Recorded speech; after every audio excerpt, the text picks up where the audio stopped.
Graphic audio. A movie in your mind.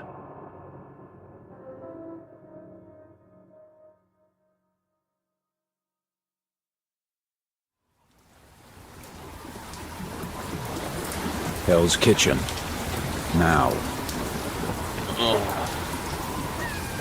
After a while, the pain becomes a way of keeping score. A way to keep track of how many people he's pissed off. And tonight, Matt Murdock has pissed off a lot of people.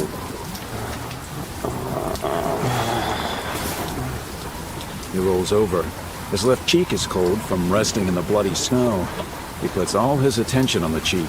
It's the one part of his body that isn't screaming in pain. Slashes, cuts, fractured bones. Definitely a broken rib or two. Close your eyes. Just rest for a bit. That's the voice in his head. His eyes drift closed. Yes. A rest. You've earned it, haven't you? After everything. No, not yet. He hasn't earned anything yet. His eyes slowly open. Booted feet approach. He can hear them pounding on the pier. They've got guns, Murdock. Better get your ass in gear. But he can't. He can't even bring himself to move. His eyes slide closed again as the booted feet come closer. He's over here!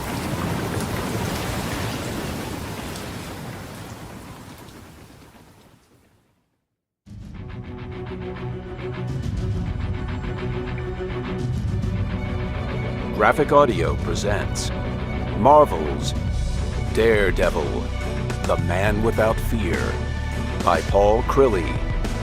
Adapted from the graphic novel by Frank Miller and John Romita Jr. Copyright Marvel.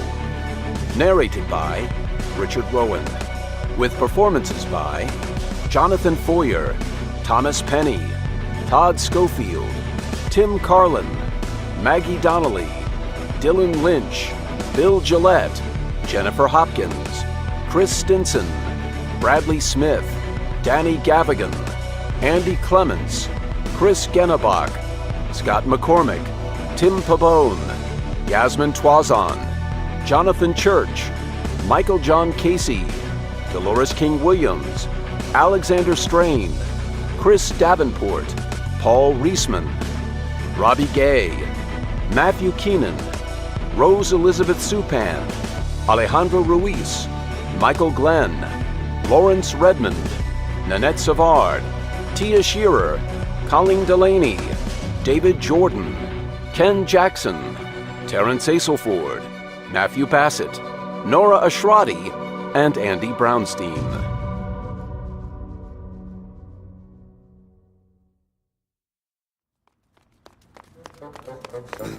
Hell's Kitchen, 13 years ago.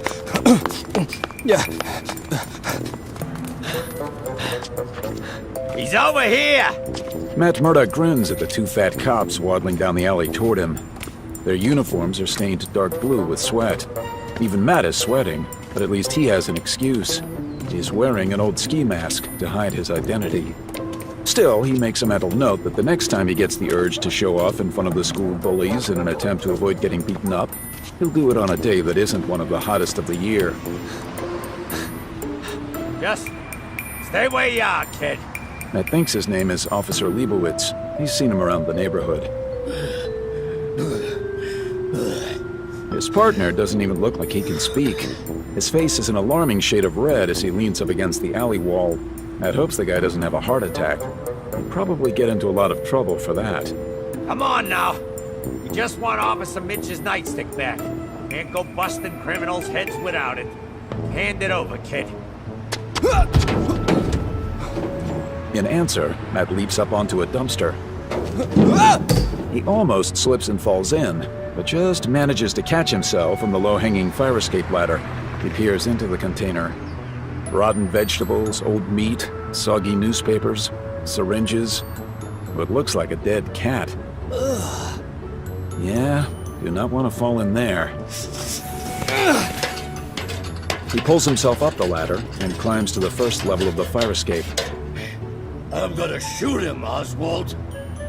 Little creep can't just steal a man's nightstick. Matt peers down and sees Officer Mitch reaching for his gun. Matt's eyes widen in shock. He quickly looks around, searching for a means of escape. The alley ends at a wall, but he can maybe get over the other side. He scrambles up to the next level, then climbs onto the railing and drops onto the back wall. He's going back on the 9th Avenue. Matt glances over his shoulder and sees Leibowitz running out of the alley toward West 51st. Officer Mitch is still trying to pull out his gun. He wouldn't actually shoot a kid, would he? For stealing a stupid piece of wood? Matt doesn't want to hang around and find out. He drops over the wall and lands lightly on the asphalt. No way Officer Mitch can follow him that way. Leibowitz, on the other hand, just as Matt exits the alley, he sees the cop running around the corner of 51st and 9th. Stop! Stop that kid! Obviously, Leibowitz is new in town. Any sane New Yorker knows that the best way to get yourself killed is to try to interfere in someone's business. Matt might just be a 12-year-old kid, but nobody else knows that. He could be psychotic, a serial murderer escaped from an orphanage. No way anyone will stop him. Matt turns and sprints along 9th Avenue, dodging around the people out, enjoying the summer afternoon. Hey! Watch out! Smells and sights assail his senses. Hot dogs, french fries, burgers, gasoline fumes. Some kids have knocked the cap off a hydrant and are playing in the fountain of gushing water. A few adults are enjoying the spray too. Matt runs through it, letting the water cool him down. He darts between sedans and delivery trucks. Stupid kid! The sun shines bright in his eyes, reflections glinting off windshields and shop windows. He squints, dodges around a group of teenagers. He risks a quick look over his shoulder. Leibowitz is still coming. Stop that kid! Not bad. A+ for effort, officer. But still no match for Matt. Matt puts on a burst of speed and darts through the traffic, arriving on the shaded side of the street. Leibowitz has to wait for a bus to pass, and by then, Matt is turning onto West 50th, still sprinting. He ducks into another alley that takes him down onto West 49th. And now he can relax. No sign of Leibowitz. He's close to home now. Safe. He keeps jogging, moving into the heart of Hell's Kitchen. The traffic isn't as crazy here, and the cars he does see are older, more beat up. The sidewalks are cracked with weeds. Steam that smells like a mixture of dead bodies and crap rises up through the manhole covers. Matt was once dared to put his face over one of the covers and stay there for a full minute. He managed 3, but threw up as soon as he was done, and felt sick all the next day. Matt looks around to make sure there are no cops close by, then pulls off the mask and stuffs it into his pocket, turning his face up to the breeze. It's warm and sticky, but it still cools him down. He smiles and breaks into a run again. Flying past the school and the old bodega that's been there since his dad was a kid, past the butcher shop where the old gangsters meet up to buy their cuts of meat, and on to West 44th. He's made it. Back to the gym with a cop's nightstick. He's won the bet. Again. He's been having trouble at school with some of the bigger kids, but he really needs to think up a new method of holding off the beatings. The dares are becoming more and more dangerous, more and more crazy. And if he does get caught, he won't, but if he does, Dad will have something to say about it. It's late on a Sunday afternoon, so the gym is closed, but Matt has his own way of getting inside. He ducks around the back of the building and pushes the old fruit crates up against the wall, then uses them to pull himself up to the locker room window. The latch doesn't work, and no one has ever bothered to fix it. Nothing worth stealing in a gym. He pushes the window open and climbs over the ledge, dropping lightly into the cool darkness of the locker room. He'll have to stash the nightstick somewhere. The others will want to see he really has it, that he hasn't chickened out. Matt thinks for a second, then opens the closest locker and feels around at the bottom. The base is made of wood, and it's loose. He pries it up, revealing a cavity where he can hide the stick. He secures the base and straightens up, feeling pretty good about himself. His cred has just gone up. Word of this will spread, maybe make them back off. Or they'll come down harder to keep me in my place. Matt considers that possibility for a moment, then shrugs it off. Nothing he can do about it now. He turns back to the window. Matt freezes. The gym is supposed to be empty, locked up. Matt moves quietly toward the locker room door and slips into the passage leading to the gym. It's dark here. Can't see a thing. He runs his hands lightly along the ancient paint, feeling it flake away beneath his fingers. He doesn't like the sound of that voice. It has the cruel hysteria of a bully, the kind he hears at school. Matt pauses by the door leading into the gym proper. See, here's the thing, Jackie. I don't like it when people say no to me, especially when I'm being nice to them. Nice. Matt tenses, his heartbeat thumping heavily in his chest. He knows that voice. Dad. Matt peers into the gym. The light above the boxing ring has been switched on, flooding the center of the room with a harsh white glare, while everything else is layered in darkness. There are 3 figures in the ring. Matt's dad is on his knees, held there by a massive guy in a white t-shirt. The guy is covered in black curly hair, thick and dense. Matt's seen him around the neighborhood. People say he works for the mob. The third man stands directly before Matt's dad, tall and thin.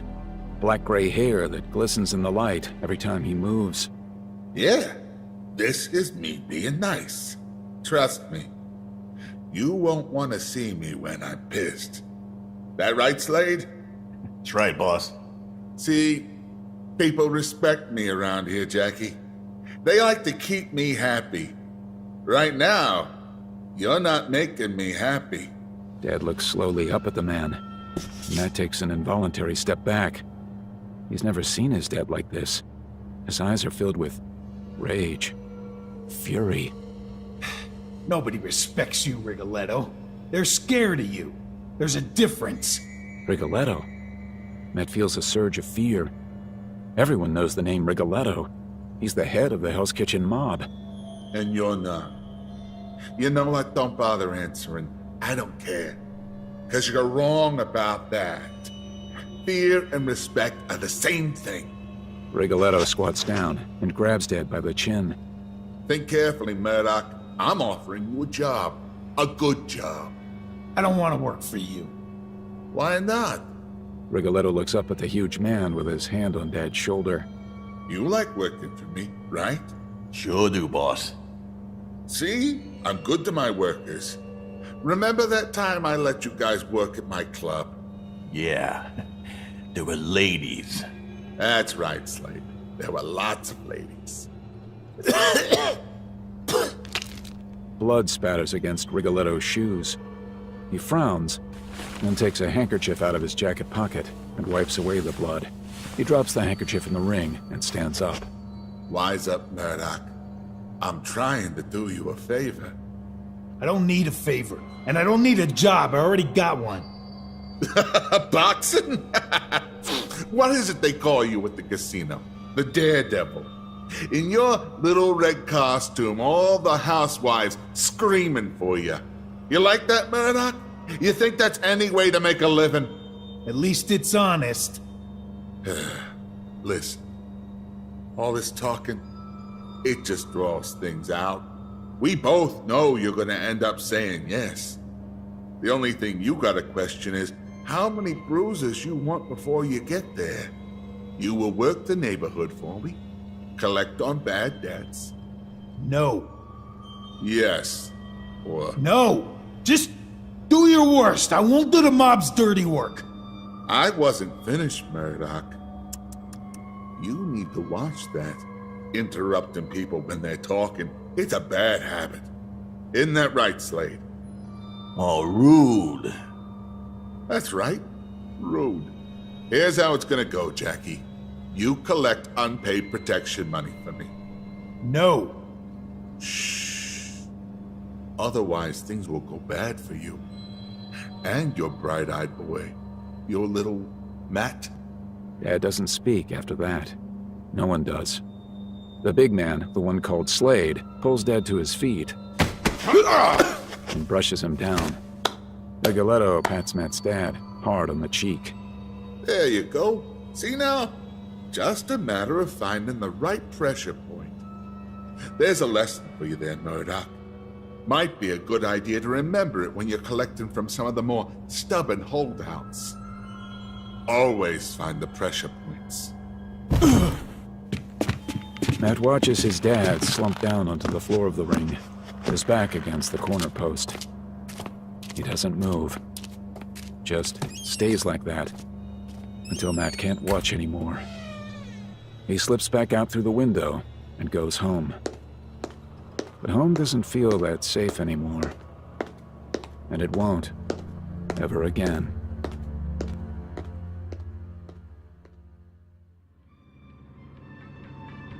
"12 years ago. The thing about doing a job you hate, thinks Jack Murdoch, is learning how to separate yourself into two people. One goes home, and one goes to work. Make sure the two don't cross paths. The way I see it, Jackie, Slade has a chicken drumstick in his mouth.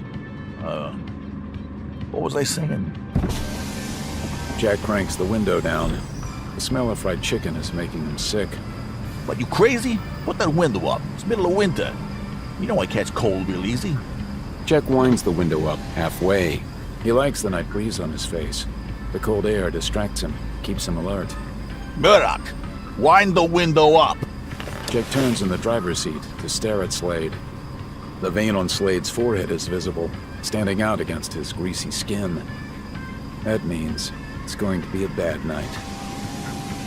That's right. You respect your betters. Do what you're told, Jackie boy. Jack grinds his teeth and wraps his gloved hands tight around the wheel, imagining it being crushed beneath his grip, coming apart in his hands. Imagining himself stabbing the broken shards into Slade's throat. Let's go, Jackie. We're gonna see how the other half lives tonight. Gotta pay a visit to one of the rich guys. Jack pulls out into traffic, taking his time. The more time in the car, the less time spent doing what he hates.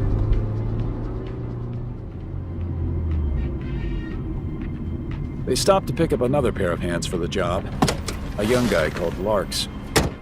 Jack has seen him around, usually hanging out with the bald guy who recently joined one of Rigoletto's squads as a low-level enforcer, and he's never liked the look of him. Not just his look, although that's enough to give you the creeps. Pale skin stretched over a too prominent skull, lank blonde hair turned almost white, eyes the paler side of blue. It's everything about him. It just weirds Jack out. Hardly ever talks, never smiles. Just stares at you with those lifeless eyes. They arrive at the house a little after 10. Jack parks across the street, realizing their old Cadillac sticks out like a Cadillac among Audis and Porsches and Mercedes. Not exactly inconspicuous. Slade wipes the window and peers at the house. All the windows are dark. So what's the job? Slade doesn't answer. He takes out a handgun and racks a bullet into the chamber. Jack frowns. This is new. Usually they go to these things with baseball bats and fists. But guns? Slade finally turns to look at him. A guy named Mitchell. He pulled out of a deal with Rigoletto. Now the other investors are getting cold feet. Understand? Rigoletto wants to make an example of him. Slade smiles, showing teeth that have been whitened so much they look like they're made of plastic. That's right, Jackie. An example. Hey, you're learning. About time, too. It's only been, what, a year? Now, there are a couple of bodyguards downstairs. We'll deal with them first. Slade and Larks get out of the car. Jack reaches back and grabs the baseball bat from the well beneath the seat. He doesn't mess with guns. They climb the high gate into an immaculately manicured garden.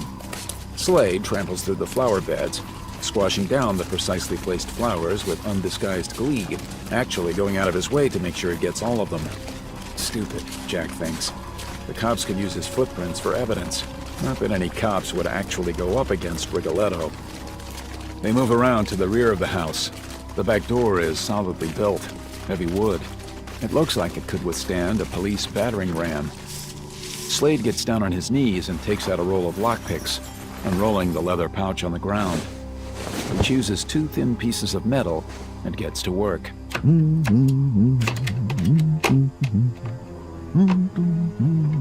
Jack watches nervously. The only time Slade seems happy is when he's out on a job for Rigoletto. When he's sitting around at the gym, his new favorite place to hang out, where he talks about the days he used to be a boxer and how he could kick Jack's ass if they ever got into the ring together, he's sullen and bad-tempered. It's like he needs to be out breaking the law to feel good. Jack sneaks a glance at Larks. He's sitting in a kid's swing in the middle of the garden, slowly swinging back and forth, back and forth. The lock must be pretty good, because Slade stops humming and starts swearing. It takes 5 full minutes before the sweet click of success. Slade packs away his lockpicks and opens the door. Jack follows him, with Larks bringing up the rear. Jack waits in the room beyond, while his eyes adjust to the darkness. A long table takes up most of the space, a dining room. Through the door is a long passage that stretches to the front of the house. Bodyguards. Jack nods. They head along the passage into a wide, tiled entrance hall. A set of carpeted stairs leads up to the second-floor landing. Slade leads them to the right, away from the stairs. They move through a living room, into a narrower corridor, and finally into a tiny shared lounge housing 2 couches, a table and chairs, and a huge television. Beyond the lounge runs another corridor with 2 doors to either side. Slade points at Larks, then to the door on the left. Then he points at Jack and the door on the right. Jack tightens his grip on the bat, lifting the weapon higher. His hands are clammy. His heart is racing, like it always does before a job. Will he ever get used to it? Probably better that he doesn't. The door is ajar, a thin rectangle of gold falling across the floor and up the wall opposite. Slade slowly pushes it open, just enough to slip inside. Jack follows. The bodyguard is asleep beneath a thick blanket. Jack glances around the room, surprised at the books stacked up in piles along the walls. Another book lies face down on the bed. A desk light casts the glow spilling into the corridor. Jack takes a step forward, reads the spine of the book on the bed. The Hobbit. Jack can't help a small smile. His mother used to read that to him when he was a kid. It was one of his favorites. He doesn't have time for books nowadays, but he did read it to Maddie a couple of years ago. He seemed to like it. The bodyguard shifts slightly, throwing off some of the blankets. The book slips from the bed. Jack and Slade freeze. Jack brings the bat up, ready to defend himself. But the bodyguard simply rolls over onto his back. Hey, wake up! The bodyguard sits bolt upright, wildly looking around. He spots Slade, standing there grinning, and Jack posed like a batter about to swing for the fences. Then he's moving, scrambling around on his bed, looking for something. A gun. Jack sees him curl his fingers around the grip and reacts instantly. Home run! Jack drags his eyes away from the unconscious guard and wonders how Larks is doing with the other one. A second later, he gets his answer. Slade and Jack hurry into the corridor. The second bodyguard bursts out of his room and crashes into Slade, sending him flying back into the wall. Slade brings his gun up, but then he stops, realizing that the guard isn't even focusing on him. He's stumbling away down the corridor, heading for the common room. Larks appears in the doorway. He's still going. I find that interesting. Jack peers after the guard, wondering what Larks is talking about. Then he realizes there's a knife sticking out of the guard's eye socket. It's a 4-inch blade. Must have gone into his brain. They hurry after the wounded guard. As they catch up with him, he puts a shaking hand to the hilt of the dagger and tries to pull it out. Blood bubbles out around the blade.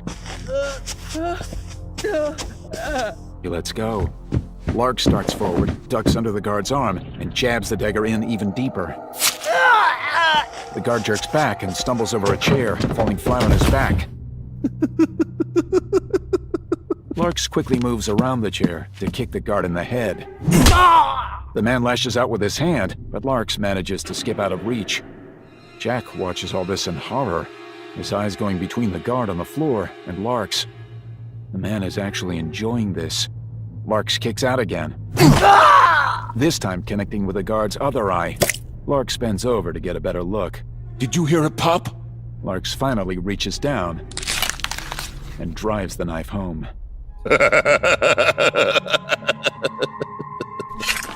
He pulls the knife out and wipes it clean on the guard's clothing. He straightens up, and Jack gets a good look at the blade. It looks old, stained and curved. Larks turns and walks calmly away. Jack glances at Slade. Even the big man looks shocked. They climb the stairs to the second floor. The landing is carpeted in black, or red. Jack's not sure. It's hard to see in the dim light. He glances along the corridor and counts 10 rooms. One of them belongs to Mitchell. They just have to find out which one. Jack starts with the door directly in front of him. He gets down on one knee and peers through the keyhole. Nothing. Just blackness. He carefully opens the door, then turns to Slade. You got a light? Slade hands him a small flashlight. He points it inside, revealing an empty guest bedroom. Jack leaves the room and moves to the next, carefully opening the door.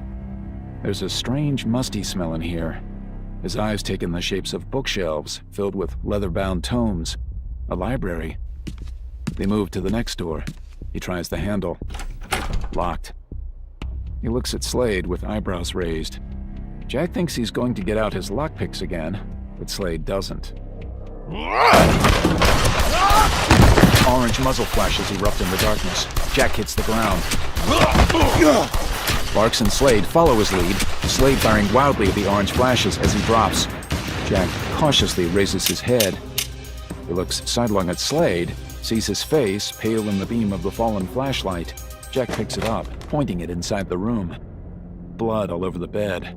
A figure sprawled backward, his head resting on the floor. The three of them walk slowly into the room, staring at the figure. Slade's bullets have caught the guy in the face and neck. Jack turns away. He leaves the room, leans over the balcony, and stares into the entrance hall below. A moment later, Slade appears by his side. He claps Jack heavily on the shoulder. Message sent, I think, yes? I didn't agree to murder. You didn't commit murder. Besides, it was self-defense. He shot first. Where's Larks? Still in the room. They turn and look. Slade points the flashlight into the room, and they see Larks down on his haunches, staring intently at the corpse, his own face only an inch from that of the corpse. That guy is going to be trouble, thinks Jack, and a shiver runs through his body.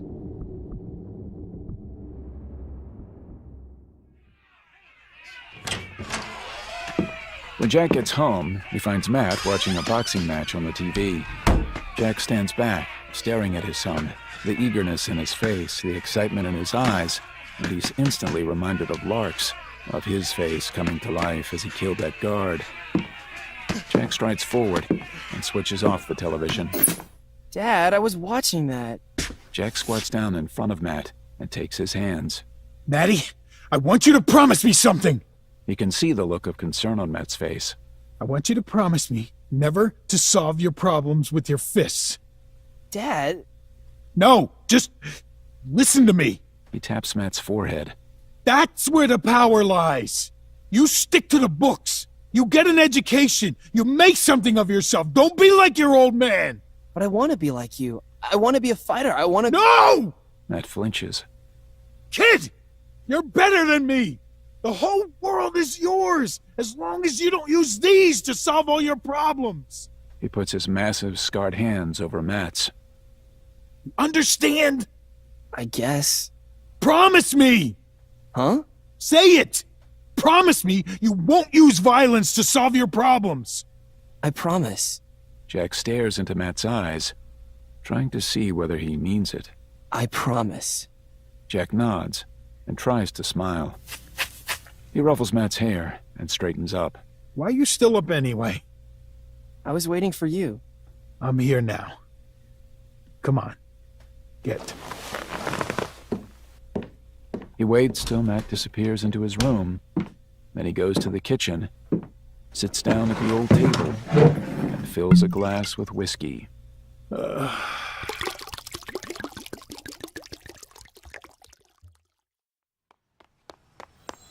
11 years ago. Matt runs all the way home, a huge grin plastered onto his bruised face.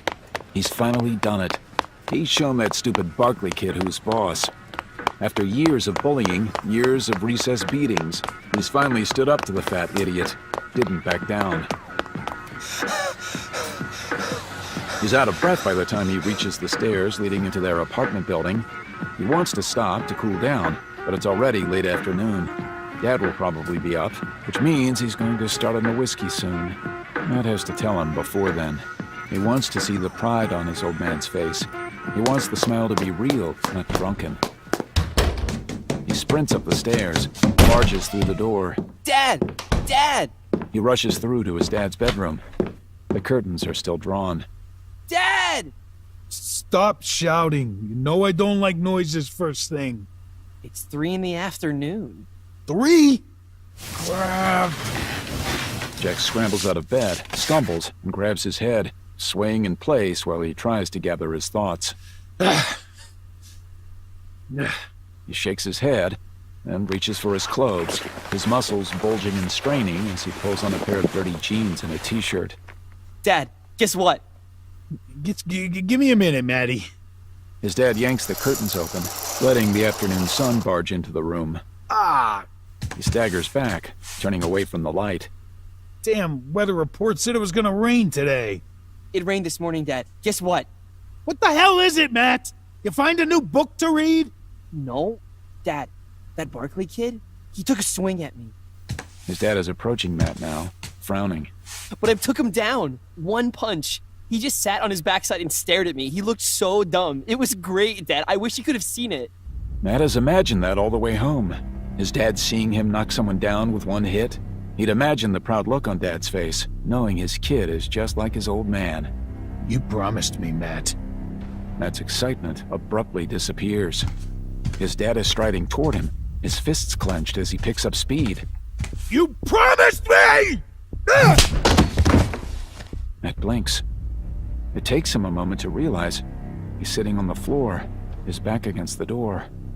It takes another second for the pain to hit, all down the left side of his face. And another second to realize his dad just hit him. Matt looks up. Dad stares down at him, his eyes wide. Angry. Matt thinks for a second he's going to get hit again. Then Dad lowers his hands. Why'd you make me do that, Maddie? Huh? Why'd you have to break the rules? You promised me! You promised me you wouldn't use your fists! Matt sees the moment when Dad realizes how stupid those words are coming from him. Dad scowls, hesitates, then turns away to find his boots. Matt scrambles to his feet and runs. Out the door, down the stairs, his face throbbing, through the streets, never stopping, down to the Hudson River.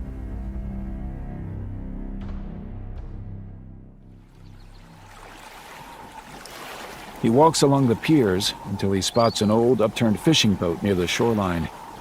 He perches on top, watching the gulls fight over a fish carcass a few feet away. Why'd you do that? Why'd you have to break the rules? My fault. I made Dad crazy. He hit me because I didn't listen. I broke the rules. Matt gingerly touches his cheek.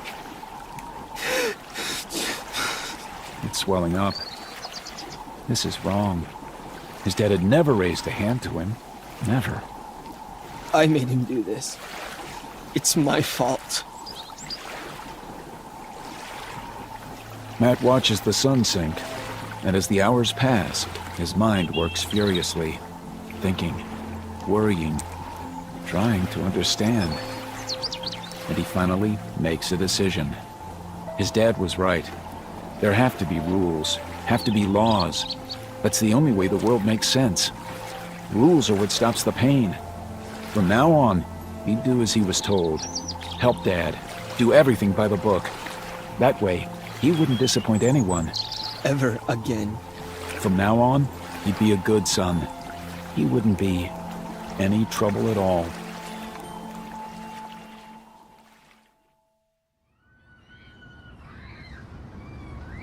If he was teased at school before, he is now the #1 target. Always with his nose stuck in a book. Always studying. The other kids love it. They taunt him, call out at his bedroom window while they're riding their bikes. Daredevil! Hey, Daredevil, you coming out to play? Matt's never sure whether his dad hears these taunts. He never lets on, but Matt figures he must. He couldn't have missed them calling Matt by Jack's own cheap stage name, the one he uses when he wears the red Halloween costume with the tail and the horns. Those are the worst days. When Dad has to fight at the casinos in his costume, he comes home and drinks himself to sleep, staring at an old photograph he keeps in his wallet. Matt tries to make sure Dad eats on those days, eggs or toast, something to soak up the whiskey, but it never makes a difference. It always ends the same way. Come on, Dad. With Matt helping his dad to his bedroom, while he mutters apologies and compliments with the same breath. You're a good kid, Maddie. Good kid. Remember, don't turn out like your old man. You hear me? You do better.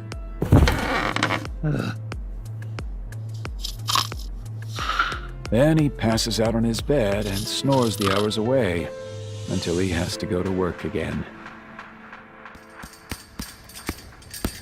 When it all gets too much for Matt, he goes to his secret place. A place he can go to release all his frustrations. A place to unleash his anger, his fury. The gym. Where he can pretend the punching bags are the kids from school. Where he can scream endless abuse at them, pummel them until his fists are red and raw, until his voice is scratchy and hoarse.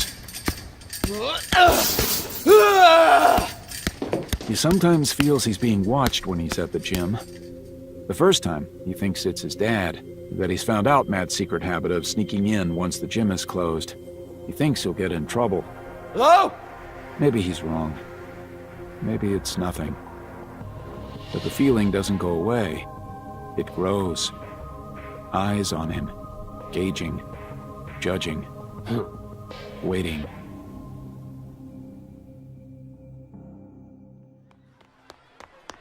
10 years ago.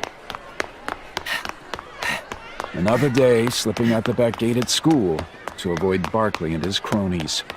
Matt is tired of it. Every day it's the same thing, waiting in the school corridors for his tormentors to pass, hiding in the classrooms while they search for him. And it's too late to change it. He's shown his true colors, at least according to the school. He's a coward, someone who backs down, someone who runs away from fights, who hides behind his books in the library instead of going out at recess. Hey, kid, you're gonna break your neck. Matt hates it, because he knows he can beat the crap out of Barkley. He's already done it once before. But he can't do that to Dad again. He made a vow, and he's going to keep it this time. It's better this way. Keep his head down, study hard, get good grades. It's the only thing that seems to make Dad happy. Every day, no matter how exhausted he is, he sits with Matt at the old kitchen table and asks him what he learned. Matt knows Dad doesn't understand most of it, especially the math, but he tells him anyway, because he can see how happy it makes him. It's become their bonding time. Some parents take their kids fishing or camping. Matt and his dad go over his homework. Matt snaps back to attention, squints up at the sky. The sun is hidden behind the Empire State Building. Time to get home. He has to tidy the apartment a bit before putting supper on. Dad certainly won't do it, and Matt likes things to be clean, in their place. He shifts his backpack into a more comfortable position and waits for the walk signal. There are a few others waiting with him. An impatient guy in a suit hopping from foot to foot like he needs to pee, a woman with a baby stroller, a couple of ladies in their early 20s wearing smart suits. He can smell their perfume. It's nice, sort of musky with some kind of spice to it. One of them catches him staring and winks. Matt flushes and looks away. To see an old man walking into the street, straight into traffic. Hey! The old man keeps walking. Matt leans into the street and sees a yellow flatbed truck speeding toward him, way too fast to stop. The other lanes are blocked with traffic. Nowhere for the truck to turn. It's going to hit the old man. Whoa! Matt doesn't think about it. He sprints into the traffic. Hey! Move! Nothing. Matt glances to his right and looks straight into the wide eyes of the driver as he sees Matt and the old man for the first time. The driver spins the wheel. The truck veers to the right and hits a bus. Matt keeps going. He reaches the old man and shoves him hard. The man stumbles a few steps and sprawls over onto the sidewalk. Matt keeps running, but something heavy slams into his back. He's lifted into the air, and he thinks, "You're dead. Who's gonna look after Dad?" Then he lands, skidding along the asphalt. His head hits hard and bounces. He feels skin scraping from his hips, his arms, his neck. He slides across the street and sees a metal canister bounce and flip end over end, keeping pace with him as he tumbles and rolls. The truck has jackknifed, spilling its load into the traffic. The canisters fall all around him, some spraying bio-colored liquid into the air. A sharp scent hits the back of his throat, makes it hard to breathe. Matt stares at the gray-black surface. A piece of gum has been ground into the asphalt. The canisters, still on the move. One of them might crush him. He should get up. He should get to safety. He painfully shifts his head, trying to see where the canisters are. One of them is spinning past him. He sees the thick liquid flying through the air. Too close. He tries to turn away, but he's too late.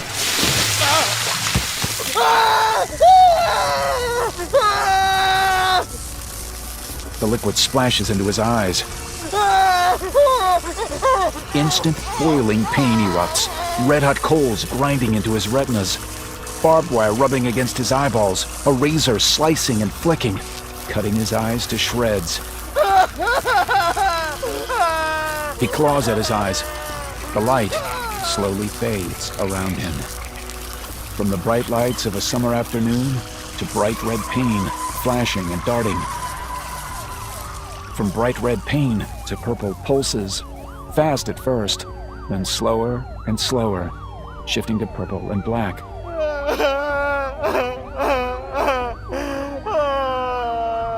Then just the black, then just the pain.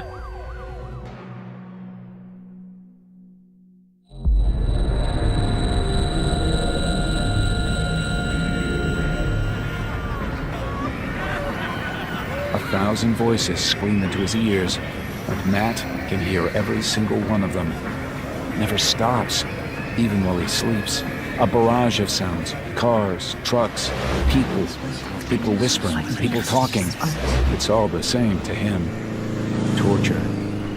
Unfiltered sounds, unlike anything he has ever experienced, take up all the space in his head, shoving away all rational thought. A confusion of voices he can't separate, like a million demons clawing at him every moment of his life. And smells. They overwhelm him, wash over him in smothering, cloying waves. Flowers with scent so strong they make him choke and gag.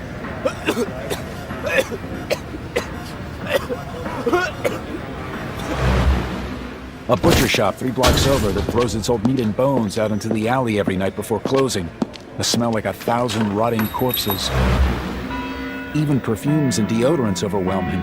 He can tell the nurses and doctors are coming minutes before they arrive, and smell their presence an hour after they leave. The cotton sheets feel like sandpaper against his skin. His fingertips tingle all the time, like they've somehow grown in size. The whorls on his skin now so deep and sensitive they can identify hair strands from a brush as those of a 50-year-old blonde woman. Heartbeats are a soundtrack to every waking moment. Overlapping, thumping, rapid, slow, fearful, excited. A constant drum and bass that never stops. None of it stops. They operate on his eyes, try scraping, cleaning, cutting into his eyeballs. Syringes are pushed into his pupils, drawing out pus and blood. Nothing works. Matt hears a doctor talking after one of the surgeries. The nerve endings behind that kid's eyes look like the stump of an amputated arm after a car crash.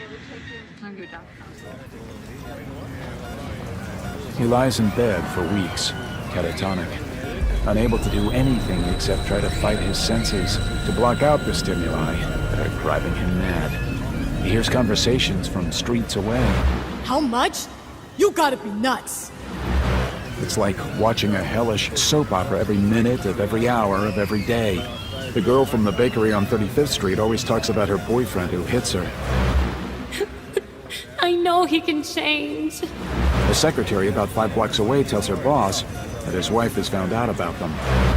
You and I both know you have to leave her. Whoa! Is that an ultimatum?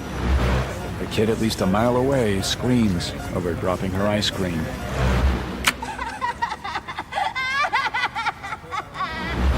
He can't hold a rational thought. Every time he tries, the voices drown them out. 1,000, no, 1,000,000 maniacs babbling at him, clamoring for attention.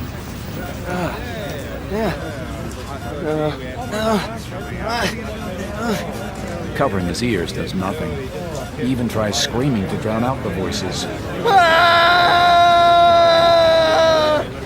But that doesn't work either. Eventually, they give him drugs. It's the only thing that helps. Knocks him out, so he can get some rest.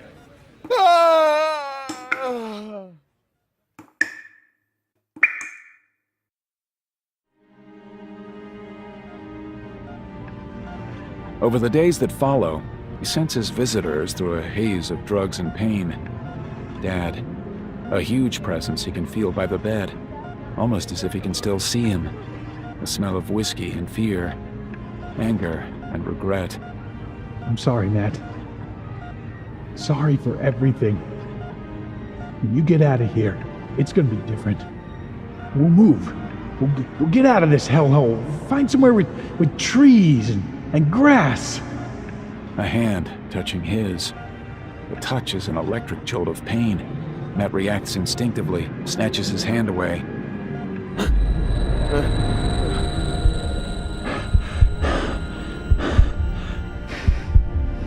Senses the hurt radiating from Dad.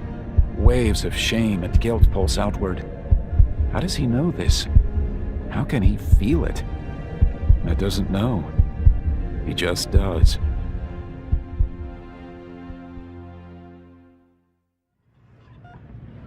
Another visitor. This one comes just as the painkillers are kicking in, the pills lifting him gently on a soft wave of oblivion. A woman. He could smell soap and jasmine. A clean smell. I'm so sorry, Matt. For everything. She takes his hand, and this time he doesn't pull away.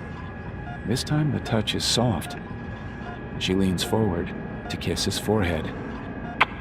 As she does, something cold touches his chin. He reaches up. A cross, made of gold. And then she's gone, leaving behind a moment of calm. A moment when the voices recede into the background. He almost weeps with gratitude. A moment, a brief moment when he can think, when he can remember who he is. That means the voices, the smells, everything, they can be controlled. Even if it's only for a second, it's important. It means they can be pushed away. He feels stronger, calmer. He will control his senses, bring them to heal. They aren't outside forces out to destroy him. They're who he is now. They're all he has left. It isn't easy. In fact, it's the hardest thing Matt has ever done, and it nearly drives him mad. First, he has to single out the sounds, the voices, You can't leave! Not like this! the noises, the shouts, Taxi! the traffic, the scurry of rats, the scuffle of shoes, the clatter of cutlery in 1,000 houses, the city.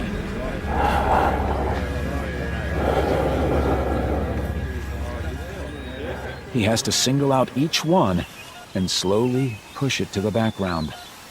Then he has to erect a wall, a boundary for his mind where his everyday thoughts can operate without the never-ending onslaught. He has to learn to put all the sensations behind this wall, to push them farther and farther back, to build the wall higher and higher until he has a cleared space in his mind, an abandoned room from which he can operate.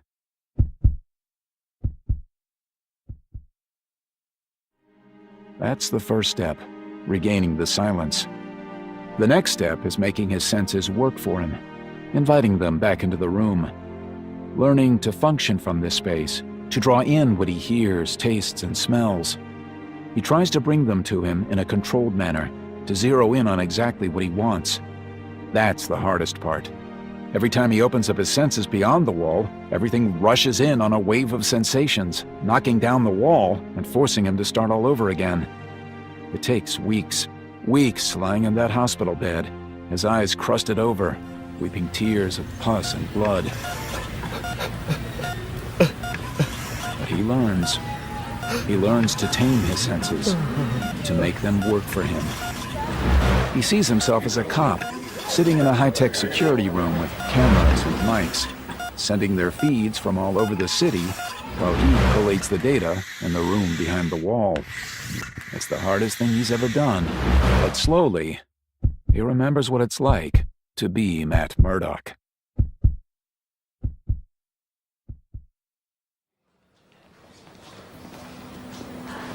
Jack Murdock waits outside Matt's room while the doctors inspect his eyes one last time before sending him home. Jack's nervous, worried. He's gone through the apartment trying to minimize the dangers for Matt, but he knows there are going to be problems. Jack Murdock? Jack looks up, expecting to see the doctor. Instead, he sees two guys in expensive suits. Who's asking? The man who spoke hands over a card. Jack glances at it. A lawyer.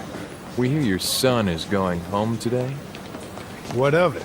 The corporation we worked for would just like to make sure that there won't be any unpleasantness. Unpleasantness? Yes. Your son stepped out onto the street in the middle of traffic. He was clearly at fault. Jack rises to his feet, realizing who they are. You shysters blinded my son! No, Mr. Murdock, we didn't, and I'd prefer it if you didn't say anything like that again.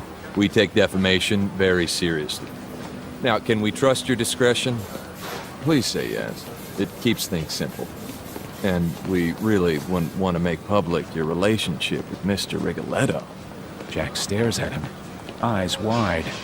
Think very carefully before answering. After all, who would look after your son if you were in prison? Matt is in that bed for a month before they send him home. There's nothing they can do for him now except refer him to a local chapter of the American Foundation for the Blind. They tell Dad that Matt can speak to counselors there, that they have programs to help him adjust to the loss of his vision. Matt doesn't want to go. The first time his dad broaches the subject, Matt locks himself in his room and climbs beneath the bed covers. He can't face that, won't face it. That means acceptance, admitting that this is what the rest of his life is going to be like. 6 months later. Matt used to sit up here on the roof all the time, watching the world go by on the street below, watching family life in the tenement block opposite. He liked the sense of belonging, of seeing his neighbors, even if they couldn't see him, or being part of a neighborhood that knew him, knew his dad. Now it's different. He's not part of anything now. Nobody greets him with friendliness. It's always with pity, guilt, sorrow. That poor boy. His life is over. Been better if the truck had finished the job. But Matt doesn't feel that way. All he feels is confusion. He always thought being blind meant an absence of everything, blackness forever and ever. But it's not that way with Matt. He can sense depth and shape, and somehow feel his surroundings. Right now, for example. The winter wind flicks and curls around the trunk of a tree on the street below, giving it shape and form in his mind. He can sense, see, the curvature of the trunk, the spread of the winter bare branches. No, not see, that's the wrong word. Maybe his memory just fills in what he thinks he should be seeing. Is that how it works? The wind gives him measurements, his imagination gives him the image. He stands up, the wind buffeting him. He shuffles forward until the toes of his sneakers protrude over the edge of the rooftop. He lifts his face into the wind.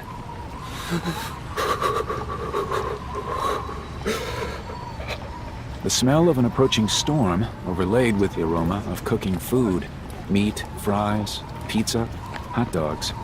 He leans forward, tilting out over nothing. It crosses his mind that if anyone down there is watching, they'll think he's about to commit suicide. He smiles at the thought. No, he's just rediscovering how to live. The wind soars past his face. He follows it down to the street, around the cars parked along the sidewalk. He sees the shapes the wind forms as it whips around the fenders and wing mirrors, over the roofs and around the tires. He knows that he'd be able to walk around the cars, hover his hands an inch from the metal, and not touch them once.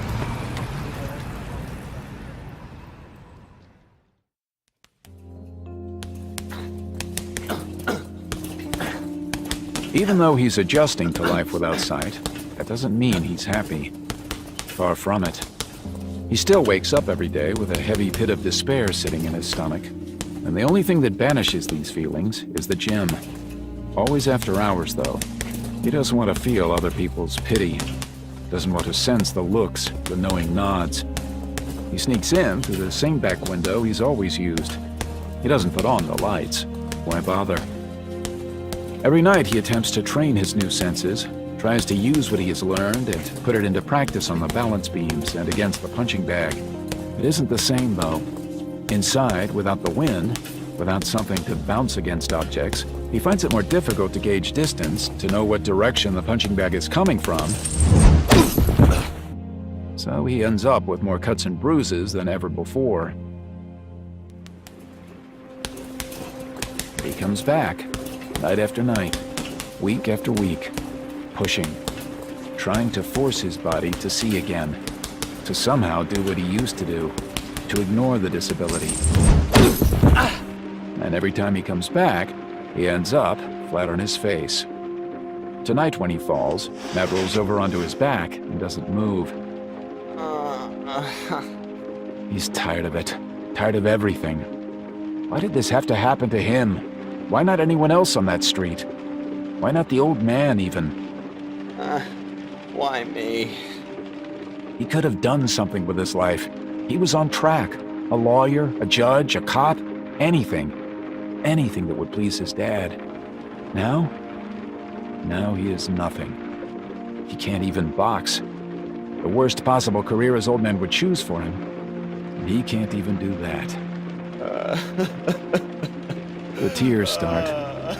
He's held them in since the accident, kept them in check. But now, sitting on the old, tattered mat, smelling sawdust and sweat and cigars, he lets it all out. Quit feeling sorry for yourself, kid. It's pathetic. Who's there? Matt wipes his nose and turns his head this way and that, trying to locate the source of the voice. Get up. You deaf as well as blind? I said get up. I don't... Wrong answer. Ow! Hey! Get up. What the hell? Wrong answer. Ow! What? Hey! Matt scrambles back, bumping up against the wall. Get up. Matt turns his head left, then right, trying to follow the voice.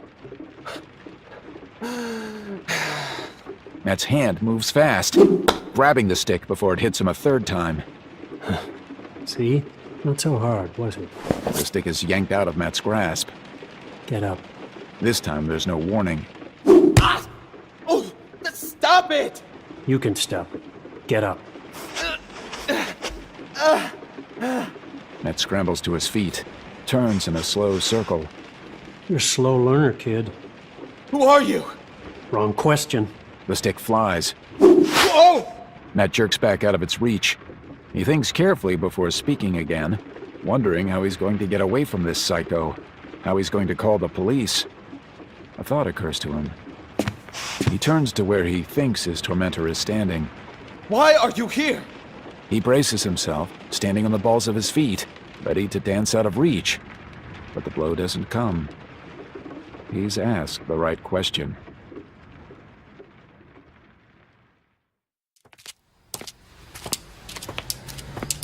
He says his name is Stick, which Matt figures is fitting enough. They leave the gym and head out onto the cold streets. Matt feels a wave of nervousness. He doesn't like being outside. Not anymore. It's still a minefield of disasters for him. He has the white cane his doctors assigned him, but he hasn't perfected using it yet.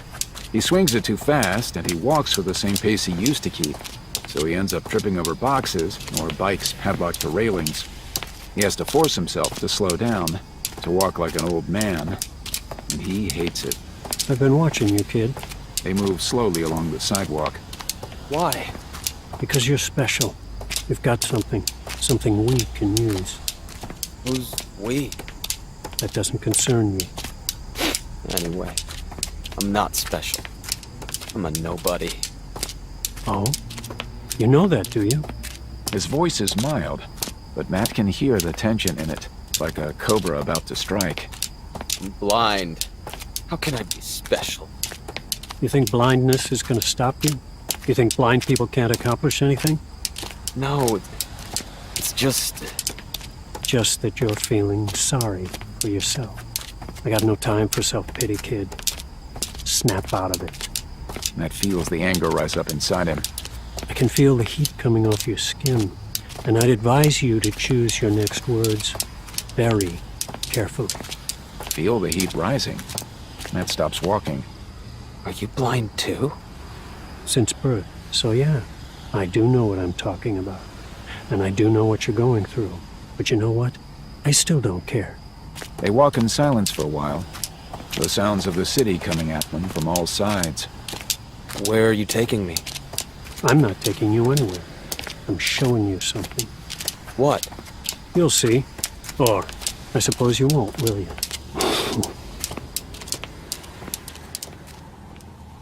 It turns out to be an old basement in an abandoned tenement. Matt stands before the entrance, Stick at his side. I'm not going in there with you. Why the hell not? 'Cause you could be a psycho. True. True? Yeah. Doesn't mean I'm gonna hurt you, though. Not reassuring. It's not meant to be. I have a gym down there. I'm gonna train you. Train me to do what? To fight. To be a warrior. A warrior, right. And why would I want to be a warrior? Stick's face is suddenly right in front of his. Matt can smell cinnamon and oranges. You'd rather keep running? Hiding? No. You're not a kid anymore. Understand? You have to train if you're going to be any good to me. Any good to you? I don't know what you mean. For what? I can't tell you. Not yet. Right. So, let me get this straight. You, a stranger who's been stalking me, want me, an underage child, to go into an abandoned building with you, where you'll train me to be a mystical warrior? I didn't say mystical. Nothing mystical about fighting. Whatever. The answer's no. Don't be stupid. I mean it. I'm not going in there with you. Matt braces himself, ready for the blow to the head, but it doesn't come. Look, I got no time for this. I'll be here. Come back when you're ready to apologize. Apologize for what? Wasting my time. I thought you were ready. Obviously, you're not.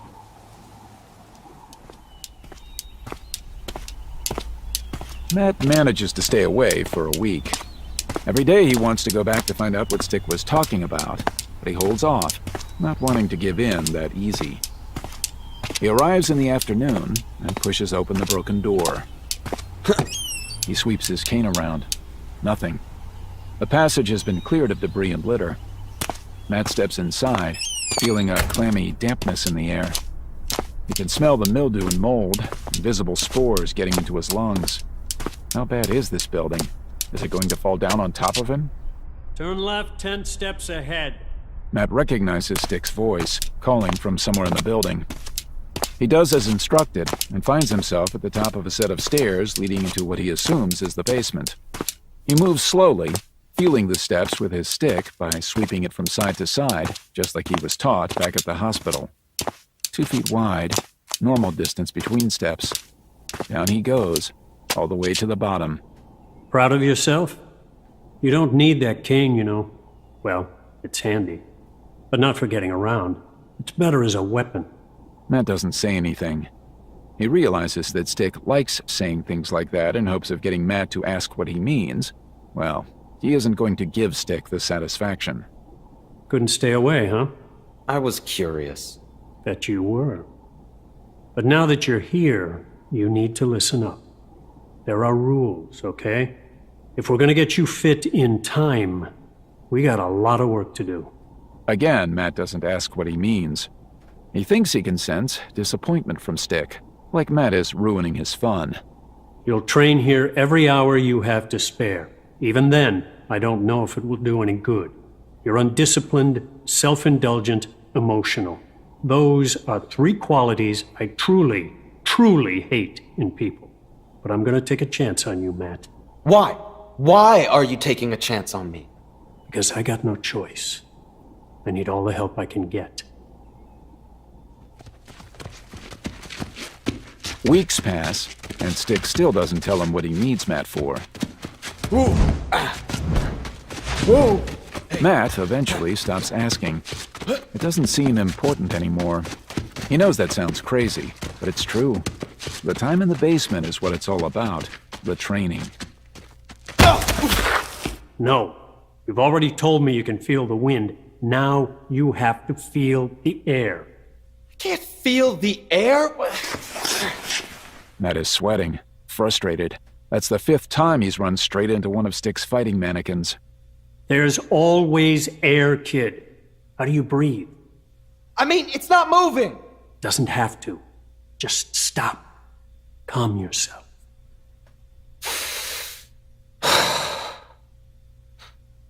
Matt does as instructed. He calms his breathing, taking deep, slow breaths. He allows his senses to enter the room in his head. Not all of them, just enough to feel something more. The darkness that shrouds him shifts slightly, pulsing. Some of it grows heavier, a black solidity that seems to have form. Other parts grow lighter. Odd, charcoal gray patterns form behind his eyes. Wait. Focus on the air. Feel the currents touching everything in the room.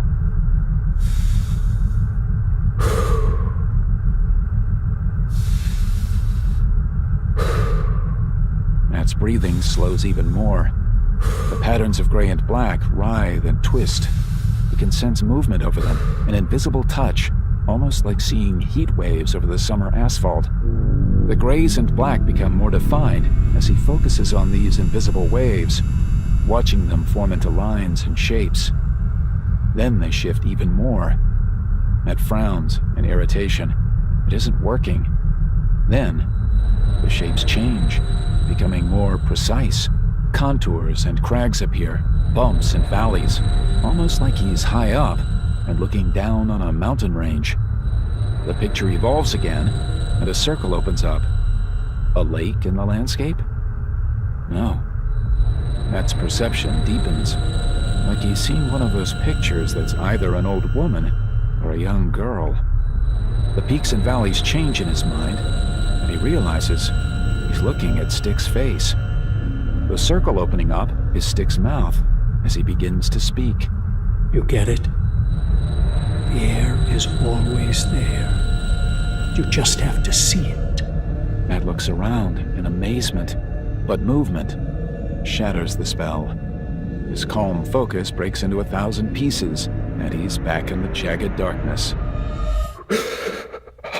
Practice, kid. It'll come to you.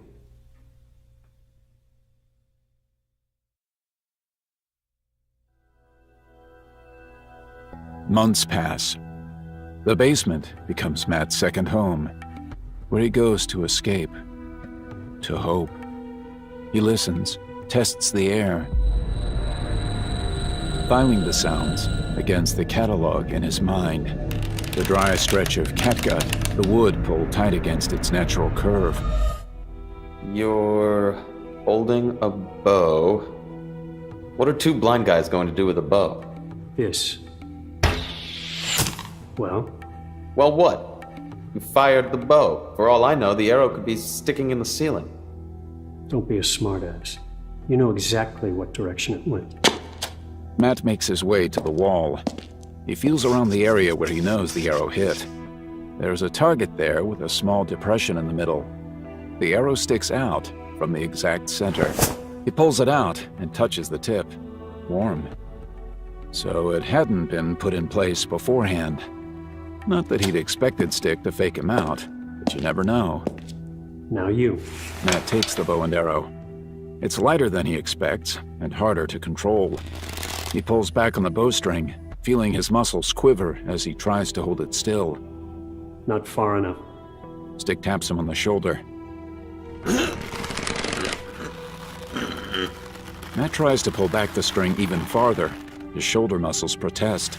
Now hold. Why?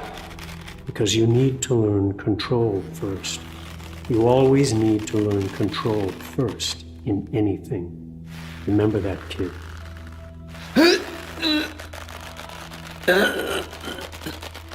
Matt holds on. His muscles scream. Sweat prickles his brow. How long?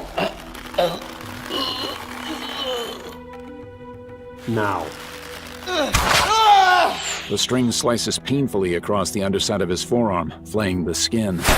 The arrow hits the wall and ricochets out through a window. No good. Go again. I'm bleeding! Don't care. Go again. Matt tries to ignore the pain. He draws the next arrow and repeats the maneuver, waiting till Stick tells him to release. Now. This time the arrow doesn't go through the window, but it also doesn't hit anywhere near the target. No good. Again. Again. And again. And again. Until Matt can barely lift his arms. His muscles are jello. His body is soaked in sweat, the salt stinging his forearm.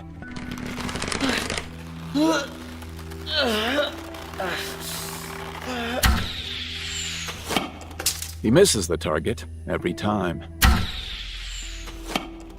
Each time he tries, he seems to veer farther and farther away. You're fighting it. Fighting what? The bow, the arrow, you're trying to control them. What else am I supposed to do? You have to become one with the bow, with the arrow. Matt releases the tension in the drawstring and lowers the bow. I don't understand. Matt's not quick enough. The stick catches him on the shoulder. Did I tell you to stop? Did I tell you to stop?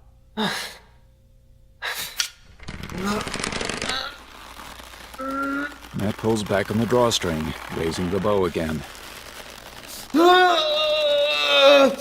There's always going to be someone faster than you, someone with better aim.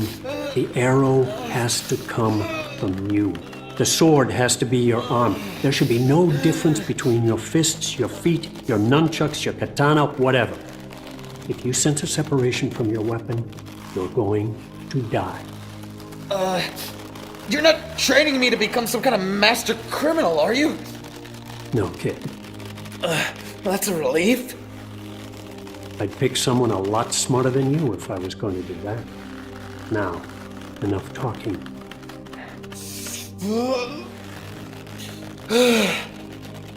Matt increases the tension in the bowstring. He retreats back into the security room of his mind.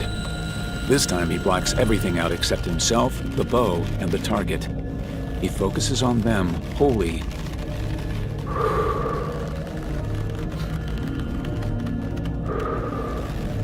Until nothing else exists. He senses the tension in his shoulder, his biceps, down his aching wrists and trembling fingers. Senses the arrow from fletch to point. Pulls the arrow into his being until it's a part of him. Then he extends his senses out toward the target, drawing it to him. Feeling invisible lines of awareness link the arrow to the wood. And he releases. I did it! Matt lowers the bow, ignoring the flames of pain across his back and neck. I did it! Did I hit the bullseye? No. Matt sags with disappointment. After all that, he'd expected to get the arrow dead center. But you hit the wood. It's a start. Now do it again. But... Again.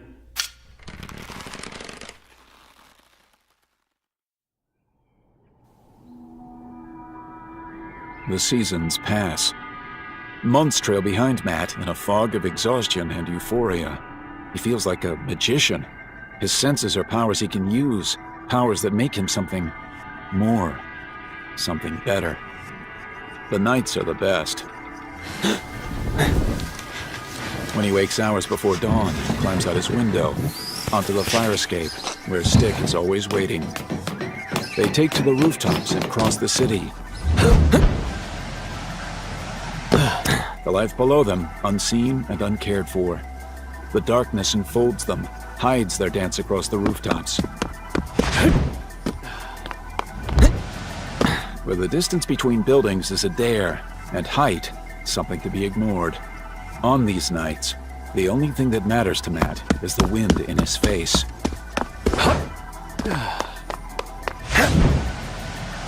The flickering shades of gray that delineate form and shape.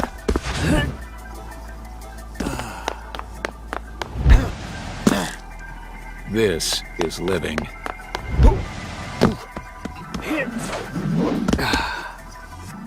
8 years ago. Larks thinks most people are content with sleepwalking through life. He looks around every day and sees their faces, the features a blur of desperation and sadness. Nobodies. People who just drift through the life the good Lord gave them. Not looking, not living. Just sliding from day to day, unaware of the world around them. They go through the same routine every day. Wake up, go to a crap job, go home. Take drugs to numb the pain. Rinse and repeat, with slight variations depending on their character. Maybe they stop off for a few drinks at the end of the day. Maybe they head off to that lunchtime rendezvous with the secretary. Whatever. But it all ends the same way. Lying in bed wishing sleep would come, and realizing with a heavy sinking feeling that tomorrow is the exact same thing. That this is life. And the worst thing is, they accept it. They know they're watching their lives drain away like water down the toilet, but they're cowards. They don't do anything about it. They abide. They settle. It makes him sick. But there is one man who is more awake than anyone Larks has ever met. One man whose eyes are wide open to the world, wide open to the possibilities around them. Wilson Fisk. As soon as Larks met Fisk, he'd known instantly that this was the man to whom he would give his loyalty, that this was the man who would make Lark's name mean something. Larks knows this to be true with the same belief a Louisiana housewife has that the traveling healers with their big tents and Jesus shows will fix her asthma. Larks thinks Fisk would actually make a pretty good faith healer. He has the charisma, the presence. He has that old-time biblical vibe going on, the one that says, "Don't mess with me, son. You do, and I'll bring all kinds of hellfire down on your head." Larks squints against the late afternoon sun. It's a deep orange-red, half covered with crimson-lined thunderheads piling up into the sky. He thinks it's the hottest day they've had this year, but today he doesn't mind. He enjoys the feeling of heat on his face as he and Fisk walk the neighborhood to collect protection money for one of Rigoletto's lieutenants, a man called Al Spilotro. Spilotro is a born-and-bred Hell's Kitchener who watches over his turf with the unhealthy obsession of a jealous husband. And the fact that he's picked Fisk to handle the money means he sees something in Fisk. Just like Larks does.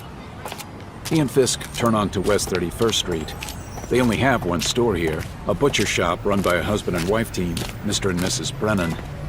They shouldn't really have any shops here, seeing as it's outside Hell's Kitchen and technically Triad territory, but the butcher had become unhappy with the Triad's protection. Mainly because Fisk and Larks have spent a period of months vandalizing the shops along the street for exactly that reason. The Brennan switched over to Spilotro for protection, and then, miracle of miracles, all their troubles stopped. It's only a matter of time before the Brennans spread the word to their colleagues along the street, and West 31st becomes Rigoletto's territory. Slow and steady, as Fisk always says. Building up their influence, building up their reputation, but never directly challenging the Triads. The street is crowded, everyone out enjoying the summer day. Old men playing dominoes, a couple of kids chasing each other back and forth across the road, dodging between cars. They pass a bar that has moved its tables outside, the patrons sipping their beer and whiskey on the sidewalk. The owner of the bar, a bald, stocky man called Joe Fielding, pauses in the act of collecting empty glasses. Afternoon, Mr. Fisk. People around here are always polite to Fisk. Even if they don't pay protection to the mob, they know who he works for. Fisk stops walking.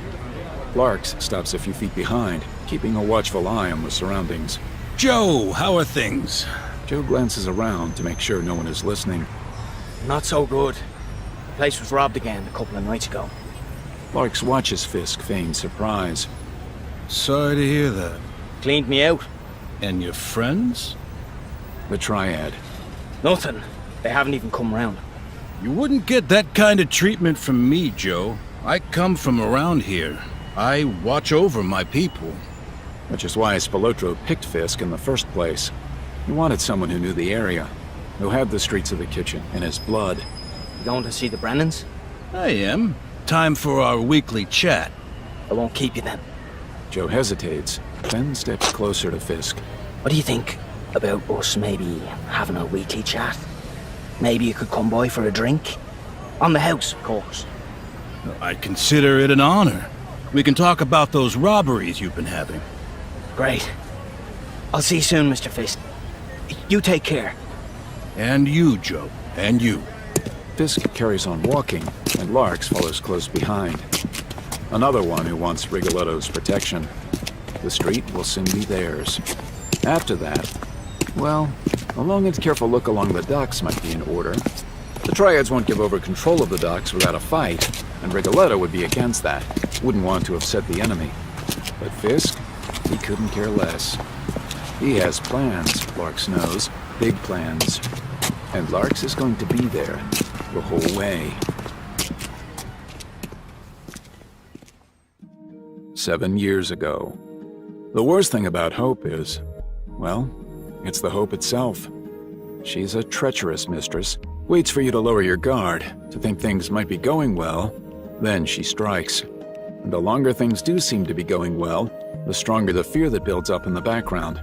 Because you just damn well know, that something is coming. Something big. Take now, for instance. Jack Murdoch is feeling pretty good about life. And that's an uneasy feeling, all things considered. Because he's never really experienced happiness before.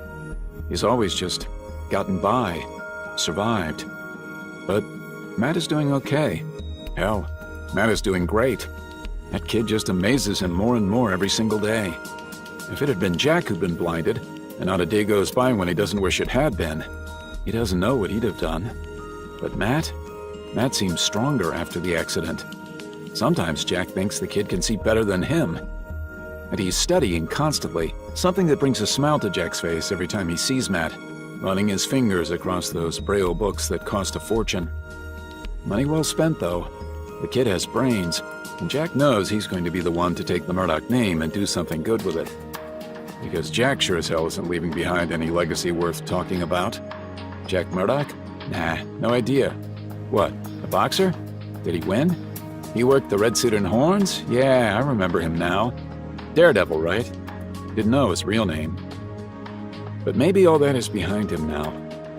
Rigoletto hasn't made him wear the suit in months, and Jack has been fighting real bouts. They're tough matches, sure, against younger opponents. Isn't everyone younger than you these days, Jackie boy? But he's been winning. 6 in a row.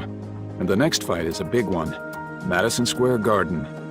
A chance to prove he still has it. Rigoletto hasn't even asked Jack to work the collection routes with Slade for months. Maybe he's found a new bruiser. Someone who enjoys it more. The old fire is coming back. The pride. The hope. Early morning, Jack jogs through Central Park, watching the moms push strollers through the puddles.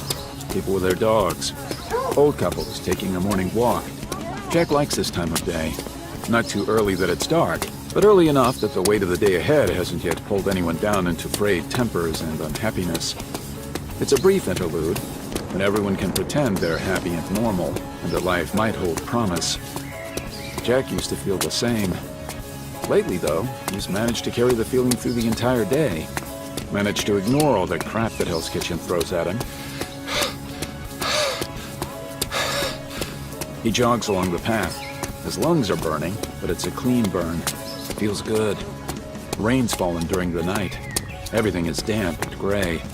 The smell of wet earth hangs in the air. A scent he loves because it's so rare. Colors stand out, deep and lush. The bark on the trees, the grass, the concrete path, the earth itself. Dark and heavy, cleansed. 10 miles a day. That's the bare minimum if you want to be a boxer. On TV, they always show boxers weightlifting, spending all that time in the gym. But that's just stupid. It'll make you too bulky. You need power, speed, jogging, skipping, dragging tires. That's the best program for a boxer. Low tech, but it does the job.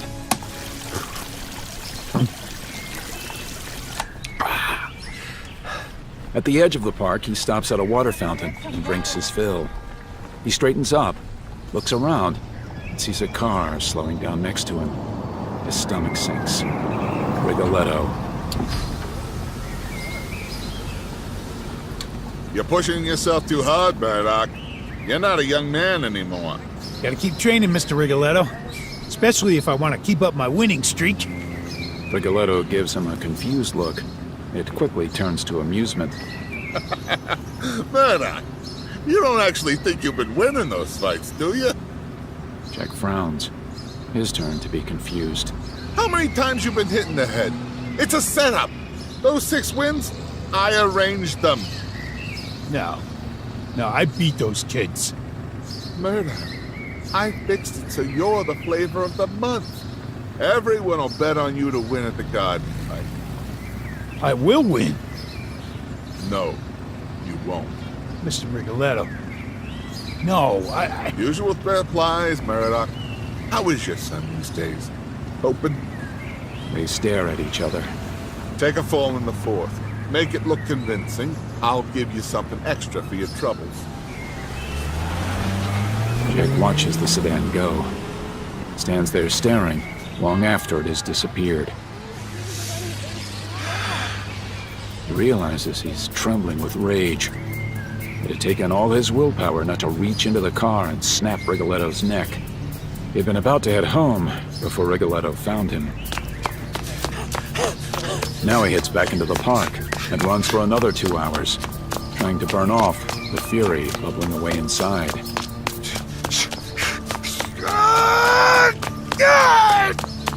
It doesn't work.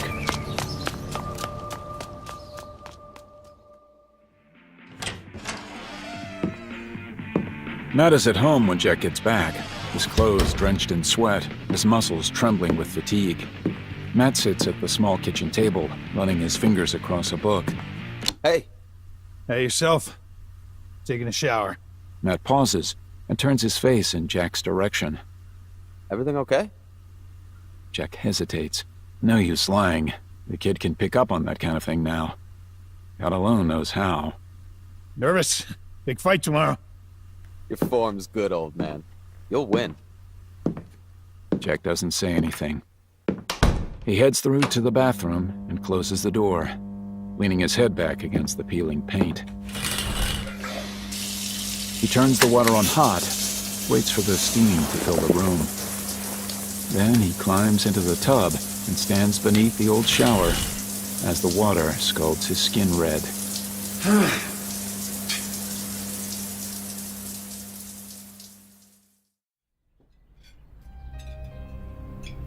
At the dinner table that night, Jack stares at his son. It's been 3 years since the accident.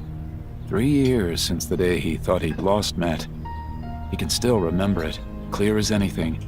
The feeling of utter helplessness, of failure, of rage at the world. And the weeks after, watching Matt screaming in that hospital bed, only at peace when he was dosed up with drugs. And even then he'd mutter and toss in his sleep, crying out that everything was too loud, begging his dad to make everyone stop talking. What are you staring at? Nothing. I was looking out the window. No, you weren't. That wasn't a question, Matt knew. Jack has heard people say that when you lose one of your senses, the others grow stronger in response. But not like this, surely. It doesn't seem natural. You really think I can win? Sure. You're in the best shape you've ever been in. You're gonna wipe the floor with him. You're not worried, are you? Me? Ah, piece of cake. He swallows down his water, gets up to refill it at the sink. You looking forward to law school? Change the subject. Don't let him know what's going on. Sure. Come on, you're gonna do good, kid. Gotta learn how to make those rules you're so good at following. Spread your wings. Whatever it is they say. Yeah, spread my wings. Now it's Jack's turn to sense that something is up, which is pretty good for him. He knows he isn't the most perceptive of people. Comes with the territory, one too many blows to the head. What's up? Nothing. Matt. If I go, who's gonna look after you? Who? What's so funny? Jack raises his hands in the air, a gesture of surrender. Nothing. Just... Matt, you're a good kid. You know that? I'll be fine. You don't have to worry about me. Even as he says it, he remembers all the nights he'd finished a bottle of whiskey, listening to the Stones, and cradling a picture of Mary.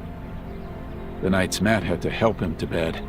The times Matt had sewn up his wounds, taped up his ribs, shopped for groceries when Jack was too hungover to do it himself. God, he thinks, he's been a terrible father. Jack puts a hand out, hesitates, then lays it lightly over Matt's. Matt stiffens in surprise and almost pulls his own hand away. Jack has never been one for hugs and stuff like that. Another mistake. You think about yourself now. Understand? I'll be fine. You've always been there for me, Matt, but it's your time now. Your turn to find out what life's all about, away from this hellhole. He squeezes Matt's hand, then moves it away. Matt doesn't say a word.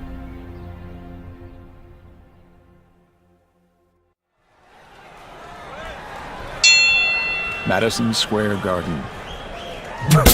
The crowd always makes Jack feel alive. It's his drug, what gives him strength. Tonight, he needs it. His opponent is good, fast, faster than Jack. But Jack can take a punch. That's his secret. He lets the kid hit him. 1, 2, 3. Then he takes a swing. Or a jab. Or hits the kid with an uppercut. Surprises him. Jack can see the kid didn't expect this kind of fight. It's in his eyes. Jack can almost hear his thoughts. Who the hell does this old guy think he is? He's what, pushing 50? And he thinks he can take me? But that look changes after a couple of rounds. After the blood starts flowing, it becomes respect, maybe a bit of fear. But a cockiness too. A smirk that appears with the passing of the minutes. Like he knows something. And maybe he does. Maybe he knows Jack is supposed to take a fall. Maybe Rigoletto is setting this kid up as Jack's replacement. Because let's face it, after today, Jack's career is over. The rumors will start. Whispers on the street. Slade. Larks. Fisk. They'll all start talking. Word will get out that Jack threw a fight. He'll lose all the respect he gained. It's the only thing people know about Jack Murdoch. He's an honest fighter.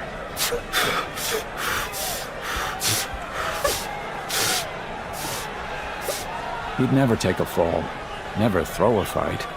He is trusted. Which is why Rigoletto set him up in the first place. Jack brings his focus back to the fight. The cheers and jeers of the crowd. Bright white flashes in his eyes. Bastards aren't supposed to take pictures, but they always do. The metallic taste of blood in his mouth. Sweat stinging his eyes. A cut on his eyebrow, gumming up his eye. He opens his eye wide, tries to loosen the crud. Not working.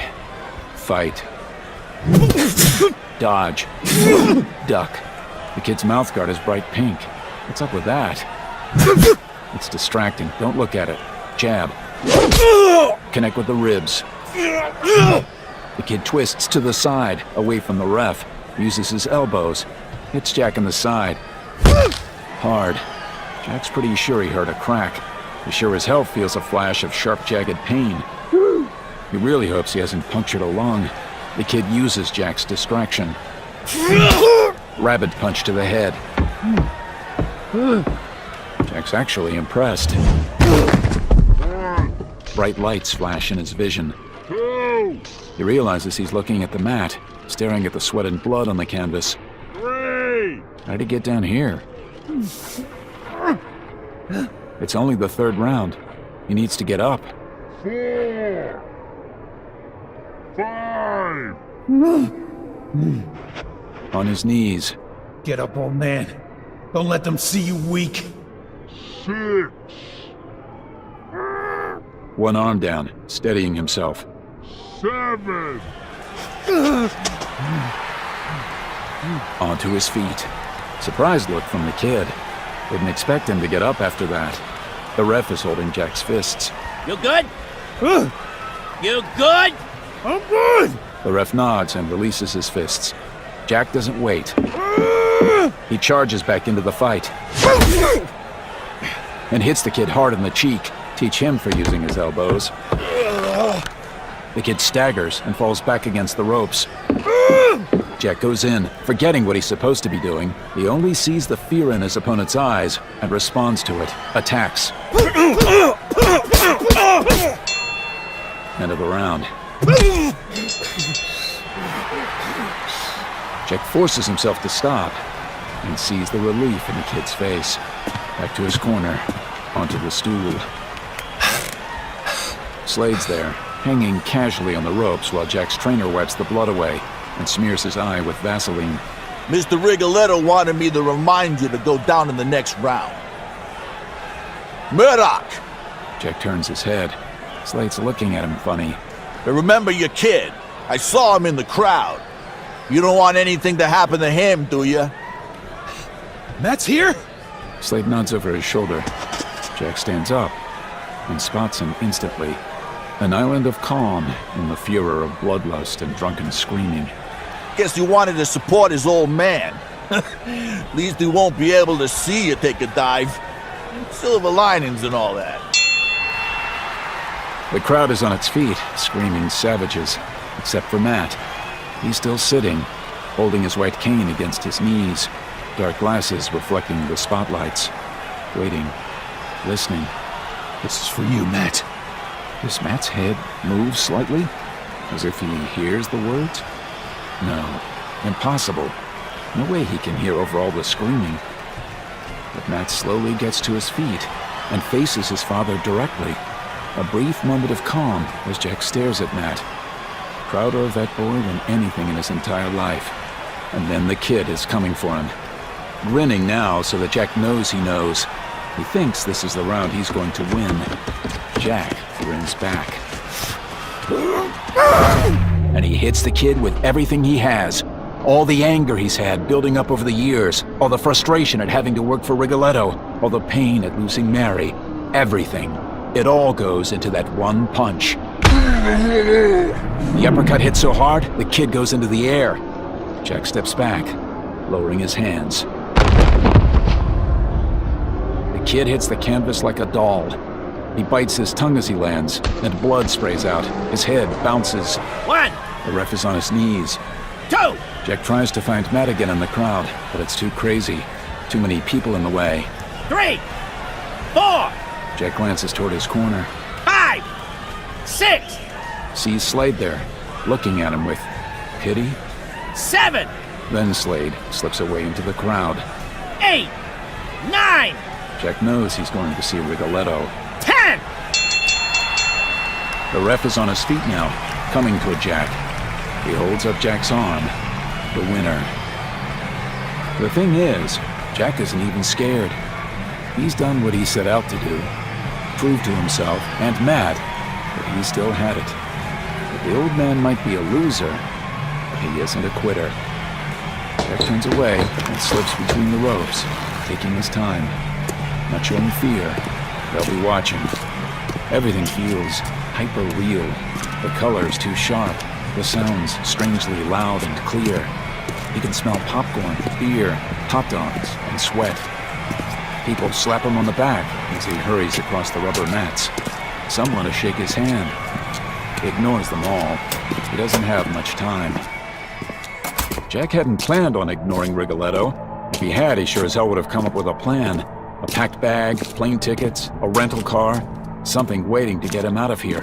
He would have sent Matt away. Or he could have just not turned up for the fight at all.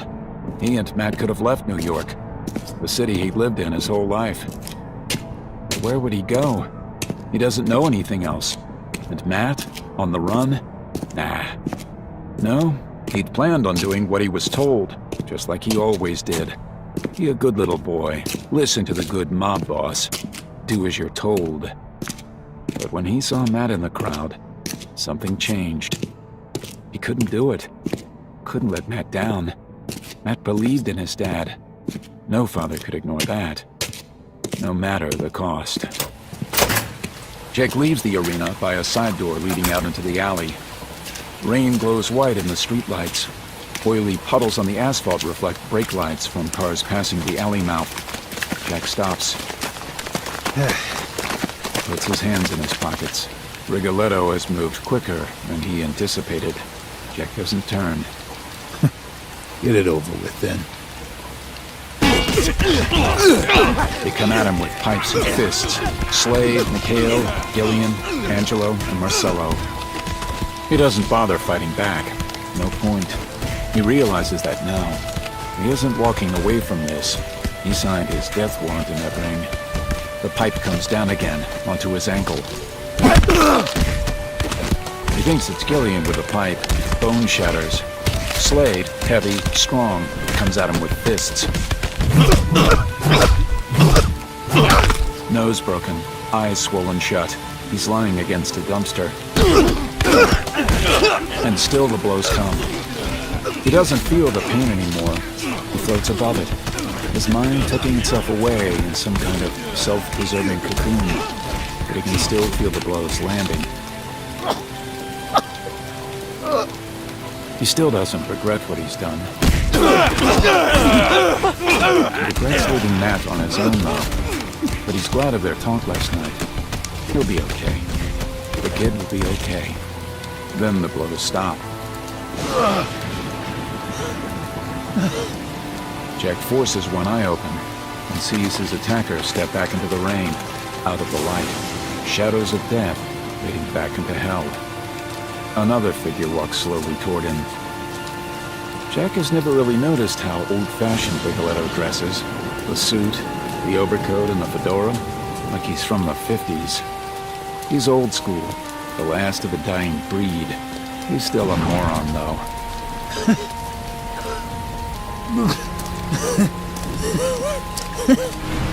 Blood spills out past Jack's shattered teeth and ruptured lips. Rigoletto pauses a few feet away, unsure. Then he walks forward again, until the light above Jack slowly crawls across his face. Hell you laughing at, Murdoch? You gone crazy?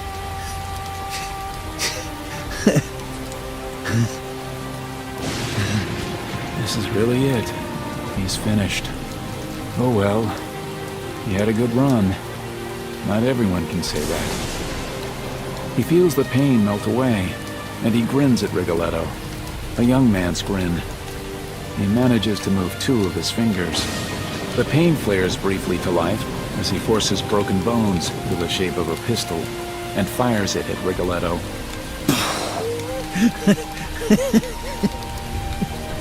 Rigoletto stares at him, then opens his jacket and pulls out a .44. You're a dumb SOB, Murdoch. You know that? Rigoletto forces the gun into Jack's mouth. Jack tastes oil. It's cold on his tongue. When the end comes, it's a relief.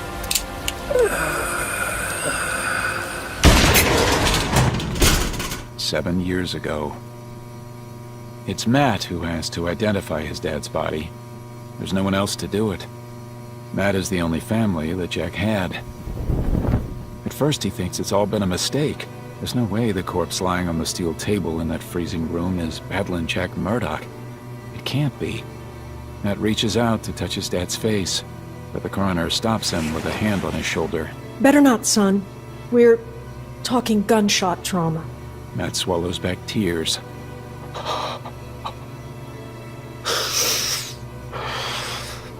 He clenches the steel table, his fingers turning white. In the end, he has to identify Dad by one of his tattoos, the faded one on his upper arm.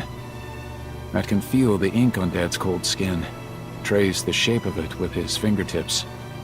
Jack told Matt he got the tattoo on the last day of high school, him and Matt's mom.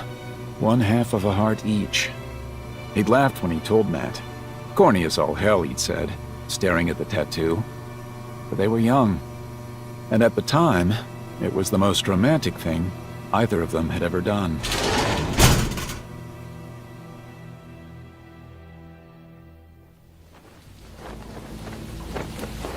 That night, Matt returns to Madison Square Garden. He knew something might happen. That was what all that talk had been. About Matt looking after himself, getting away from New York, spreading his wings. His dad knew. Matt stands at the mouth of the alley. That snapping sound, the crime scene tape, already torn and caught in the dumpster, flicking in the cold wind. He moves forward, his stick tapping the way ahead of him. Not that he needs it. He always likes to have it in case anyone is watching. It stops the questions. He knows the spot instantly, can smell the tinny ozone of Dad's blood. Matt has stopped just beyond the dark stain and takes a deep breath.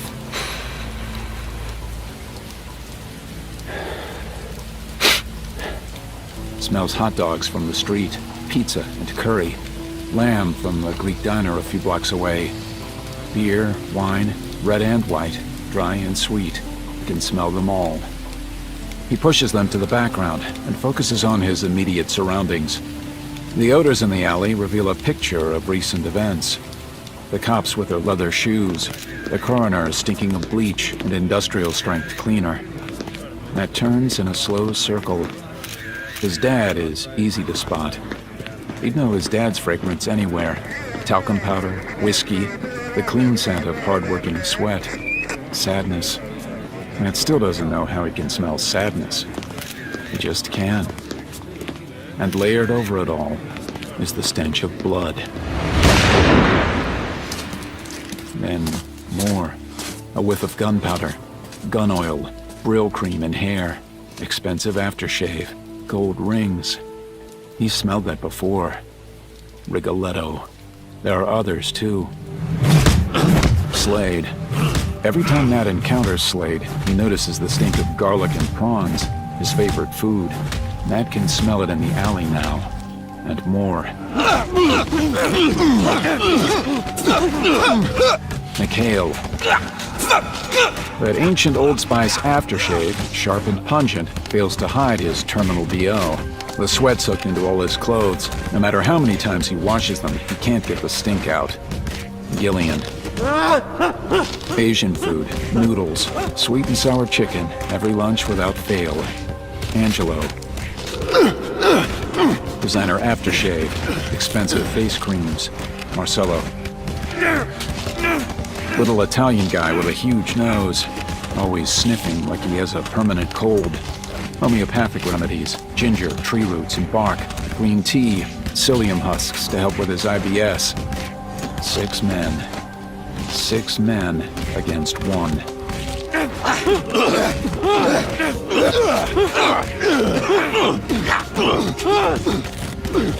Matt is pretty sure he knows what happened here. Rigoletto wanted Jack to throw the fight. Jack decided he wasn't going to do that, and he paid the price. Rigoletto must have lost a fortune to take such extreme action. After tonight, money is going to be the least of Rigoletto's worries.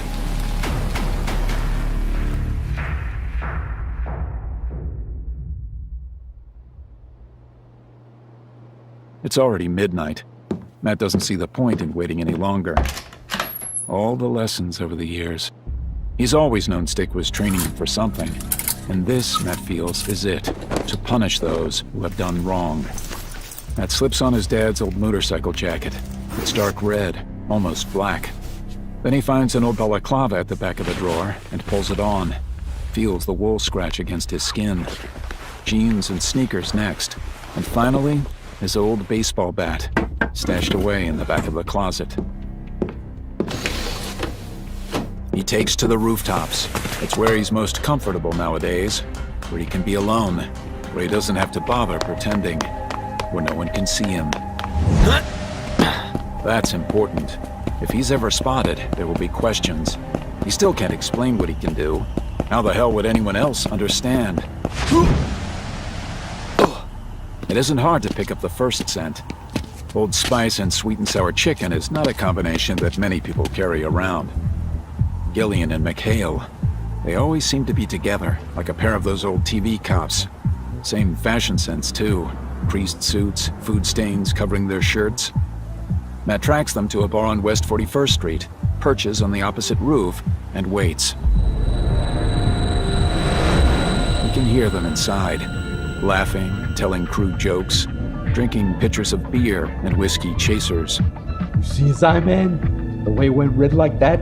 Ruptured, Mikhail. Huh? The correct term is ruptured, when all the blood vessels pop. I think it was Slade's toe cap. He's got those metal cowboy tips on the ends of his boots. They're talking about Dad. Matt grips the edge of the building, the concrete rough beneath his fingers. What's with that, Jillian? The guy's Italian. What's he going around wearing those things for? The guy loves cowboys. What are you gonna do? It's weird. Why? What difference does it make to you? None. But those ties. Did you see the one last night? One of those leather things with the belt buckle at the top. They should be banned. It didn't take you for a fashion connoisseur. I'm not. I just got taste, you know? Taste don't cost nothing. Right. You ready? I'm still drinking. Bring it. I want to join Angela over at the Magic Box. If she's got some fresh blood in from Czechoslovakia. Yeah? Where's that? Not sure. Russia? They stagger out of the bar, their feet scuffing on the sidewalk. They stumble along the street, passing a bottle of whiskey back and forth. Matt keeps pace along the rooftops. He waits for his chance, and finally sees a narrow alley up ahead. The streets are pretty quiet here. No one to witness. Perfect. He picks up speed, sprinting across the rooftops, dodging around metal chimneys spewing greasy steam from fast food joints and air conditioning vents. He leaps across a gap between buildings, feels the gulf pass below his feet, and lands easily. Barely a pause, still running. Swift, smooth, calm. Just like Stick taught him. He grabs the fire escape, slides down the ladder, hops over the balcony, and drops the last 15 feet to the ground. Readies his bat, moves toward the alley mouth. All I said was, don't stick your fingers in the peanut butter. It's unhygienic. What did she say? She said it was just a jar of peanut butter, and she'd use her finger if she wanted to. I kicked her out. Told her never to come back. Hey! You the two bastards who killed Jack Murdoch? The hell? Who's there? Doesn't matter. Whoever it is, he's gonna die. Matt hears the snick of a switchblade. He smiles grimly. They come slowly, feeling their way forward. It's dark. I can't see nothing. Means he can't see either. Right. Mikhail whirls around. Matt's bat comes up and hits him between the legs. The fat man doubles over. The bat comes up again, hits him in the throat. He drops instantly. An extension of Matt's arm, the bat whirls to the right, flicking around in a circle. It hits Gillian twice, breaking his nose. Shattered teeth fall to the ground. Gillian swings the switchblade. Matt brings the bat up, then flicks it down. The snap of a breaking wrist.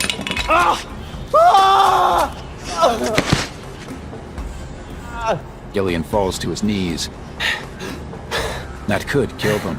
He could do it quick, get his revenge. But he doesn't. Matt Murdock takes his time.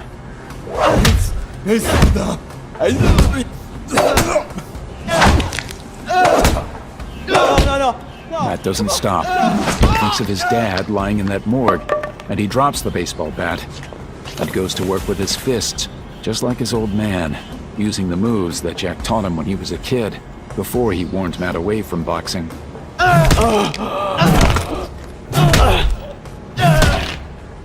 Even when they pass out, he keeps going.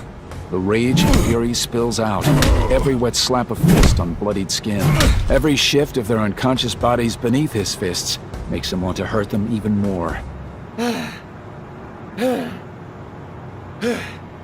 At the end, he still wants to kill them, but he manages to pull himself back from the precipice. You can almost see his old man standing there, shaking his head. I told you to use your head, kid. You call this using your head? I'm doing this for you, Dad. 20 minutes after he called the thugs into the alley, Matt Murdock grabs his now red bat and climbs back up to the rooftops. 2 down. 4 to go.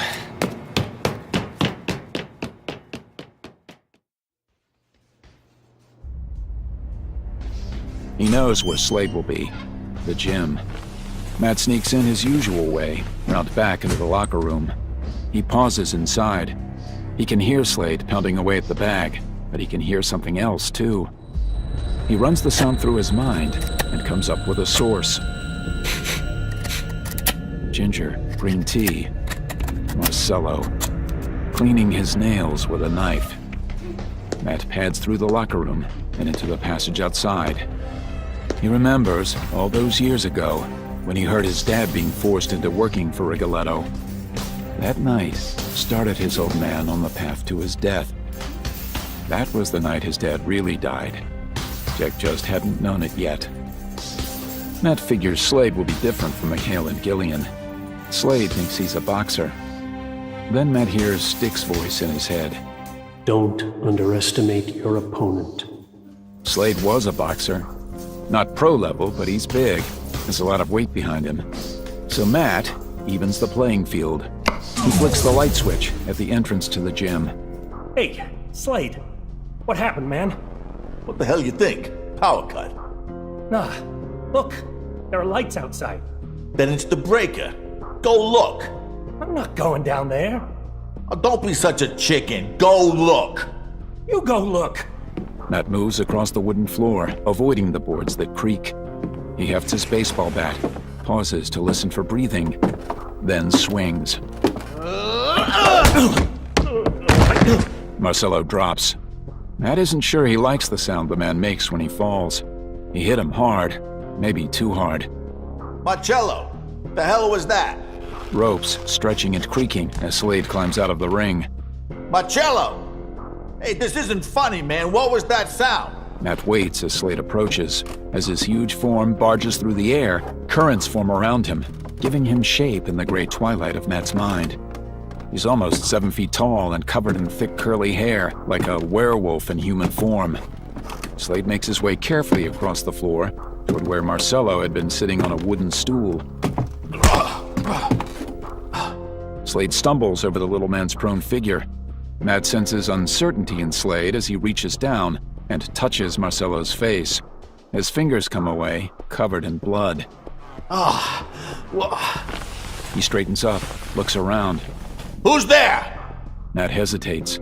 Out of all Rigoletto's henchmen, he hates Slade the most. Slade's a bully, just like the ones from school. The ones that made Matt's life a living hell. Matt knows his old man hadn't been bothered by Slade. Jack just ignored him. But over the years, Matt has been listening to Slade. He's seen the casual cruelty in his eyes, sensed the sadistic nature of the man. Matt wants him to see who is punishing him. Wants him to know why.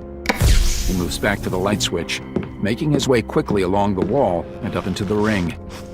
He waits beneath the spotlight for Slade to see him. The big man is still staring down at Marcello. Over here! He can feel the air current shift as Slade turns and sees Matt. Come on then, big guy. Let's see these amazing boxing skills you're always talking about. He drops the bat. I'll even give you a fighting chance. Slade takes his time, looking around in confusion as he approaches. He doesn't believe Matt is here on his own. Matt knows he's wondering where the reinforcements are. When he realizes no one else is coming, Slade's big face splits into a cruel grin. Matt can hear his lips stretching, hear the amusement in his voice. I'll break you in half, little man.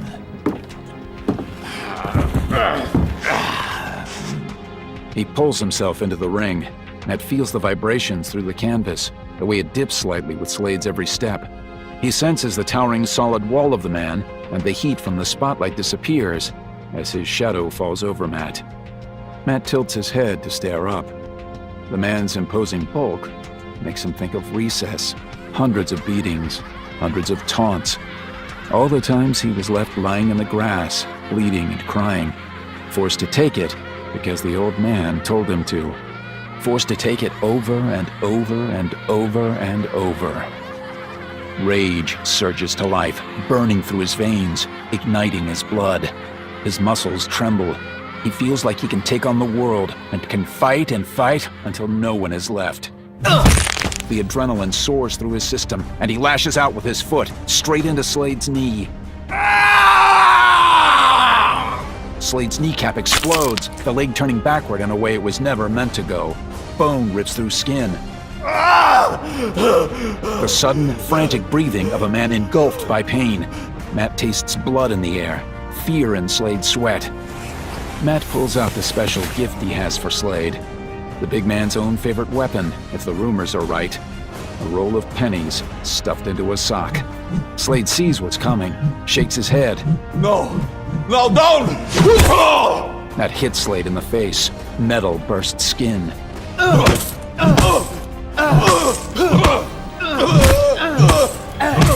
Over and over again, until Matt loses count, the sock tears. He drops the sock and uses his hands and feet to turn Slade's ribs into broken, jagged things. Only then does he stop.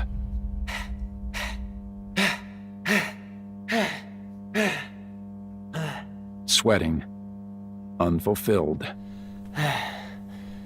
2 left. Angelo and Rigoletto. He'll go for Angelo next.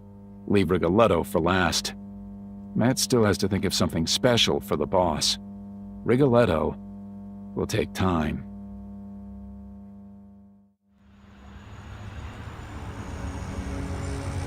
The Magic Box is an escort agency just off 12th Avenue, and it has all the cliches anyone could expect from a place with a name like that. From the pink neon sign and the mannequins in the windows dressed in skimpy lingerie, to the heavy-set bouncers standing outside. The sign says massage parlor, but they aren't fooling anyone. Aren't even trying to fool anyone. Matt checks the place out from the building opposite. He can smell Angelo in a room on the 3rd floor. Expensive aftershave, and that cream he uses in the hope it will lessen the wrinkles he sees growing deeper every day. Warm red light spills out of the room through an open window and onto a small balcony. Pink curtains occasionally flutter through the windows, then settle back in place. An electric fan blowing in the room. Angelo's not alone. Thick, cloying perfume. 4 different brands. He lets his senses roam farther afield. Male sweat, testosterone. False declarations of love and comfort from the girls. Proclamations of undying devotion from the customers. Matt lifts his eyes to the night sky. and feels the breeze cup his face, like fingers stroking his cheeks, urging him on. He leans over the roof. The gap between the two buildings is huge, but he's not going to let that stop him. Angelo is in there, not 30 feet from where Matt stands. He can't let him go. Matt moves back a few steps. A moment of weightlessness, a feeling of freedom. Then the rooftop rushes toward him, and he hits. But he's misjudged. His knee buckles and he falls forward, hitting his face hard on the roof tiles. He falls, dazed, and slides down the incline of the roof. He hits the edge, his body slides halfway over, and this time, the weightlessness snaps him back to his senses. He lashes out and grabs hold of the gutter just before he drops to his death.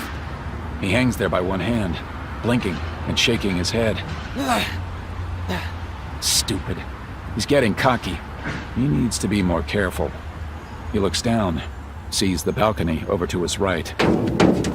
He shuffles across, using two hands, drops down lightly. He presses up against the wall. Listening. All I'm saying, honey, is you have to spend a bit of money if you want to look good. It's him, Angelo. He's close. How old do you think I look? I don't know, Angelo. 40? 51. Matt realizes Angelo is moving, pacing around the room. No way. You look too good for 51, doesn't he, Sammy? Yeah, It's true, but I take these supplements and I only eat grass-fed meat. Go home. Matt reaches in and grabs Angelo as he walks past the window. The man struggles like a landed fish. Matt can't swing his other hand over fast enough. Angelo gets out of the grip, and Matt has to stumble into the room or risk losing him altogether.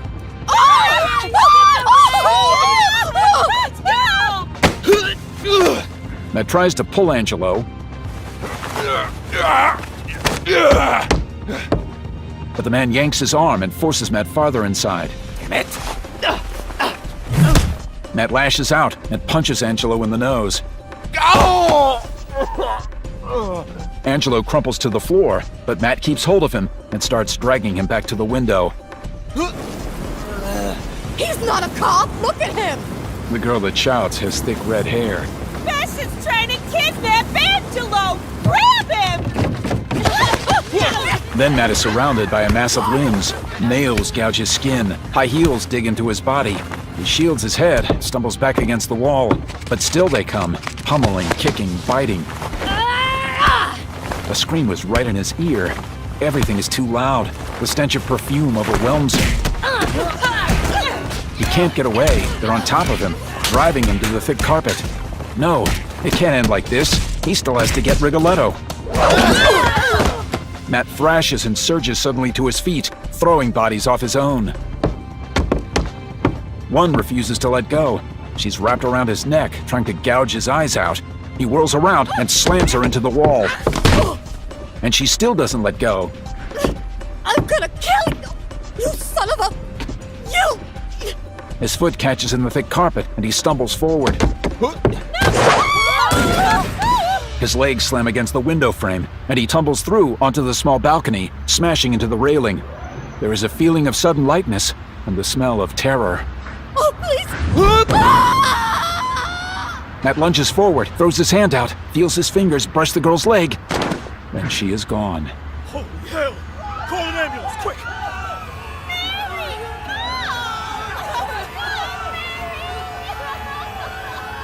Matt barely hears them. He's leaning over the balcony, imagining the scene below him. He hears quick, desperate footsteps from the room behind him. Angelo getting away. Matt turns in a daze. He can feel the stares of the girls. He wants to say it was an accident, that it wasn't his fault, but he can't. He turns back to the window, numb with horror. He steps out onto the little balcony and pulls himself up onto the roof, then walks slowly away. He killed her. He didn't even know her, and he killed her. He lets his feet take him across the rooftops of Hell's Kitchen. He keeps thinking it isn't real. It didn't happen. The same feeling he had when Dad was killed. Everything slows down. Reality shifts, becomes new again, as if he's experiencing everything for the first time, but through a filter of pain and horror.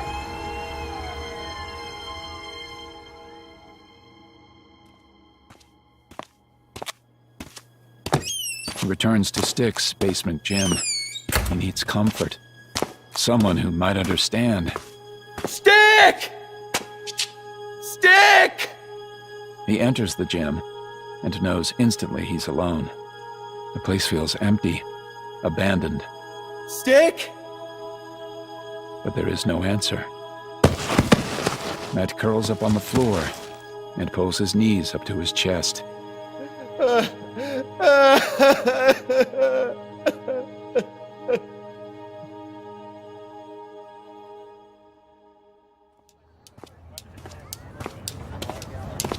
Terminal Hotel. A fitting name, thinks Stick. He always wondered whether Stone picked it just for the name, or if there's some other, more esoteric reason for holding their meetings here. It certainly isn't for its class or cleanliness. More likely, it's because the staff, if you can call them that, knows when to look away. Stick enters the foyer. He extends his senses, probing the area for enemies. Habit. There will be no enemies here. He moves past the old reception desk, tempted to bang his stick on the wood to wake the slumbering clerk. He decides against it. He knows himself well enough to realize he just wants to lash out, to hurt. It isn't the clerk's fault what happened tonight. If it's anyone's fault, it's his.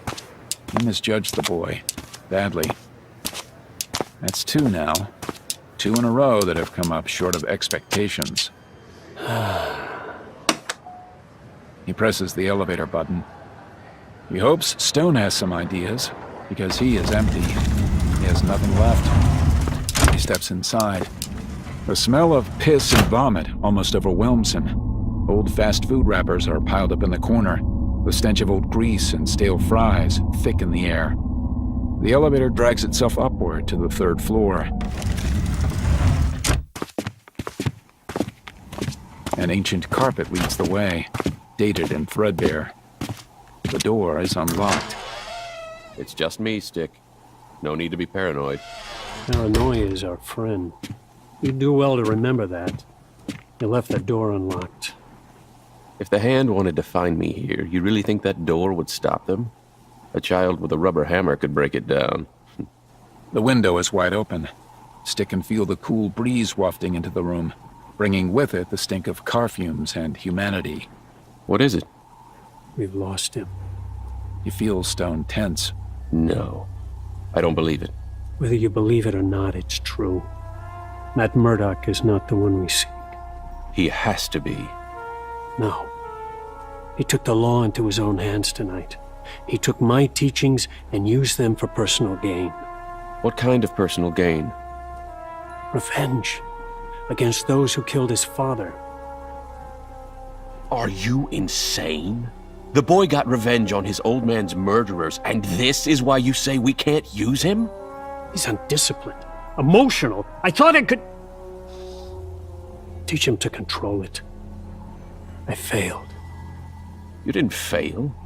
You created a weapon. The night that weapon tasted first blood, it was the blade's quenching. No. I misjudged him. He can't help us. Stick, you've said this to me so many times, I'm sick to death of hearing it. The chaste are all that stands between this world and the forces of darkness. But we're growing old. We need young blood, and in the past 20 years, you found two possible candidates. Matt Murdock and Elektra. Don't talk to me about her. I have to. The girl failed, or we failed her. Either way, there's already a chance the enemy has got to her. If we don't find a new champion... I know! You think I don't know? Why the hell do you think I spend my life traveling around looking for someone worthy? Stick, no one is ever going to be worthy. You hold everyone up to a standard no one can meet. You did. 40 years ago, and no one since. We must give the boy one last chance. One more test. No. It's done. Stick. Enough. I won't discuss this anymore. We can't let our order be compromised. You know that. The boy has failed. He's useless to us.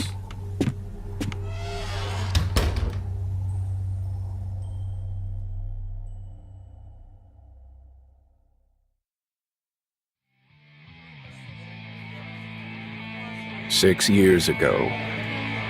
Larks is good at waiting. It's a skill not many can nurture, and one he finds useful. He can sit still for hours. It's like meditation. The world flows through him, thoughts drift through his mind, and he comes out the other end feeling rested and peaceful.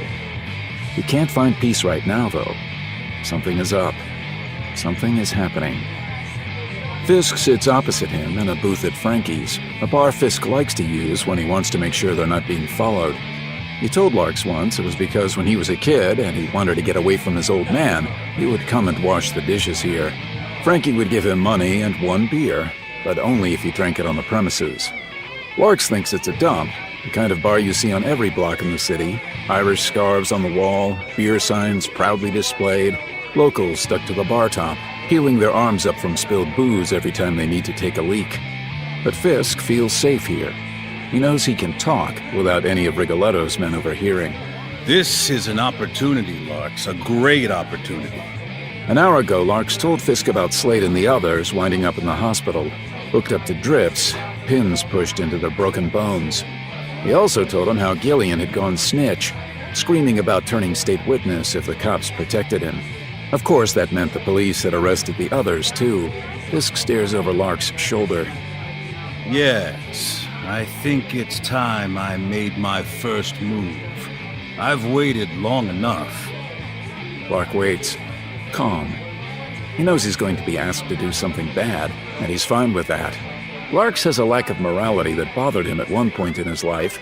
He couldn't understand why he didn't give a crap about people, didn't feel anything the first time he twisted a bird's head clean off, its tiny legs scratching at his wrist for a full minute, while its head sat a few feet away. A few years later, he found a book for shrinks in the library. It talked about sociopaths and psychopaths and that kind of thing. He read the book with great interest because it described him almost exactly. Not a psychopath, no. A sociopath. That's different. Slade and the others, they must not leave the hospital. That's all he says. All he has to say. Larks finishes his beer, gets up, and leaves the bar. He steps outside. There's a chill in the air. A coldness that hits him in the back of the throat when he breathes in. Tingles his nostrils every time he inhales. He likes the winter. Everything's dead. The sky is gray, the trees are black and damp, the streets coated with ice. But it makes him feel more alive than summer. Summer suffocates him, pummels him down with heat and heaviness so he can hardly move. But winter, he comes to life in winter. The cold wakes something in him, something primitive. It's the best time to kill. It feels right, murder in wintertime. He waits till after 1 in the morning. He knows that's when the hospital is busiest. Kids spilling out of bars and nightclubs, getting into fights, breaking bottles over heads. Harmless stuff, but it keeps the doctors busy. Larks enters the hospital by the back entrance. Inside, he passes huge plastic bins filled with dirty sheets lined up in front of an industrial-sized elevator. He could just walk straight up to the wards. He doesn't think he's going to be challenged, but there's something he's always wanted to do. He climbs the stairs to the next floor, walks past offices, peers inside until he finds what he's looking for. A doctor's white coat, hanging over a desk chair. Larks slips inside and grabs it, disappointed not to find a stethoscope lying there too. Still, beggars can't be choosers. Pulls on the coat and checks the name tag. Dr. Slater. A minuscule smile touches his lips. He likes that. Larks checks for the knife he keeps in the back of his jeans. He can still get to it with a quick flick of the coat, so he leaves the office satisfied. He changes his stride, straightens his shoulders, walks with a kind of casual arrogance that doctors have. that I'm too important for any of this walk. He heads to the ward where he knows Slade and the others are holed up. As he turns the corner, he's surprised to see a cop sitting there, reading a magazine. Larks doesn't stop walking, doesn't miss a step. Always act like you belong, and no one will question you. The cop glances at him. He's young, bored. But there's something behind his eyes as he takes in Lark's coat, then his longer-than-average hair. The cop frowns slightly, trying to join up his image of a doctor with what he sees approaching. Evening, officer? The cop nods at him, still uneasy, but not sure why. Larks marvels at how much confusion a simple white coat can cause. You have a family waiting at home? Why? No reason. Not easy doing the night shift for a bunch of crooks. Oh, yeah, I do. Have a family, I mean. Truth is, I'll probably get more rest here than at home. A new baby doesn't sleep through yet. Larks nods in understanding. Then his hand flashes out, slices the blade across the cop's neck. The man blinks. For a moment, it's as if nothing has happened. So sharp is Lark's knife. A fish-cutting knife. The only thing he has that belonged to his old man. Then the cop shifts slightly, and the wound opens up, peeling wide like a bloody smile. Lark moves quickly. He pushes the door open, grabs the cop, and drags him inside. He manages to get the body into the ward before it makes a mess on the floor outside. He dumps the still-living cop on the floor. The cop's reaching up. Lark squats close to him, watching. He's always fascinated by the moments of death. Every single person he's killed, if it's not an instant death, and he works hard to make sure it never is, they all go through the same series of emotions. First, it's disbelief. They fight, not even acknowledging what's coming. Then it's fury at their approaching death. Absolute primitive anger, but they're about to be extinguished, and there's nothing they can do to stop it. That powerlessness must be the worst part, Larks muses. That feeling that your fate has been taken out of your own hands, your future has been stolen. After that, there's a surge of panic. The body flails about, fearing the end. Then, finally, it's acceptance. Thoughts about those they're leaving behind. Larks can always tell when they shift into this stage of death. Their bodies sag. Their eyes shift away, refusing to look upon anything other than their own memories as they die. He used to let them look away, but lately he's taken a certain pleasure in grabbing their hair, making sure the last thing they see is his thin face. Lark's fingers grip the cop's thick hair as he fades away. Larks leans close, peering into his eyes, and smiles. He can tell the exact moment the cop dies. There's something indefinable, something that just vanishes. He wondered once whether it might be the soul departing the body, but he never came to any decision, one way or the other. He releases the cop and straightens up, looks around. The room has 6 beds, but only 4 are occupied. Mikhail, Gillian, Slade, and Marcello. All of them hooked up to IVs, their bodies in various casts and bandages. Larks walks between the beds, his knife held in his hand. He knows he should get this over with. There might be another cop, one who's just gone for coffee, but he doesn't want to rush it. He picks Marcello first. He leans close, studying the little man. He doesn't look too bad. No body bandages. He has one around his head, though. Larks prods the bandage, trying to find the wound. Marcello's eyes snap open. Larks puts a finger to his lips. Marcello nods and obeys, obviously thinking he's here to spring them. Larks looks down. Marcello has been cuffed to the bed. A smile spreads across Lark's face. A captive audience. How wonderful. He turns in a slow circle, noting the location of each of the beds. He starts with Marcello. A quick dig with his old man's blade. But not a full-on throat slit. He wants something more artistic. Marcello's eyes widen in shock. Larks moves to the next bed. Gillian. He stabs at the throat, same way he did with Marcello. Gillian's eyes snap open. On to McHale.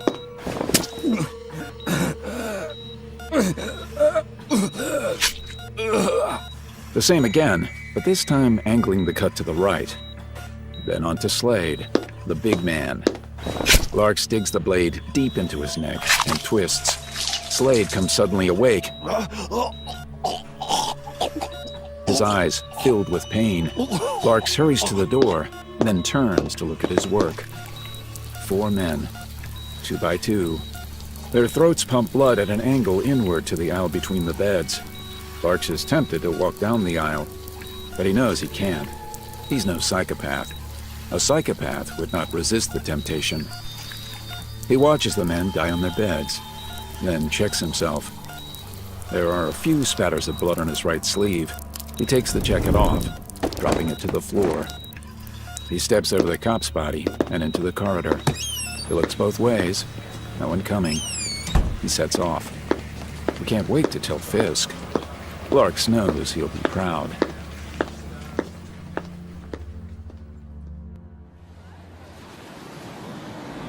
Six years ago, Columbia University. Hey, move it, fatty! Hey! Matt stands in the snow, his breath clouding in the air, as Brad Matheson and his lackeys drive up fast behind Foggy Nelson. Franklin Foggy Nelson is Matt's roommate. He's studying law as well. A genuinely nice guy. You don't see too many of those nowadays. Brad had hit the brakes just before he slams into Foggy. The wheels had locked on the ice. The car skids slightly so that it actually does bump gently into the back of Foggy's legs, sending him staggering forward. Run, little piggy!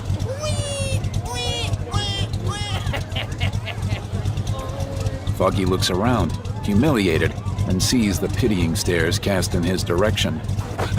He breaks into a waddling run, moving his slightly overweight body as fast as he can. Brad and his friends set off after him again.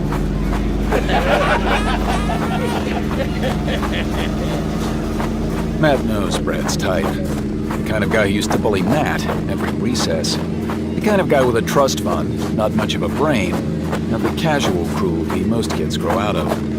Those who don't, well, Matt is of the opinion that those who don't grow out of that sadistic streak either become criminals or cops. It's a fine line between the two.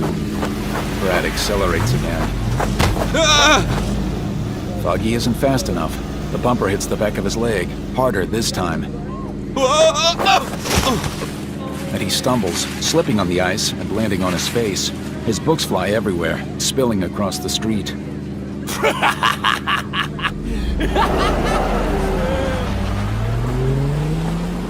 Brad speeds off, shredding Foggy's books beneath his tires. Matt follows the direction of the car as it comes toward him, his senses extending out, the air and wind forming shapes in Matt's brain.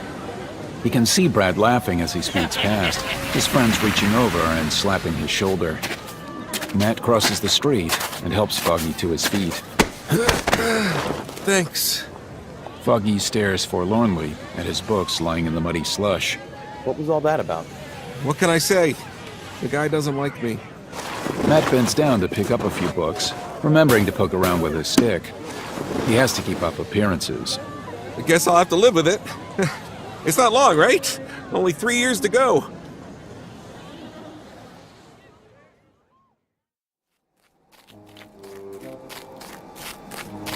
Matt, of all people, knows what 3 years of bullying can do to someone.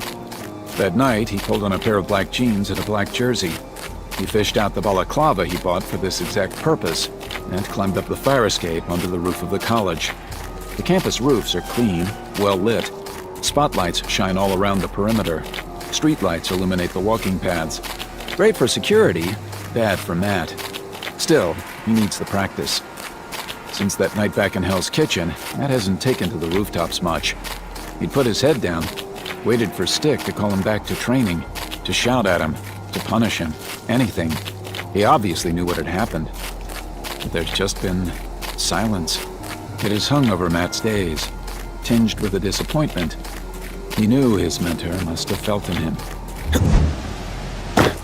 There's nothing Matt can do about it now. But there isn't a day that goes by that he doesn't think about that girl, the terrified scream, the sickening wet thump as she hit the ground. He shakes his head even now, shying away from the memory. He pulls on the balaclava.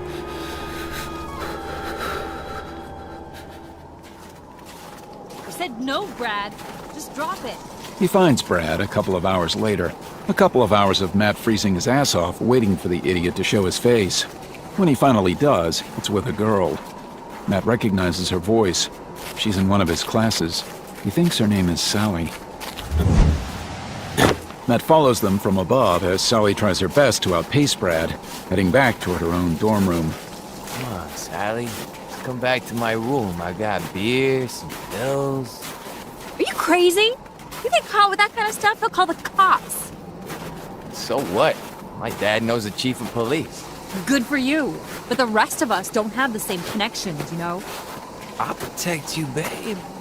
You hang with me, I'll make sure you never get into trouble. Sally stops walking. Brad, listen very careful, okay? I would rather spend a year in jail than hang with you. Understand? You and me, no chance. Not gonna happen. Stop even entertaining the thought, because it will never, ever happen. Matt grins. Yo, you hit me! Brad, if you even think about trying to kiss me again, I won't bother calling the cops. I'll hunt you down myself. Understand? Cow! That's just about enough from you. Matt drops down directly behind Brad. He hooks his foot around Brad's leg and yanks back, sending Brad face first into the snow. Matt kneels on his back. Here's what's going to happen. You're going to turn over a new leaf. You're going to be nice to people. You're going to realize that people are not here just for your amusement. Got it? You realize how much trouble you're in? I'm gonna... Wrong answer. Matt grinds his knee into Brad's kidney. Matt leans forward, putting more weight on his spine. Do you know what else you're going to do? You're going to be nice to Foggy Nelson. Oh? Matt stares at the back of Brad's head. He has to fight the impulse to start punching him right there and then. He's the guy you nearly ran down with your car today. The guy you've been hassling since the start of the semester. Him? Why do you... Okay. I'll leave him alone, Jesus. I don't know. Not sure what it is, Brad, but something tells me you might not be telling the truth. Here's what I'm going to do. I'm going to teach you a lesson. Something that will make you remember what happened tonight every time you get the urge to take a shot at someone. Matt pulls off the balaclava and shoves it over Brad's head so he can't see. Then, he gets down to business. A couple of girls find Brad the next morning while they're out for an early morning jog. 10 minutes later, half the school is standing outside, laughing at the naked guy tied to the fountain. After being there for 5 hours, he has to be taken to the hospital for mild hypothermia. Matt hadn't been too worried. He'd been keeping an eye on Brad through the night. The lack of sleep is worth it, because Matt knows that every time Brad thinks about hassling someone, his thoughts will turn to this night, and he might reconsider. Matt wishes Stick was still around so he could see what Matt did. Matt thinks he'd be proud.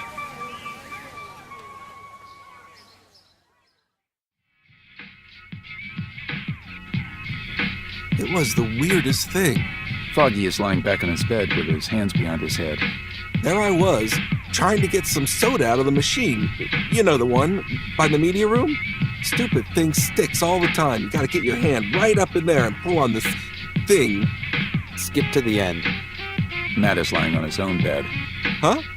Oh yeah, sure. There I was, my hand stuck inside the stupid machine. And who comes walking up to me? Brad Matheson. I think, well, that's it now. He's gonna have a field day with this. But you know what happens? What? He says, "Let me help you with that, Nelson." And he tilts the machine so I can get my hand out. I'm standing there thinking, what's happening? Where's the punchline? But it doesn't come. He just says, "You okay?" And I say, yeah, thanks. And he claps me on the back and says, no problem, Nelson, see you around, and walks off. You believe that? A changed man. Hey, was that Kathy I saw talking to you today? Matt frowns. Kathy. She'd come to him after Professor Lynch's class on ethics. Yeah, asked for help with notes on the lecture. Said she thought her ethics need work. I think she was joking. Oh yeah? You gonna help her out then? No. Seriously? Why not? Because giving in to your emotions is dangerous. It gets people killed. Control everything. Keep a tight rein on your feelings, your desires. It's the only way to keep people safe. Matt has already violated his agreement with himself by dealing with Brad. He doesn't want to do it again. I don't have the time. I've got too much studying of my own. You realize she doesn't actually want you to help her study, right? Go to sleep, Foggy. Sure. I'm just saying. You understand what she's asking you? Yes, Foggy. You sure? Because I have a feeling you really don't. Foggy leans over on his mattress to look at Matt.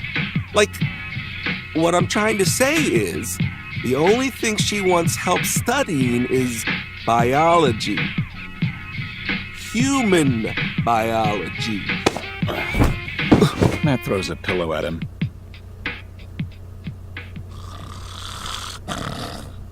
He waits for Foggy to fall asleep, then climbs out of bed. He pulls on his black tracksuit and sneakers. If anyone ever asks, he can just say he can't sleep and is going out for a run. Which is true, to a certain extent. Not that he has much choice. A good night's sleep is out of the question when sharing a room with Foggy Nelson. Matt doesn't mind. Even if he had a room of his own, he still wouldn't be able to sleep. How can he, with the wind calling out to him? It speaks to him, carrying the news of the day. It charges in off the ocean, fierce and bitter and freezing cold, carrying hints from the cargo boats and fishing trawlers. It rattles satellite dishes and sets power lines thrumming, leaving swirling snow in its wake. It roars down the concrete canyons, winter naked branches clattering in combat. Old leaves and dried out husks rustle and skitter through the air like fairies. And he follows,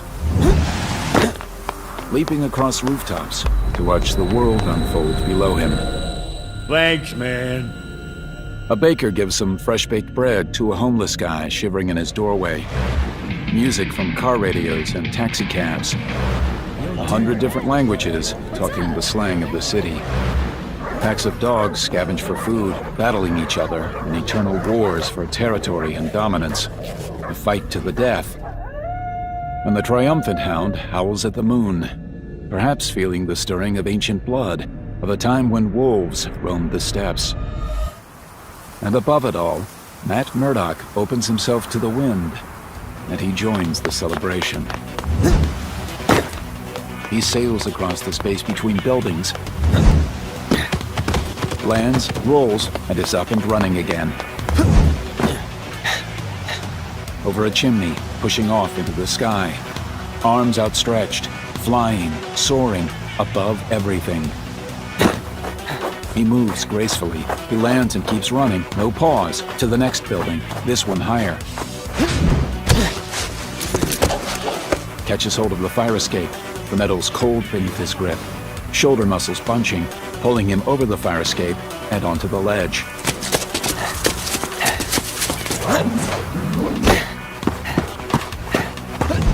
Sprinting again, somersaulting between roofs. Tight walking over power lines, easy, calm. And then, a sudden movement at the corner of his perception. Matt stops, frozen, alert. He moves quickly into the shadows. Someone else is here. Matt extends his senses all around him. There, a scent, human and fragrant. Perfume, jasmine, citrus. Like a fresh summer's day. A woman. He moves his head slowly, trying to gauge where it's coming from.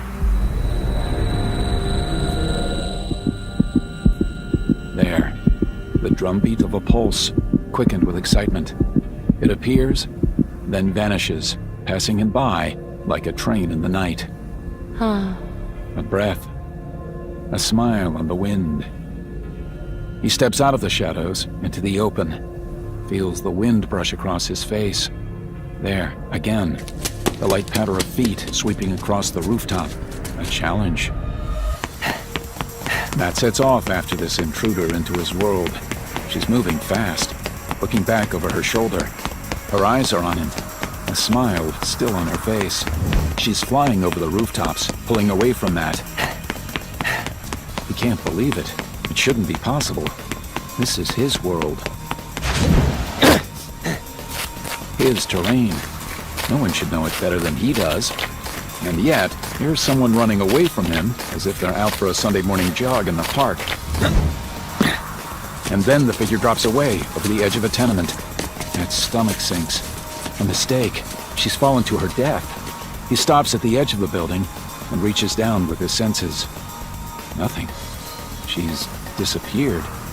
He tries to catch her scent, but it's masked by the garbage in the dumpster directly below him. Matt drops down into the alley, slips on some congealed grease, and lands on his backside. What? A soft foot on the asphalt. He whirls around. The cat arches its back and rubs itself against his leg. He reaches down and absently strokes its fur, wondering where the girl has gone. He hurries to the alley mouth and waits. There, the hint of jasmine on the wind. She's heading for the park. He locks on to her scent. Old perfume still clinging to her skin, and a not unpleasant hint of sweat. She won't get away from him now. He yanks off his mask. It's getting in the way. He keeps chase. She's playing with him, toying with the blind man. She crosses a busy street in the hope that he'll back off. He doesn't, and realizes his mistake too late. A car, too close. He instantly flashes back to that fateful day. The day that started all this. Distracted, stupid. He leaps into the air, for a moment thinking he has easily cleared the roof of the car, only for his foot to hit the cab indicator on top. He's knocked sideways and sails through the air, hitting a snowbank on the sidewalk. That rolls over, the snow icy on his face.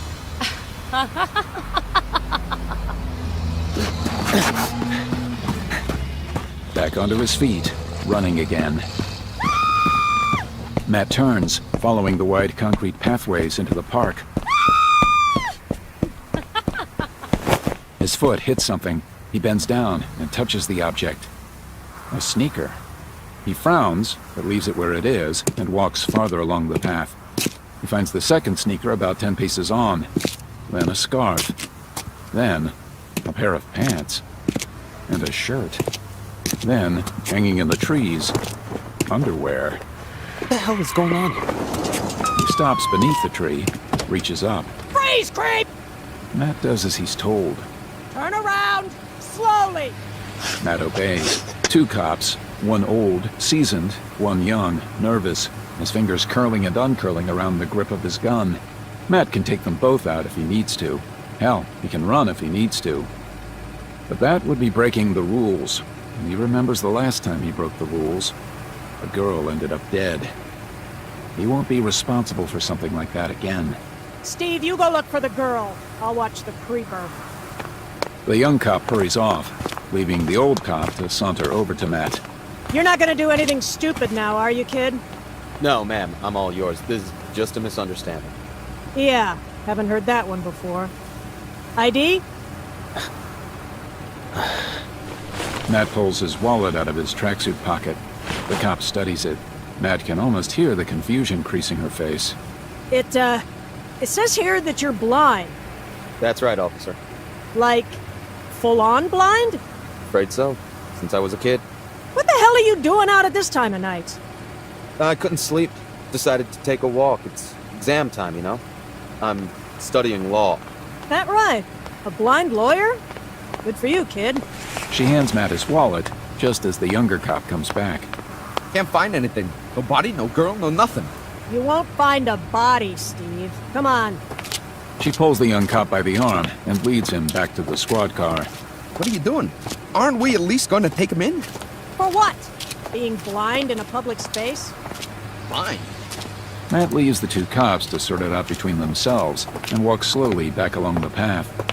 He knows he's being watched, and she's taking a great deal of enjoyment at his expense.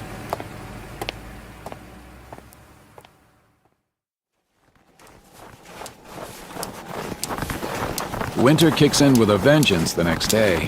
Thick, heavy snowflakes blanket the campus, piling up against the windows and sidewalks. I don't get it. Foggy is muffled by his scarf. What don't you get? Matt warms his hands as they make their way toward the gate. I study non-stop. You barely glance at your books. And? And I barely get a passing grade. But you just breeze through. Maybe you should try studying without the TV on? Hey, let's not get radical. Foggy steps into the street, but Matt grabs his arm and pulls him back. What? Wait. The driver of the sports car sails to a stop right where Foggy was about to walk. Hey, you crazy? You could have killed me. He smells citrus and jasmine. Citrus and jasmine. What are you grinning at?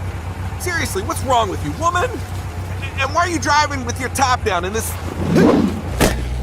Matt leaps into the car, straight into the passenger side. Matt? The car pulls out into traffic, cutting off several cars in the process. Matt sits back with a grin, feeling the wind whipping his hair at 50 miles an hour. In the snow, through traffic. He knows that she's throwing sidelong glances at him as she looks for the fear. Every time she does so, he catches more of her facial structure. Delicate, but hard. Full lips pulled back as she smiles into the wind. 60 miles an hour. She cuts off a huge truck. The driver slams on the brakes, skidding as the back end of the truck slides out into traffic. There are no collisions, though. Everyone stops in time. She's still watching him, more than she's watching the road. Her head resting on the wheel as if she's about to take a nap. 70 miles per hour. Ice and water spray up to either side of them. 80. She's sitting back now. She seems disappointed. She expected a reaction from him, and she's not getting it. Matt grins again. She slams her foot down. 95. It would be enough to turn anyone else into a gibbering wreck, not Matt. He can feel his blood pumping, his heart racing in his chest. It's been a long time since Matt has felt this alive.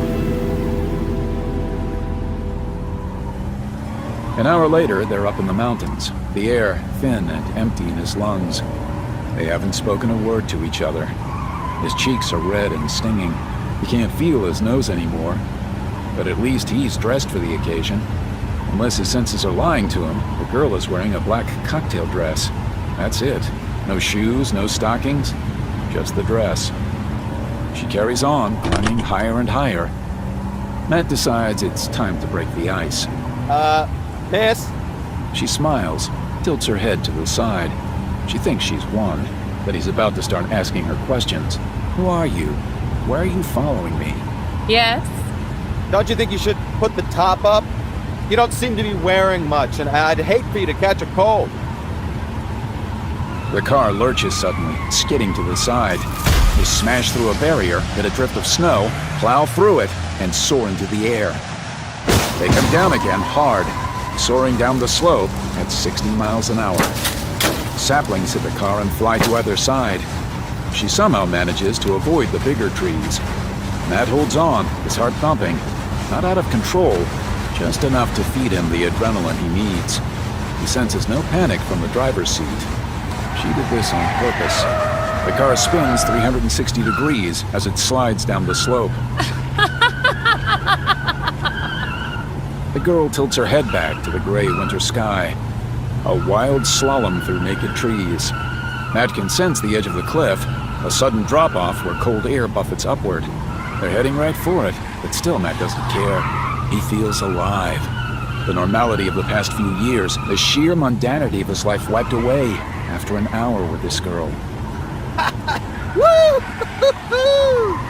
She pulls the handbrake, the car skidding around again in a slow circle. The edge is approaching. 50 feet. The car hasn't even slowed down. 30. They're going to go over. 20. The car hits a thick bank of snow. Matt is thrown sideways, the seatbelt digging into his shoulder. The car tips up onto its side, hangs there for a moment, then drops back again. Was it good for you? The girl gets out of the car, heads to the edge of the cliff.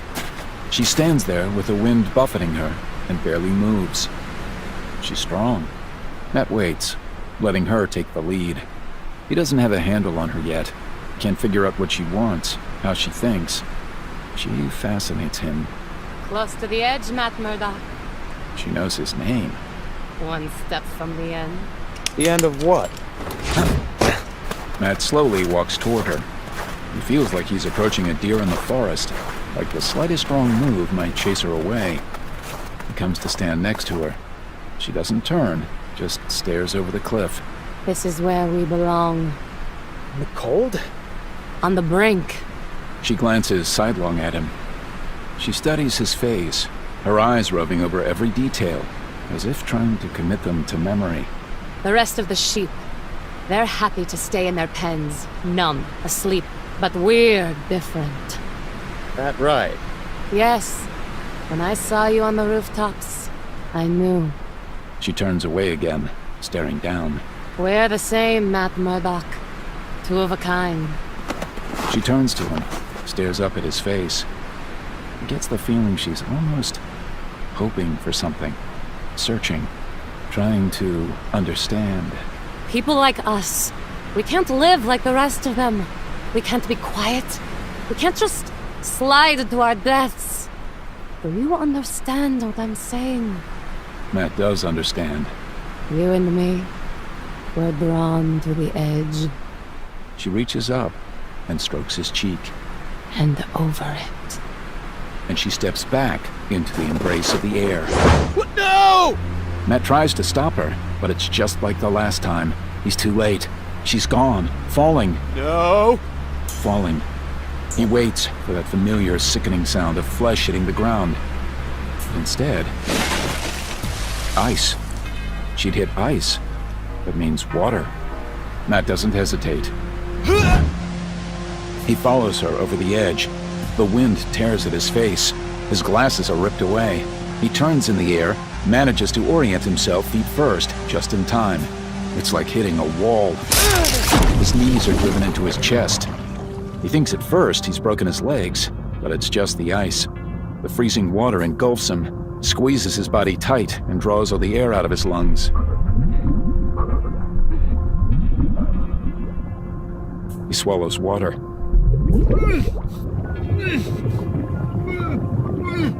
He thrashes to the surface, hits shards of ice as his head breaks through.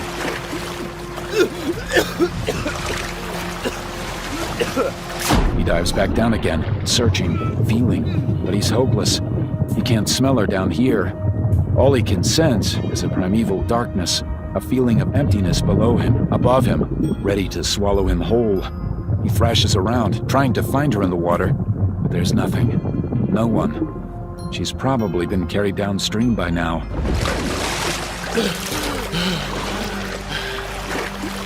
He breaks the surface again, another lungful of air. He's about to dive back into the darkness when a sound pulls him up short. Matt treads water, waiting, listening, and there it is.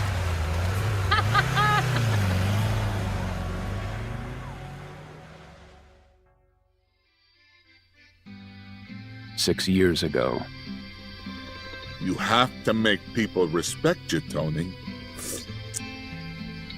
Rigoletto sits at the table in the private room at the back of his favorite restaurant, sipping his drink. He's passing on his wisdom to his nephew and second-in-command, Tony Piccolo. Tony is in his 40s now, and being primed to take over the business should Rigoletto ever decide to retire, something that Larks doesn't think is ever going to happen. The old man will head up the business till the day he dies.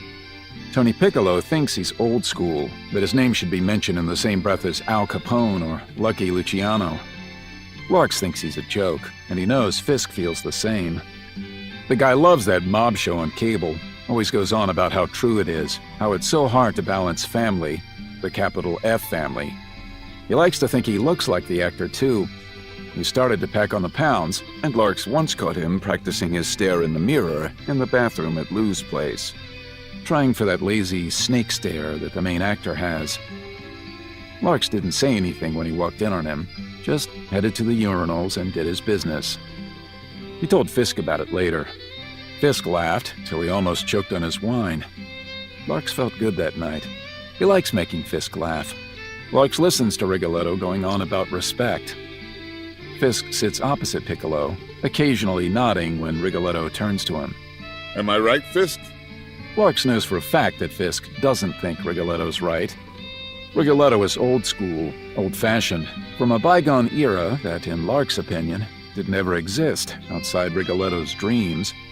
An era when the mob had honor, helped little old ladies across the road, protected the neighborhood from the real criminals. Nah, never happened that way. The mob back then was the same as it is now. Rigoletto's either going senile or just doesn't want to admit it.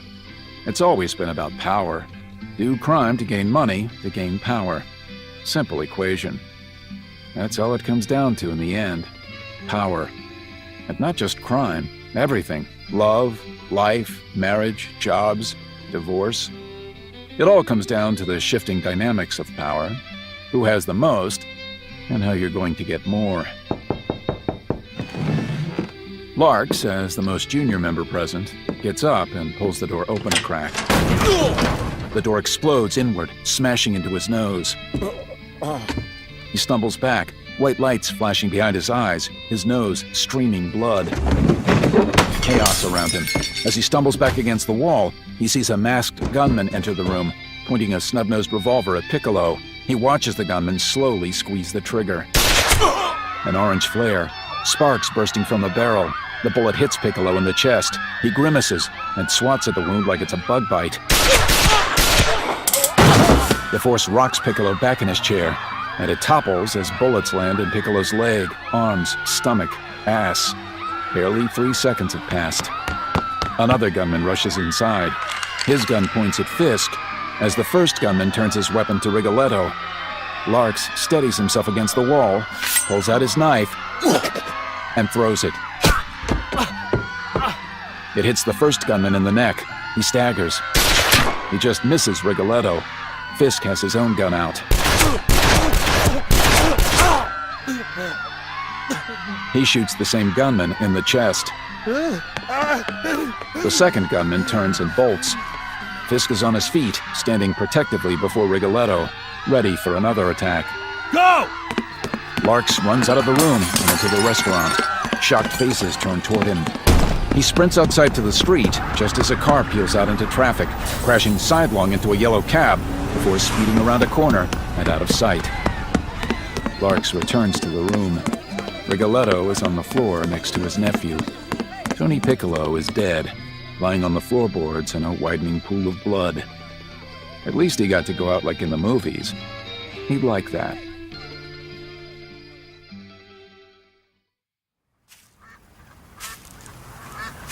What the hell was that, Fisk?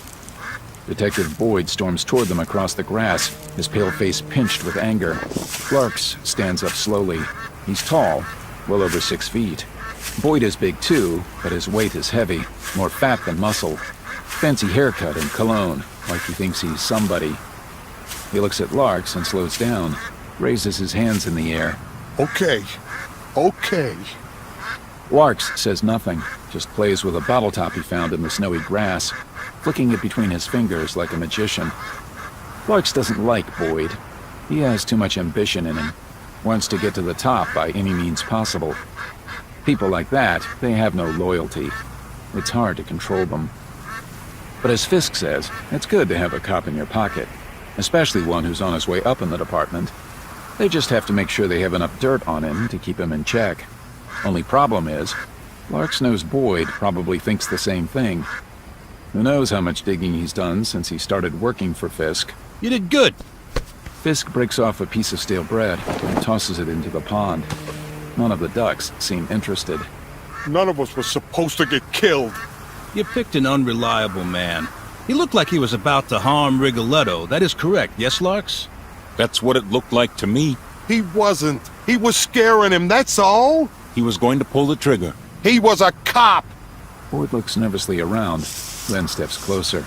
He had a family. What am I supposed to tell them now? Nothing. The police will investigate a gang shooting. A corrupt member of New York's finest will be found to be involved in the dispute. This will sidestep any subsequent questions. You will say nothing at all. But his wife, she'll lose his pension. Fisk stares at Boyd for a few moments, before breaking into a smile. You're joking, yes? You're not honestly telling me you care about this. Boyd looks away. If you are, then please, feel free to send her your fee for today's work. Better yet, send her a percentage of the money I pay you every month. No? Your moral outrage doesn't extend as far as that? I didn't think so. Run along, Detective. You're scaring the ducks. Boyd turns and trudges away through the park, his hands in his pockets, the wind buffeting his hair. I don't like him. He doesn't respect you. I couldn't care less. One of the many things Rigoletto and I disagree on is fear versus respect. Fear keeps people in check. Respect does not. And what about Rigoletto and his lieutenants? Do they fear you? They will.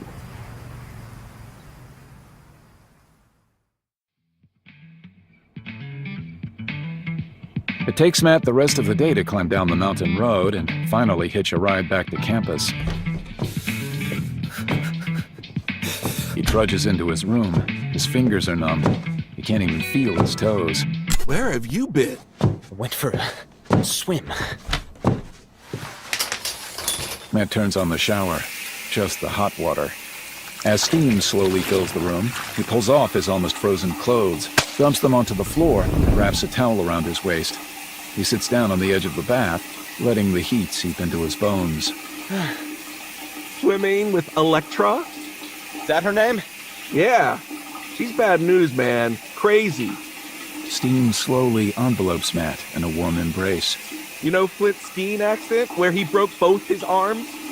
Yes. He doesn't even know how to ski. Hence the broken arms. No. I mean, he made a pass at Electra. He said the last thing he remembers is her laughing in his face. And then he wakes up in the hospital. That chick is certifiable. Maybe. Now, do you know where she lives?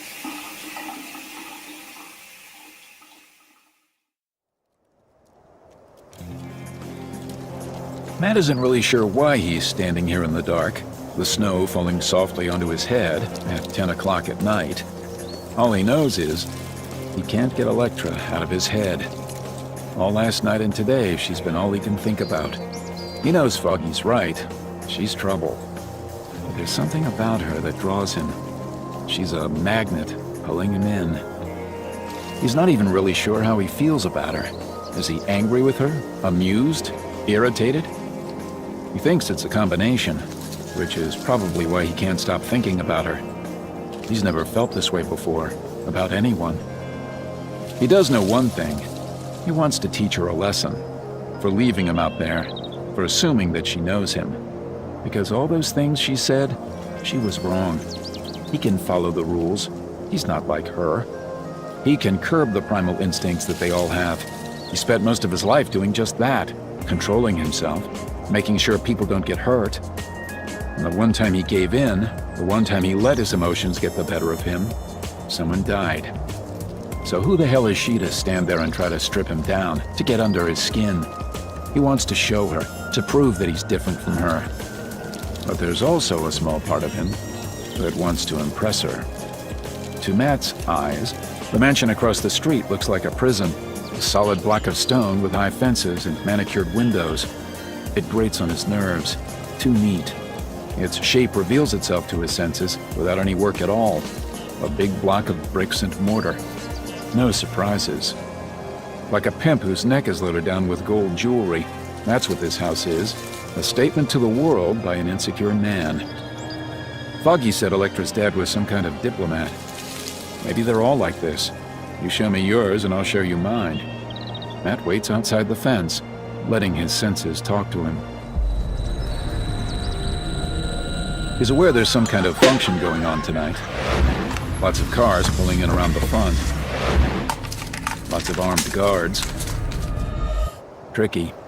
He briefly considers calling it off, but he can't. His curiosity is piqued. He waits for the moon to pass behind a cloud, then steps out from the shadow of the yew tree and crosses the deserted road to the iron fence.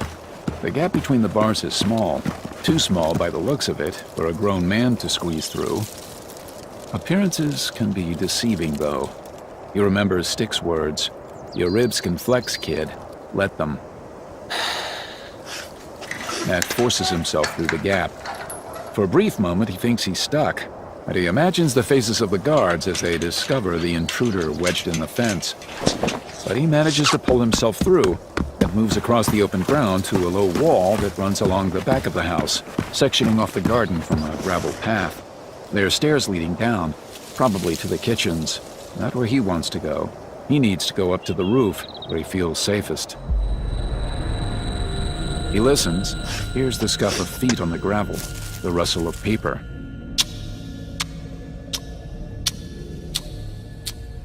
Smells a strong scent of mint gum. The guard might as well have strapped a spotlight to his shoulders. Not that it would be hard to track him without the gum, but still, nice of the guy to help out. Matt waits for the guard to pass, then hops up onto the low wall, using it to jump and grab the ledge beneath the second-floor window. He pulls himself up. Another leap, and he grabs the ledge 10 feet above him. Third floor. He needs to move fast now. If any of the guards happen to look up, they'll spot him instantly.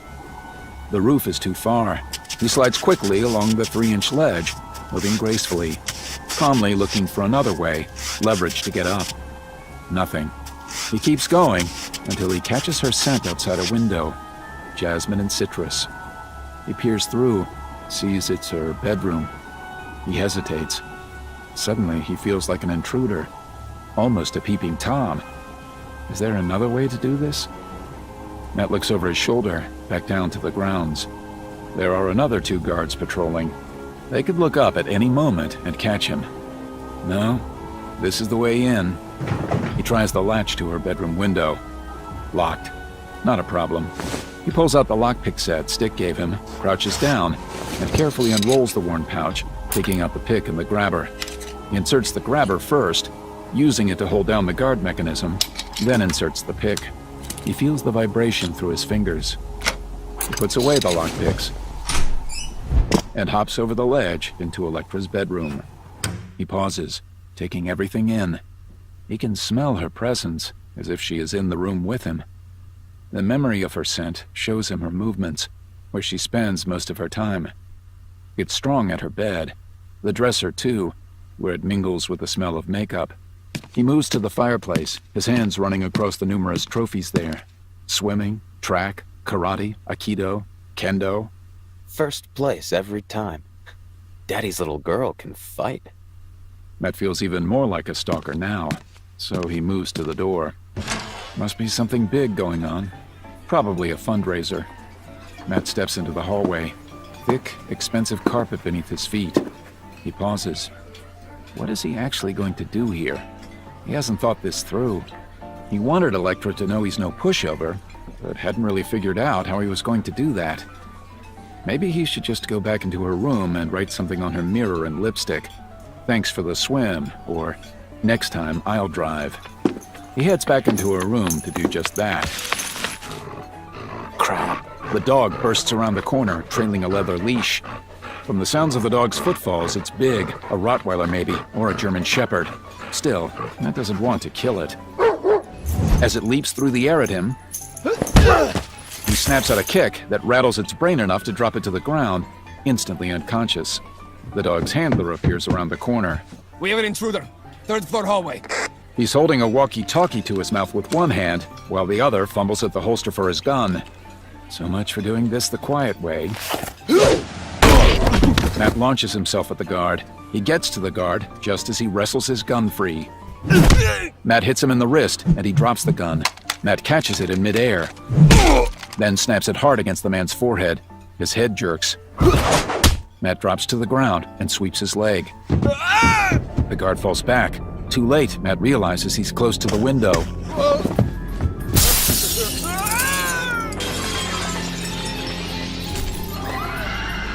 Matt rushes to the edge. He senses a glass roof about 10 feet below him, now with a gaping hole in it, as the guard plunges to the floor of a huge hall. The hall is filled with people. They look upward, directly at Matt. He pulls back, but not before he catches a whiff of jasmine and citrus. Hears the particular rhythm of her heartbeat. She's down there, playing the piano. It's a difficult piece, Rachmaninoff, he thinks, but she makes it sound easy. Is there anything she can't do? She hasn't even missed a beat, not even when the glass exploded above her. She turns to look at him. He feels it like heat on his face. He's suddenly trapped. Her eyes pin him like a moth to a board. A moment of timelessness.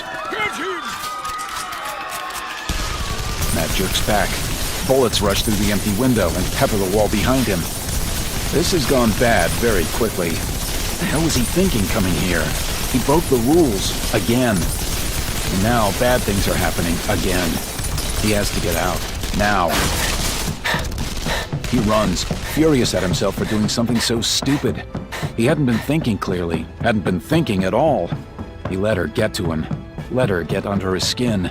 Back along the hallway. He's on the 3rd floor! Matt stops, turns back. No, can't go back. They'll be coming that way too. He tries the door closest to him, moves to the next. It opens into a study. He hurries in and sprints to the window. He leans out the window. Spotlights illuminate the grounds like a prison yard. Guards run around, dogs pulling at leashes.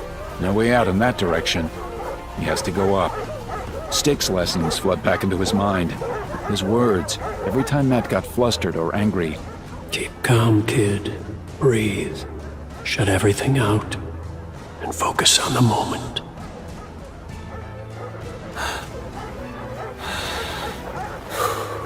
Matt steps up onto the windowsill. He turns around, feeling the wall. Rough bricks. At least something is going right.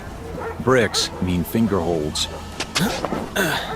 Matt reaches as high as he can and feels for the deepest groove between bricks.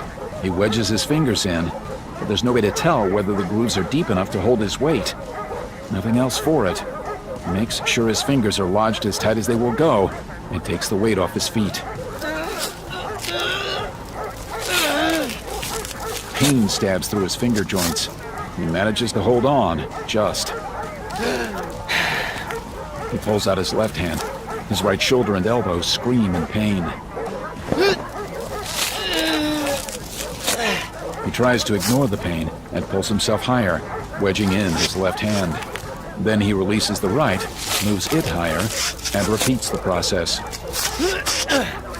It's slow and painful, but he reaches the roof without any shouts of alarm from below. He gets both arms over the ledge of the roof as a bullet tears through his left arm. He drops back from the ledge. He hangs from his right hand, tears of agony rolling down his cheeks. His left shoulder's on fire, electric shocks pulsating through his veins. Get a light up there. Stone shards explode next to his head and pepper his face with tiny needles of pain. He grits his teeth, expecting a bullet to hit his back any second, and pulls himself up again, using only his right arm to lift his entire body weight. He rolls over and drops onto his back. He stares up at the heavy clouds. He tentatively touches his arm and feels the hold. The blood's pumping freely, warm and sticky. He has to stop the flow, has to get away. His whole left side is on fire. He'll go into shock soon. First step, get out of here. He picks himself up, staggers to the other side of the roof. The rear of the house is just as bad as the front, crawling with guards armed with automatic rifles and handguns. Electra's father must be really paranoid to have this much protection. That, or he really is as important as he seems to think he is. Matt moves to the left wing of the house and peers down. Dozens of cars are parked at the end of a sweeping gravel driveway. That's more like it. Better cover down there. The spotlights are all focused on the cars, leaving thick pools of shadows and a stretch of grass between the house and the fence that isn't lit up like a hospital operating theater. No time for finesse. Matt turns, gets down onto his knees, and shuffles backward. Lowering himself over the edge, he hangs from his right arm, then lets go. He hits the third-floor terrace. His knees drive into his chest, knocking the breath from him. He waits. No shouts, no alarms. He waits to see whether the pain will subside, then realizes it's only getting worse. He drags himself to his feet and grabs the terrace railing, almost tumbling over, and just manages to hang on before dropping the 2 stories into a flower bed. He maneuvers the fall to roll as soon as he hits. He keeps going, moving at a crouch, leaving a trail of blood on flower petals and grass. He ducks between the cars, moves to the last one in the line, and extends his senses out across the grass to the perimeter fence. He hears guards to the right, fanning out from the front of the house. More coming from the left. Crap. He'll never make it, no matter how fast he runs. Matt heads back toward the house, pushes open a nondescript door into a security area. Computer monitors, walkie-talkies lying on the desk. Someone's packed lunch, tuna sandwich and a family-sized chocolate bar. Matt feels along the walls until he finds what he's looking for. The car keys hung up on a board. He grabs the first set he touches and hurries back to the cars. He crouches down, loses himself in the maze of neatly parked luxury vehicles. He pushes the key fob. An alarm disarms to his right on the other side of the makeshift car park. He moves quickly, knowing the guards will have heard. He's still not sure which car it is. Has to hit the button again. An SUV. He opens the passenger door, still hidden from the guards. Matt slides in slowly and gently pulls the door closed. He keeps his head down as he inserts the key, arranges himself so his feet are on the pedals. He hesitates. This is insane. He's never driven before, for obvious reasons. But there's no other way out. He feels the bullets impacting the metal, and then he's on the lawn, wheels spinning, churning up mud and grass as he heads straight for the iron fence. He hits the fence full on. He's thrown forward, his knee hitting the bottom of the dash, his rib striking the handbrake. The airbag hits the side of his face. He blinks, dazed, only just remembering to swing the wheel right so he doesn't carry on straight across the road into the property opposite. He jams down the gas pedal, frantically tries to slap away the airbag so he can get to the steering wheel. Cars veer out of his way as he careens down the road. He can smell something burning. Is the car on fire? No, it's water, steam. But he can smell oil, too. The car, damaged by the collision, or the bullets. Either way, he needs to dump it, fast. He reaches out with his senses and hears the spinning of wheels ahead. The clamping of brake discs as cars slow and swerve to avoid him. He adjusts to their distance and moves the wheels slightly to the right, keeping into his own lane. There's a car ahead of him, going in the same direction. Perfect. He focuses all his attention on Matt, listening as its front wheels shift on the asphalt to follow the curve of the road. He lets the car guide him, like a seeing eye dog. He drives for another couple of minutes, but when the road becomes busier, he knows he has to ditch the car or risk an accident. He sprints into the underbrush at the side of the road, then down a slope and into a park with kids' roundabouts and swings. He keeps running, his whole body numb. All he knows is that he's got to get away from here, back to the dorm, patch himself up, stay inside, keep hidden, don't get arrested.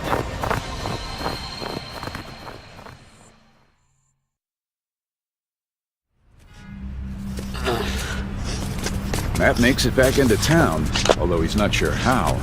His senses come and go, his awareness waxing and waning. He has no idea how many times he falls, only to pull himself back to his feet again.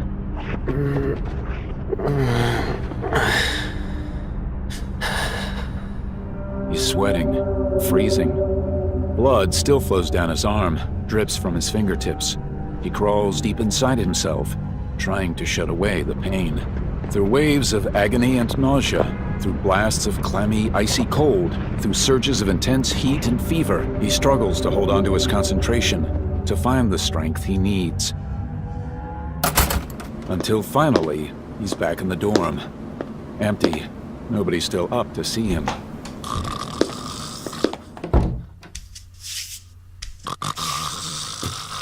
Into his room, past Foggy, past his bed, and into the bathroom.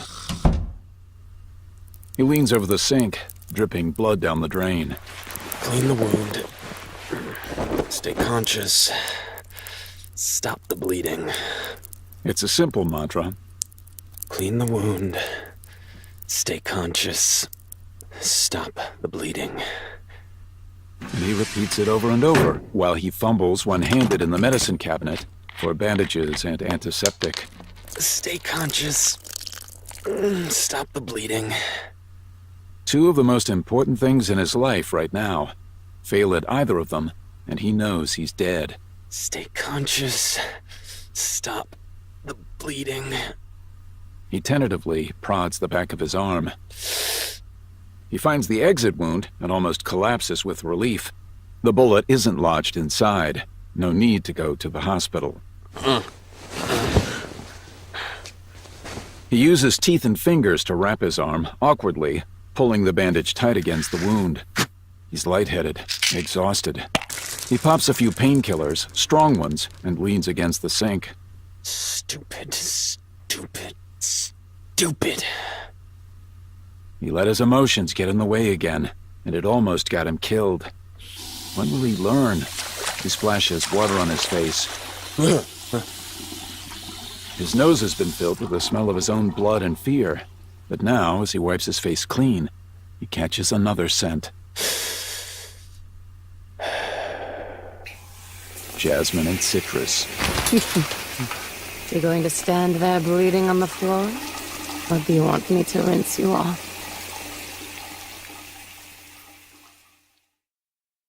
4 years ago. Wilson Fisk finds the wintertime glorious. He gets up every morning at 4:30 just to look out his window and stare down at the city. The purity of it pleases him. The endless possibilities of a fresh dusting of snow covering over the dirt and scum. The dirt will come back, of course. It always does. The slush, the litter, the black ice, the mud. But for a brief moment, the city is brand new and waiting. Times change, Rigoletto. There are street kids out there competing with us. It's embarrassing. Fisk turns from the window, where the snow already has turned muddy in the streets below. 3 hours. That's how long it takes for the city to become dirty again. He moves his massive form to one side, letting the light flow back into the room. He stands, watching, waiting, in the shadows of the summit conference of the leaders of the Manhattan underworld. 10 of the most important men in the city. Rigoletto called the meeting at Fisk's suggestion. He always does what Fisk suggests, ever since Fisk saved his life. Competing? Marcel Beeks controls the trade in and out of the docks, bringing in illegal goods off the boats. We're not competing. They're leaving us in the dust because they know what people want. Designer drugs, that's what they want. Fisk watches Rigoletto's face, sees the anger twisting his old, tired features. We have our families to think of, our employees. We need to move with the times, Rigoletto. Protection rackets, smuggling black market cigarettes, it's not cutting it anymore. Enough! I'll hear no more of this. Al Spilotro leans forward on the table. Why the sudden morality? Money is there to be made. We're talking hundreds of millions here. Why let the small-time pimps and pushers clean up when we have the infrastructure to do it ourselves? He's right. Beeks and 2 other bosses nod their agreement. Fisk notes who they are. Spilotro takes strength from this and opens his mouth to speak again, but he doesn't get the chance. All of you shut your mouths. We will not murder children, understand? We will not cater to perversions. I mean, you're talking about human trafficking, yes? Sex slaves? What the hell's wrong with you? And you want to infect our neighborhoods with crack? No. We stick to the old rackets. We may be criminals, but we're not monsters. But... I've made my decision. Get out, all of you. The other bosses exchange glances. Fisk watches them keenly, gauging the mood.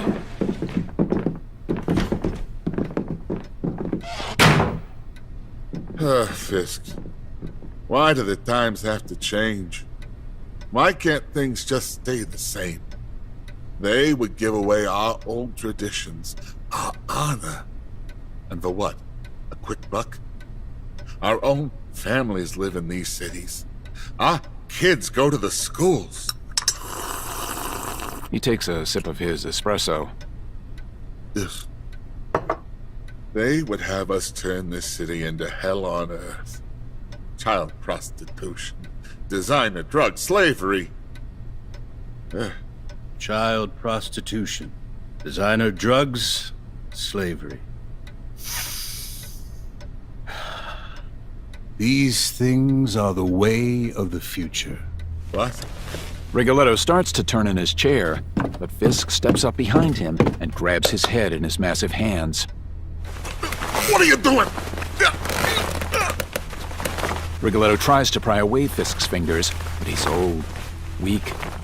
Fisk grins, then twists. Fisk stares down at the body. He bends, takes the rose from Rigoletto's lapel, and pins it to his own suit. He has waited years for this, working his way up through the ranks, making connections, building consensus among the other bosses. Fisk steps over the body and returns to the window. The snow is falling again. Fat, soft flakes that gradually wipe away the mud and dirt. Fisk smiles. It's a sign. This city belongs to him. He sees the way forward. A glorious empire stretching out across the city. But first... First, we'll have to clean house. The following months are an embarrassing-as-all-hell cliché of romantic movie proportions. As Foggy Nelson tells Matt after one too many single malts, Matt doesn't mind. He doesn't mind much of anything at the moment. All he can think about is her skin, her smell, her touch, her hair, everything about her. They meet every single night. When everyone else has gone to bed, he and Electra head to the campus gym and work out together for hours on end. They don't talk, but their bodies communicate. He can sense the joy in her, the savage glee of a hunter, the primitive passion of living each day to its fullest. After their workouts, their sweat mingles on the mats. They become one. But still there is something, a sadness, a melancholy that never quite vanishes from her. And every night, as it grows closer to the time they must leave, Matt senses her mood change, from joy to sadness, a heaviness that hangs over her whole being.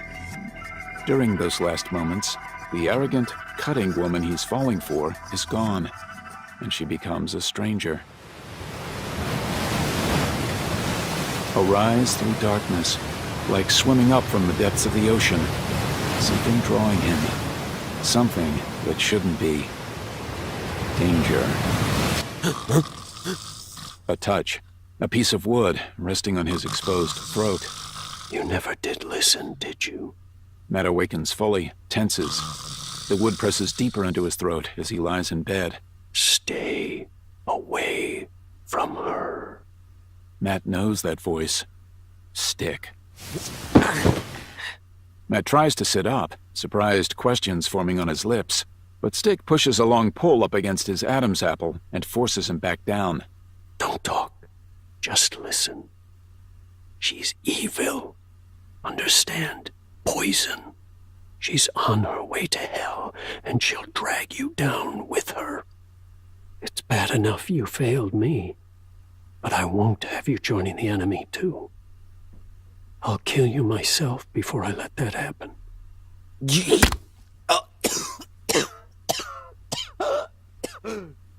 A quick jab, an explosion of pain in his throat, and Matt slumps back onto the bed. Stay away from Electra Murdoch. I won't tell you again.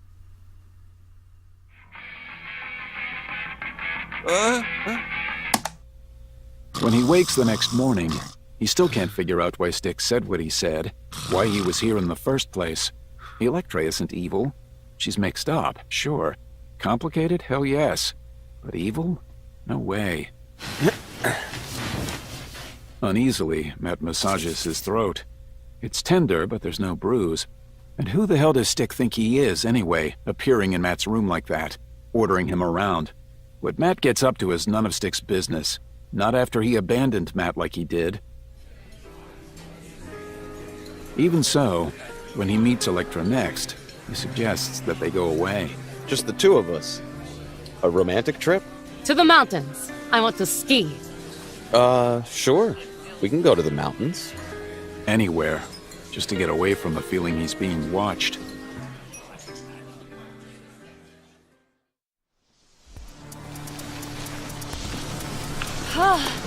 You should have known that Electra's version of skiing wouldn't be as simple as all that. She finds the steepest, most dangerous mountain within a 20-mile radius of their lodge, then she waits till the snow has just fallen, so it's loose. More exciting, she says. Whoa! More dangerous. Loose snow means a higher risk of causing an avalanche. Electra goes wild. She's like a lion that has been kept in a cage its entire life and is suddenly released into the savannah. She leaps off crags, soars down the steepest slopes, somersaults from cliffs that jut out over pine forests where skiing is forbidden. Of course, Matt follows. And for the first time in a long time, he feels the twinge of, not fear, but an awareness of his own mortality. One wrong move and he could wrap himself around a tree. One bad landing and he could smash face first on a rocky crag. One misplaced pole and he could start an avalanche. He loves it. He's happy. Life is how Matt always imagined, hoped it would be. Then, he ruins it all. They're lying on the rug beside the fire. The flames have died down, but they are both hot enough from their exertions that neither feels the need to throw more wood into the hearth. Matt traces the flickering orange glow of the fire across her skin with his fingers. He can feel the heat, the warm blush of life. I love you.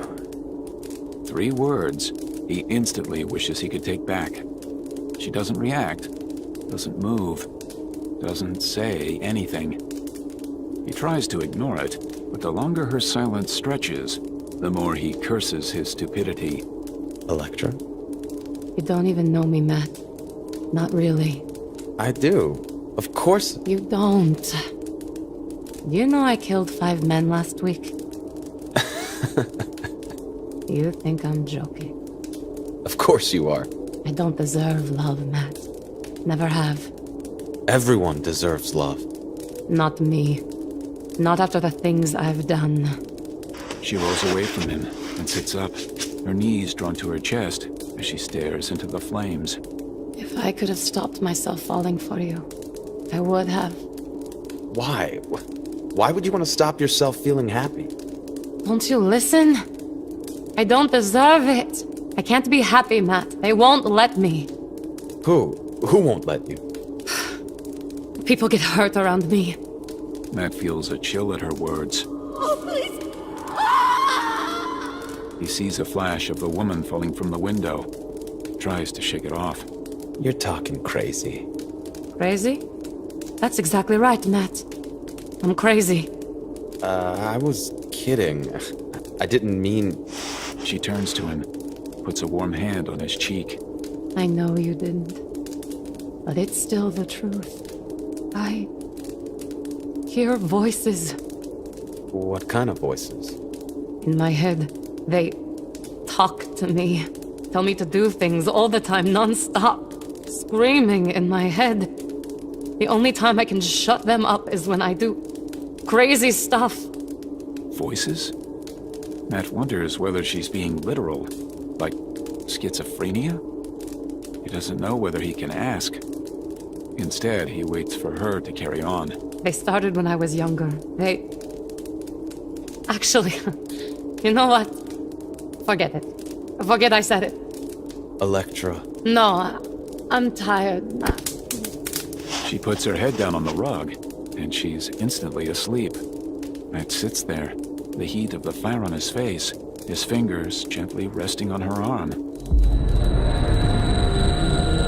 Feeling the beat of her pulse as he rages at himself, forever opening his mouth.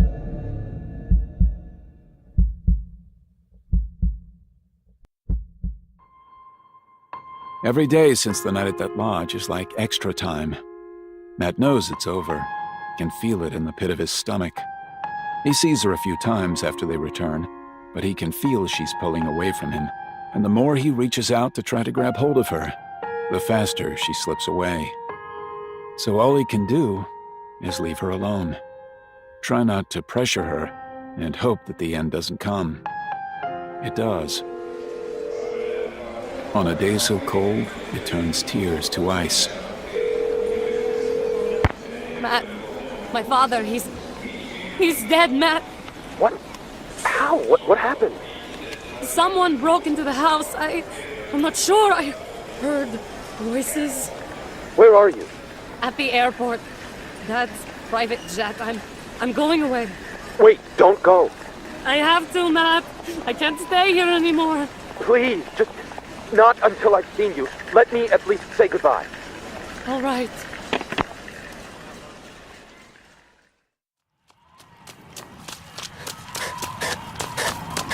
All the way to the airport, he's running scenarios through his head, arguments to make her stay. He's already a lawyer, trying to argue his case. She won't hear it. She stands to the side of the runway, snow piled in a huge bank the length of the airstrip, while the jet is fueled and prepped for takeoff. She's wearing a heavy coat. Her breath blooms in the air. He can feel it as he stands before her, the warmth coming off her body, turning cold when exposed.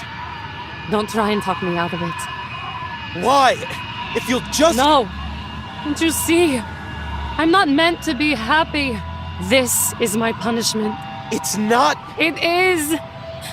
I loved Papa, so he had to die. The voices told me they did it, Matt. They? They did it! They had to show me who I am, that I have to be alone. Electra, please, you don't have to go. I do. Don't you get it? If I don't go, then you'll be next. Who did it? Who killed your father? We can report them, get them arrested. It doesn't matter who pulled the trigger. The voices are behind it. I'm not going to drag you down with me. You won't end up like my father. I can do this much, right? I can leave you. I will go to hell alone.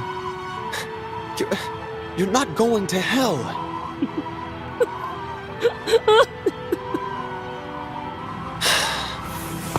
Matt pulls her into a hug, enfolds her in his arms, trying to cover her, protect her from the world. She rests her head against his chest, listening to his heartbeat, before she pushes away from him. Have a nice life, Matt Murdoch. It started to snow again. It's going to be a rough winter.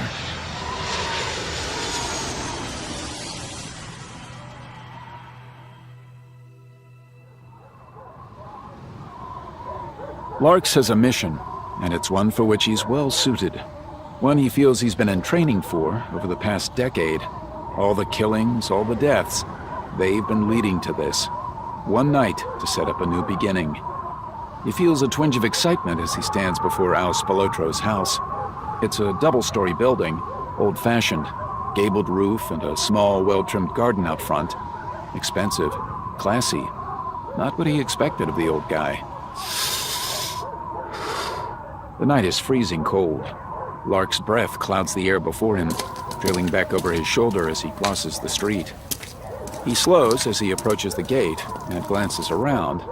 but no one else is about. Too cold. Everyone's huddled up before their fires or snuggled up in bed. Larks approaches the door. It's heavy, carved from mahogany.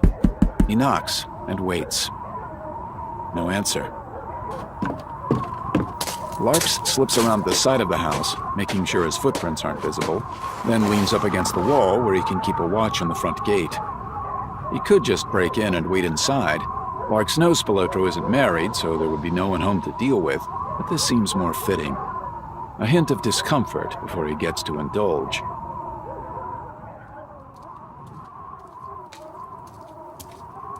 Spilotro arrives half an hour later.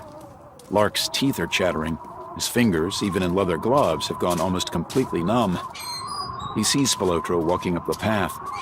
Larks fumbles clumsily in his pockets for the needle he prepared earlier. His numb fingers drop it. He curses silently, pulls off his glove with his teeth, then carefully picks up the needle. Spilotro is already at the front door. Larks hurries around the corner, runs up behind him, and jabs the needle into his neck. The man's legs give out, like a junkie getting his first fix of heroin in a month. His head bounces as he drops. Larks glances over his shoulder, then steps over the body. He grabs beneath the arms and drags it inside.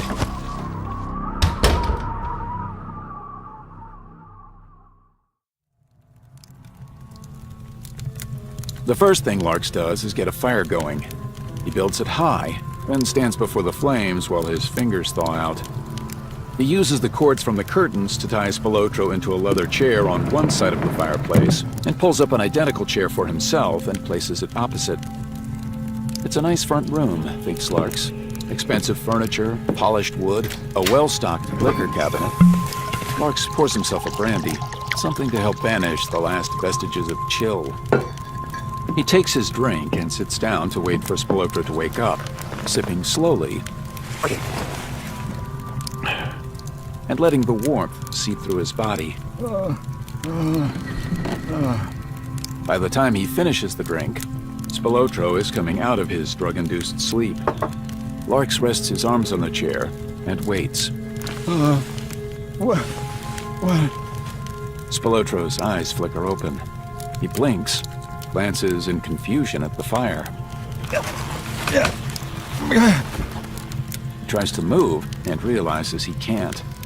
His eyes widen, looking down at the cord that binds him, then up at Larks. The fear on his face is a joy to behold. Larks stays silent for a moment, just savoring the look, waiting for it to change. It does. By this time in Lark's life, he considers himself something of an expert when it comes to facial expressions made under extreme duress. He has made the study of such things his hobby, or maybe obsession is the correct term. These moments are what feeds his soul. For some, it's painting. For others, it's writing. For Larks, it's witnessing the emotions of those about to die. The fear in Spilotro's face moves to anger. Larks can almost hear his thoughts.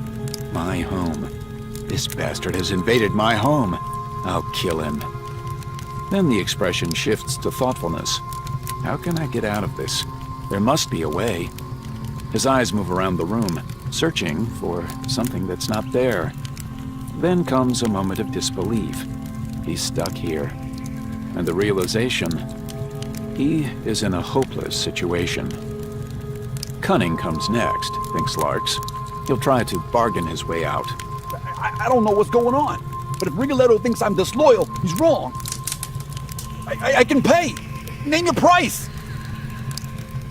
Say something. What does Rigoletto want? Is it because I spoke out? Rigoletto is dead. Then... I'm here on behalf of Mr. Fisk. Fisk? What the hell are you talking about? Fisk can kiss my ass. Mr. Fisk is taking over the business. Like hell he is! I'm next in line! Yes, that's why I'm here. We need to have a little chat. Larks reaches into his jacket and pulls out his fishing knife. He's watching Spilotro the whole time, focusing on the eyes. There. There it is. Anger melting into resignation. Spilotro knows there's no way out. He's going to die. His eyes drain of all hope, all spark. All that's left is a dull gaze, a face filled with resentment. These are the moments Larks lives for. He wishes he could somehow bottle them. Now, I'm here for some names. You can give me a few names, can't you? What names? Those who were planning on replacing Rigoletto. No one was. What are you talking about? Come on, Spilatro, we know. Mr. Fisk has heard the rumors, but he's a fair man. He doesn't want to punish anyone who doesn't deserve it. Me? I'd kill you all. Start fresh, new blood. But Mr. Fisk? He thinks some of you might still have a few things to contribute. So give me names. Beaks! It was all Beaks. He asked me to come in with them, but I said no. Him and Cassano, and Valerio, it was all of them, I swear. Larks nods and stands up. He looks around the room, sees a stool against the far wall. He drags it over with his foot and places it between their two chairs, lifts Spilotro's feet, and puts them on the stool. Then he pulls off Spilotro's boots and tosses them aside. What are you doing? Larks! I already told you! Shh!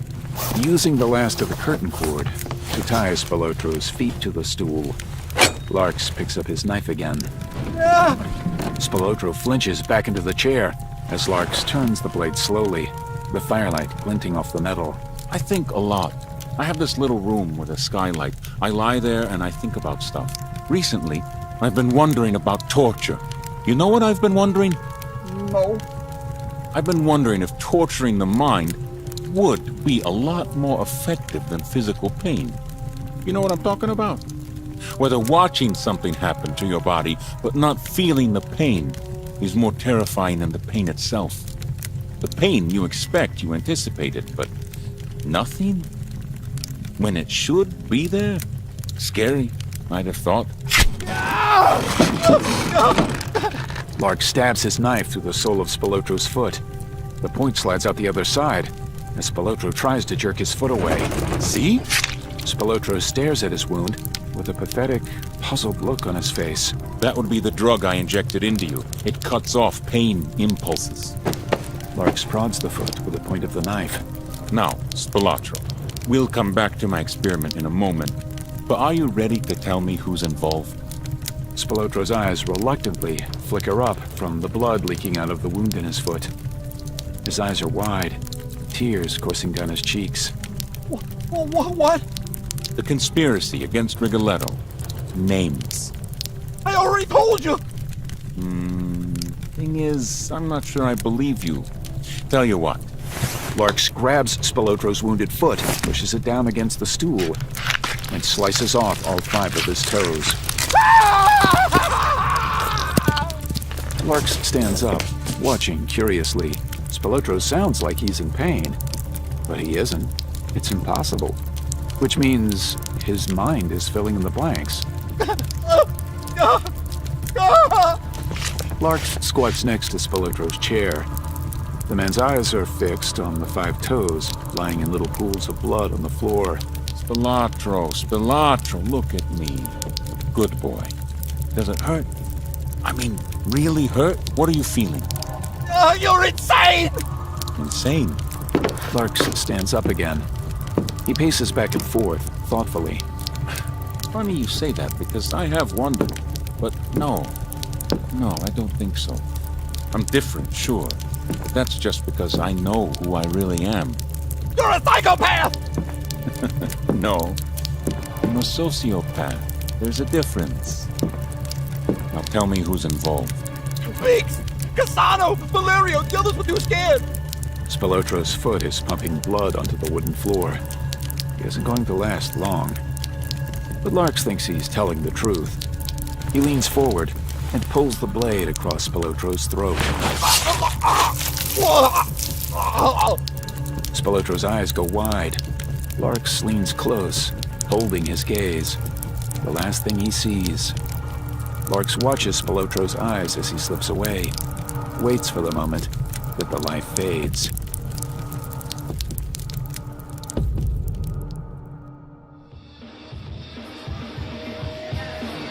An hour later, and Larks is sitting in a booth, watching dancers about 10 years past their sell-by date writhe and gyrate on the stage to his left.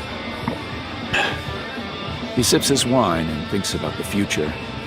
Things are going to change with Fisk taking over. It will mean more responsibility for Larks. Probably more money, too, but money has never been a driving force in his life. His art is what drives him. Lark stares at the drunken idiots making fools of themselves at the tables just beneath the stage, practically drooling at the mouth. Morons. You could bet each and every one of them has a family waiting for them at home. Some people just don't know what they have. He raises his empty glass in the air. The bartender glances his way, but then his eyes shift to the side again, and he carries on about his business. He's been giving Larks attitude since he came in. Larks has no idea why, but it's starting to annoy him. Larks holds the glass there for about 10 seconds. Kid! Don't make me get up! He watches the bartender bring a bottle of wine around the bar. Pour it! The bartender frowns slightly, then picks up the bottle and pours too much into the glass. It overflows, spilling onto the table. Larks stares at him. The bartender simply puts the bottle down and returns to his position behind the bar. Larks tenses, then forces himself to calm down. He has things to do tonight. He can't afford to lose control. But later on, well, he'll be on his own time then, won't he? You'll see how cocky the little bastard is then. He picks up the glass carefully, but even so, he can't help spilling a drop of the red wine on his trousers. Larks stares at it, and turns his glare back to the bartender. The boy needs to be taught a lesson.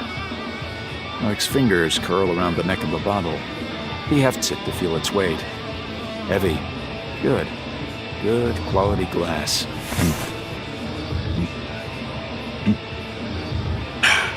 Larks carefully pours the rest of the wine down his throat, then stands up.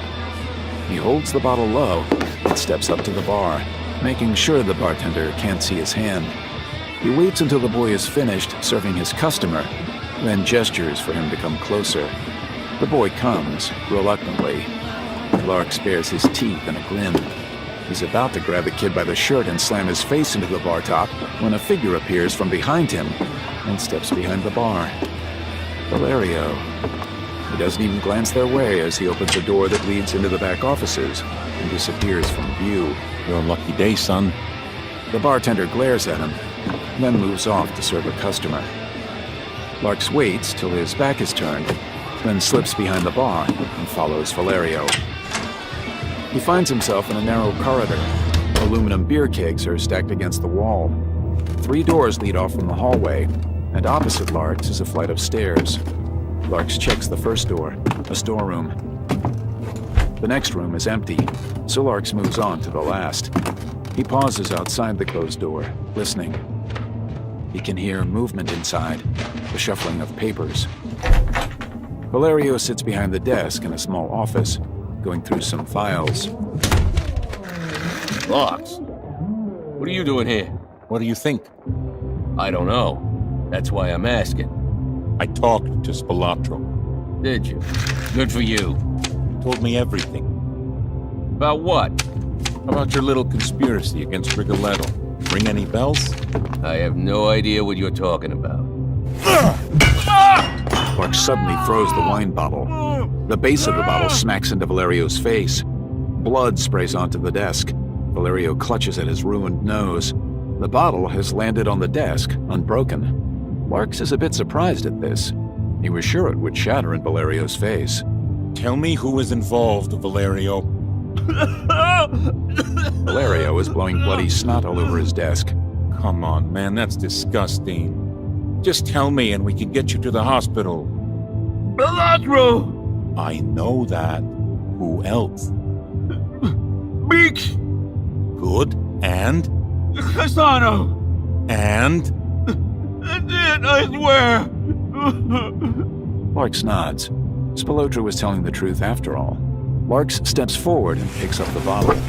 He clutches it by the neck and swings it in an arc against the side of Valerio's head. Valerio's head jerks to the side and hits the wall.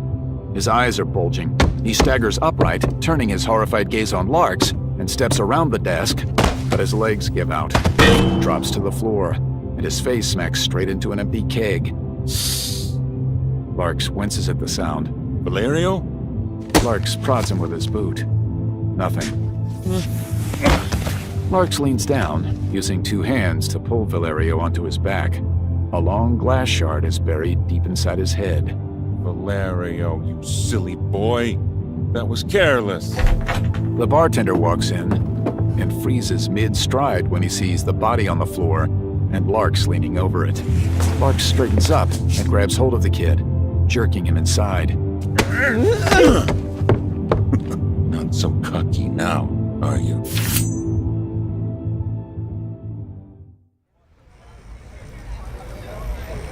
Larks has gotten lucky. Both Beeks and Cassano are spending their evening at the Empire Resorts Casino, a little franchise operation run by Beeks himself. Larks settles down in his coat, watching the casino from the shadows of the alleyway across the street. Purple and blue neon lights flicker on and off, illuminating the patrons coming and going through the smoked glass doors.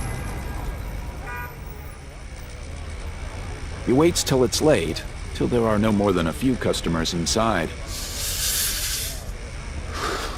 Larks glances up at the sky.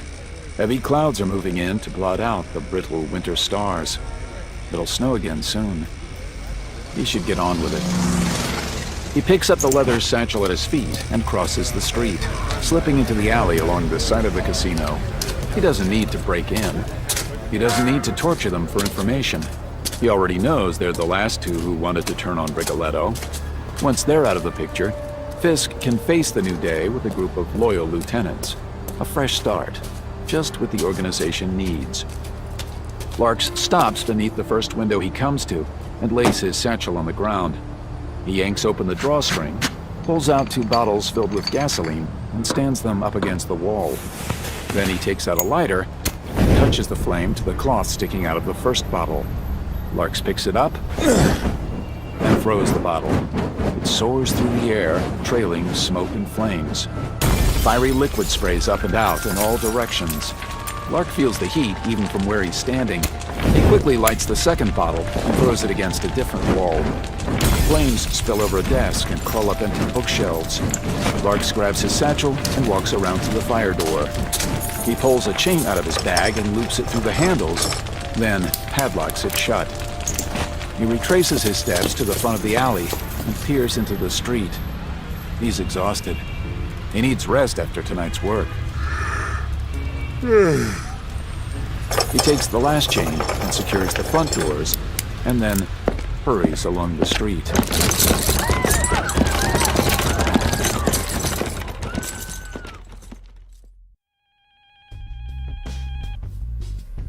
Gabe McAvoy had dreams once. He had a plan, a career trajectory, one he'd had since he was a teenager.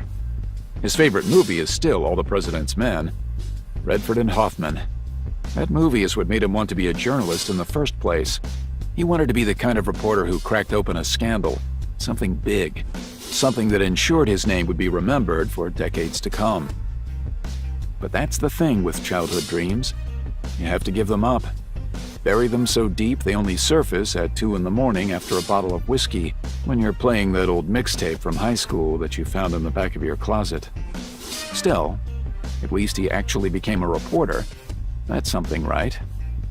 Gabe looks around the open-plan office of the Bugle newsroom. Deserted. Abandoned by those who have families waiting, or those who just aren't afraid to go home to an empty apartment. He wonders what that must feel like, to be comfortable with loneliness, to not need to be doing something to distract yourself from your own thoughts. Gabe turns his attention back to his cluttered desk. Bulging files, unopened bills, an ancient computer with one of those green phosphorus screens, old coffee cups, foil takeout containers, empty cans of energy drinks. Welcome to my life. Ben Urich walks into the office. The new guy. Thinning brown hair, narrow face, and a pair of black-framed glasses that always ride low on his nose so he has to look at you over the top of them. Gabe can't decide whether Ben is like him, scared of that empty apartment, or still trying to impress the boss by working late hours. Gabe briefly considers asking him, but how the hell do you do that? Ask a complete stranger whether he's lonely. Ben looks his way, raises a hand in greeting. Working on a big story? Gabe doesn't think Urich is green. Word is, he's been in the game for a decade, but he still seems to have that optimism new reporters have. That belief that the big story is out there somewhere, the one that will make your name. Gabe should probably set him straight, but it makes him feel better about himself that he doesn't. Not because he's protecting the guy, but because he thinks the guy should feel what Gabe feels. Over the coming months, his shoulders will stoop, his face will become jaundiced and blind from the booze and the late nights, and he'll become like everyone else at the paper. His apprenticeship will be served. Jesus, but he's a real piece of crap. Seriously, who thinks like that? He feels terrible. Then a moment later, he feels good about feeling terrible. That means he still has some humanity left, right? That he can feel bad about thinking those types of thoughts? McAvoy. I need to speak to someone on the crime desk. Yeah, that's me. Oh, I got some information for you. Yeah? McAvoy wonders what it is today. A guy who thinks his neighbor's a serial killer? Or a guy framing his cheating wife? Yeah, it's about Rigoletto. Rigoletto? Yeah. What about him? He's dead. How? Look, I need protection. I'll tell you everything you need to know, but I need guarantees. The new guy, he's cleaning house. He just tried to burn me alive. I barely made it out. Okay, wait. Let me think. I don't have time to wait. Listen, if what you say is true, you're gonna need witness protection. Gee, you think? Go to the 43rd Precinct. No cops. They're all on the take. Not all. Oh, come on, man. Are you stupid or what? There's a guy I know. He's honest. All right, fine. He's as honest as you'll get in this city. But he's my contact. We do each other favors. I'll get you in touch with him. He'll set up a meeting with the FBI. They can arrange proper protection. Fine. But if you screw me over, I'll kill you and your entire family. Come on, man. You're handing me the biggest story of my career. Why would I screw you over? Where are you hiding out? Why? Because I need to come see you, and the FBI will need to know where you are. A motel outside town. Place called the Restful Inn. Don't leave your room. I'll come see you in a couple hours. McAvoy sits back, runs his hands through his thinning hair. He doesn't even allow himself to get excited. He's been disappointed too many times for that. But if this is true, it could be the big one. He grabs his coat, heads toward the exit. Urich glances up as he passes. Going home? Big story. Oh? Yeah, mob informants and corrupt cops. The usual. He crows inside as he sees Urich's eyes go wide. Yeah, new guy. Chew on that. Maybe this is the big one. Maybe this is the one that will get his name out there. The one that will make Hollywood come calling. He leaves the office, wondering who would play him in a movie.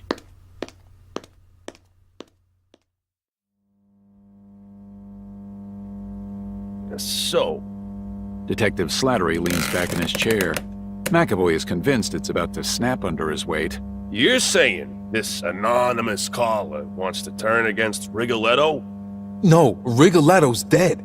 He wants to turn witness against the new boss. Right. Sorry. And in return, he wants to be put into the witness protection program? Reasonable request. McAvoy sips the whiskey Slattery poured for him. He knows that Slattery had had a few already before he arrived. Just call the bureau. Sure. Wait, I don't got the FBI on speed dial.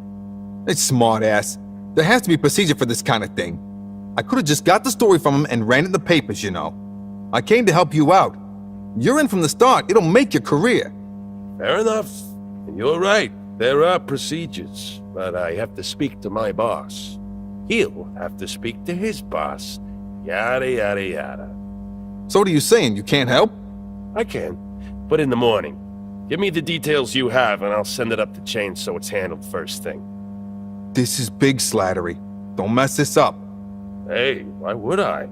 Like you say, it'll make my career.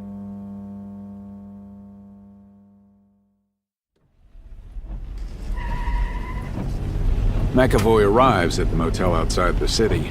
It's run down, a dump nestled in a bend in the road, barely visible until you're passing it by. There are 3 cars in the parking lot, an old Lincoln, an ancient station wagon, and a brand new Mercedes. Way to keep a low profile, moron. He parks next to the Mercedes, admiring it through the rain-streaked window. It's a nice ride. Leather seats, self-heating, and those back massager things.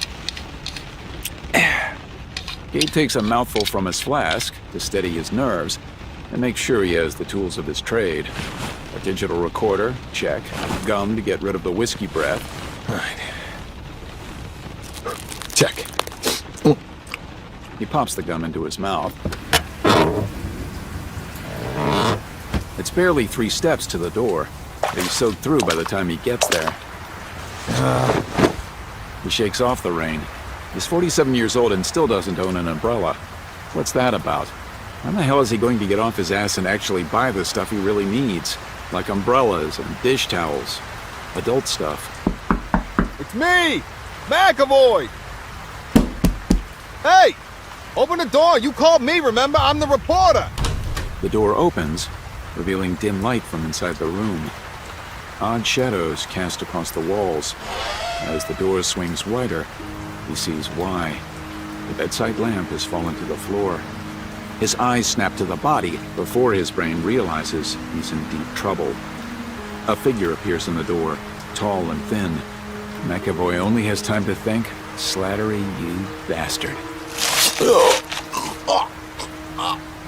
And that's it.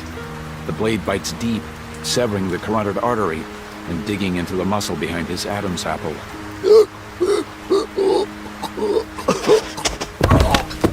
The assassin steps aside as the figure collapses onto the carpet. He pulls McAvoy all the way inside the room.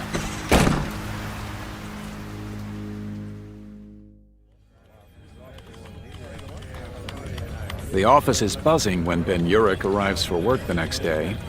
It doesn't take long to find out why. Gabriel McAvoy, one of the veteran Bugle crime reporters, has been found dead in a motel outside the city. The official word is he was working on a drug story and asked the wrong person the wrong question. Only problem is, McAvoy wasn't working on a drug story. What had he said when he left last night? Something to do with the mob and corrupt cops? Sure, there could be a drug angle to that. Wouldn't McAvoy have said so? It certainly made Ben aware he had a big story lined up, boasting about it. Ben ponders on this for a while, then pulls out his address book and calls press relations for the NYPD. He gets sent back and forth between different people before finally getting a hold of a man called Slattery. You say you worked with McAvoy? We're on the same paper. What can I do for you? I'm just trying to get any information on McAvoy's death. We've already put out the information. He was following up on a story and got himself killed. And do you have a suspect in custody? No, there was drug paraphernalia at the crime scene, though. And we found notes in McAvoy's notebook about what he was working on. Open and shut case. I see. I knew him, you know, McAvoy. Good man. Never quite got the break he was looking for. Kinda sad it had in this way. Yeah, I guess. Thanks for your time, officer. Anytime. Ben leans back in his chair, staring across the newsroom at McAvoy's empty desk. It's already been cleaned out. Ben! Ben looks up. The editor is standing by his desk, glaring at him. You got time to sit there with your hands behind your head? You can go cover an art competition at the School for the Blind. An art competition? For blind kids? I'm not saying they're gonna be good, but you gotta let them have their fun, right? Patronizing much? What was that? Nothing, boss. On my way.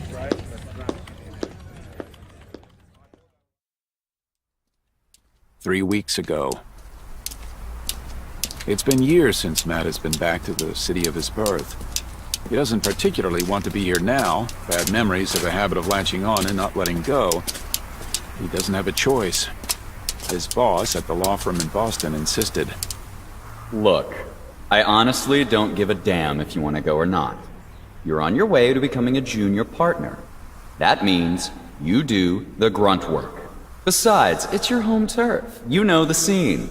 So pack your bags. And so here he is, walking the streets of Hell's Kitchen. After all this time, he's surprised by how much it's changed. And not in the normal sense, like remembering your childhood through a filter of innocence. It really has changed. Garbage piled up on street corners, as if refuse collectors are afraid to enter the area. Graffiti covering every available surface. Bums and junkies loitering everywhere. Nervous eyes looking for the next target to roll over for some drug cash. A civilian in the wrong place. Matt can feel their gaze on him. He's not worried. He can handle himself. In fact, no matter how bad things have become, he actually feels safer here than he has since he left to go to college. This is his home. The bricks and streets are built into his DNA. As he walks through the old neighborhoods, he feels a sense of ownership. These junkies and pushers are invaders. Hijackers come to steal away his memories. He keeps walking, the cold night enfolding him. He feels the city's pulse, beating in time with his own. He walks and walks, just letting the wind take him where it wants to, until he smells freshly baked bread. Pascal's Bakery. The years melt away. He hears the rattle of his skateboard wheels. Officer Leibowitz. He's over here! The smack of Dad's right hook as he fights in the ring. And as he thinks of the past, another sound comes to him. Recess, and the nickname he came to hate. The nickname that mocked both his father and him. The bully's fists hit his belly, split his face. The chain link bites into his back, and the entire school, the entire world laughs at him.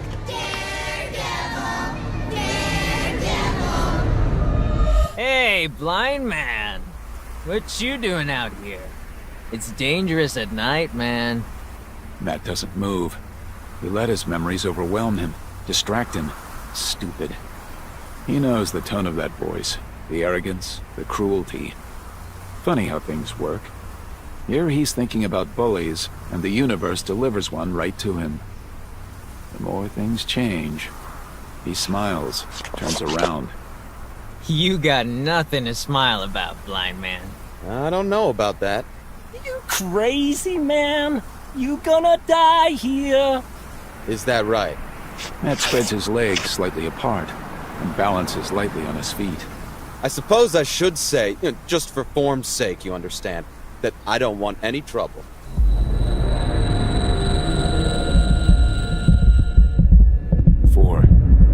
Five. You don't want any trouble. The first voice again, the leader. You should have thought of that before you turned up here in a $1,000 suit. It's a nice suit. I get the shoes.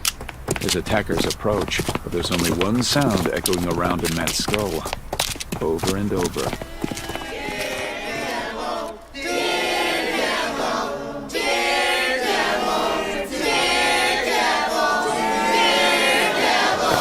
Matt breaks his cane in two, just as the leader lashes out. Matt leans back. The knife sails past his face. He brings the cane down hard on the attacker's wrist. Matt brings his other arm around in a wide swing and hits the man in the throat. He drops. The others come at him. 2 sticks against 4 attackers. Matt switches off as his training takes over. The broken sticks become extensions of his arms, weapons of revenge against the bullies from school.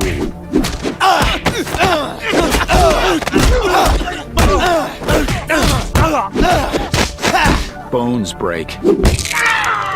Skin splits, ruptures.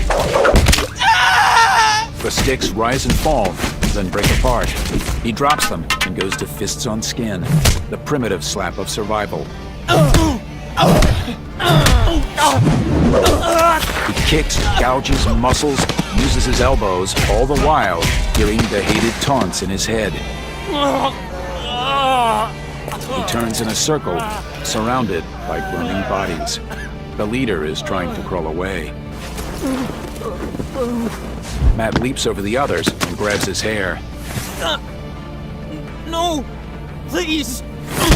Matt slams the man's head into the ground. Don't call me Daredevil! Matt lets go of the hair and straightens up.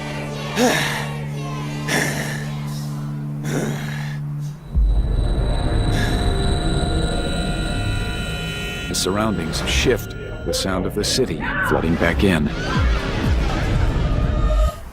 He reflects on his handiwork. He should feel, what? Proud? Strong? Righteous? He just feels lost, alone, empty.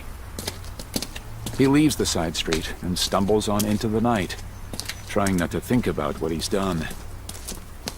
As when he was young, when the world got to be too much for him and he wanted to escape, he finds his feet taking him back to the one place where he could hide. The one place where he could feel normal. The gym. It's boarded up now. The whole street feels empty. A couple of homeless people stagger along the sidewalk, but that's it.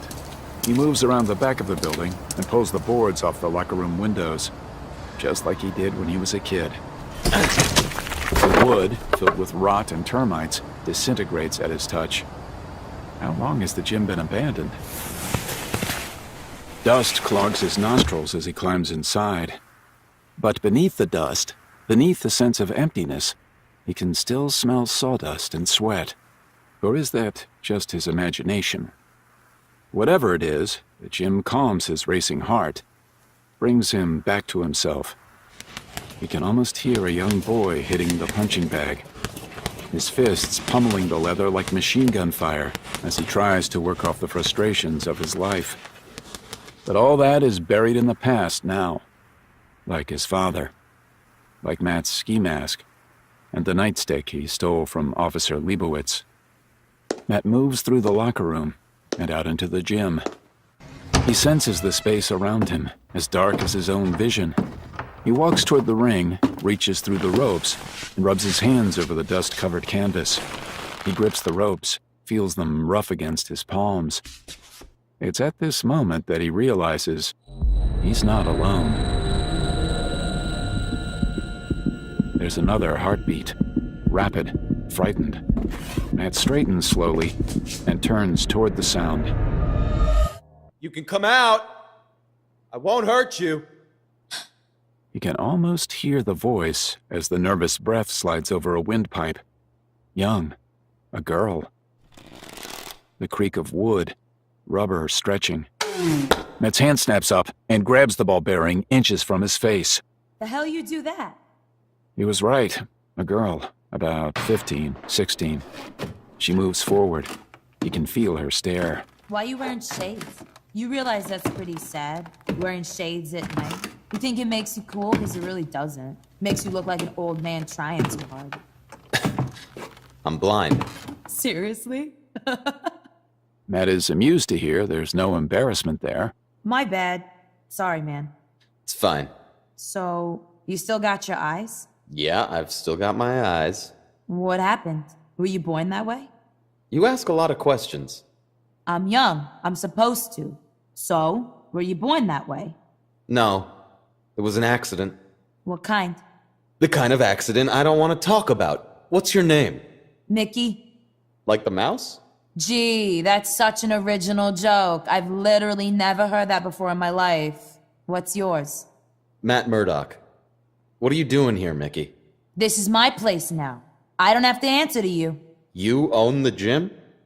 Well, own is a strong word, but it's just me and the rats, so I reckon I can lay claim. My turn. What's an old blind guy doing wandering around Hell's Kitchen in the middle of the night? Will you stop calling me old? I'm only 27. Anyone over 21 is old to me. Sorry, man. It's all downhill for you. So, what are you doing here? I used to train here when I was a kid. And my dad, too. There used to be a couple of posters over there. Are you pointing at the picture of the guy in the Red Devil costume? Jack the Devil Murdoch? There used to be another one. From one of his championship fights. It must be gone now. Why is he dressed up like the devil? My dad was a good guy.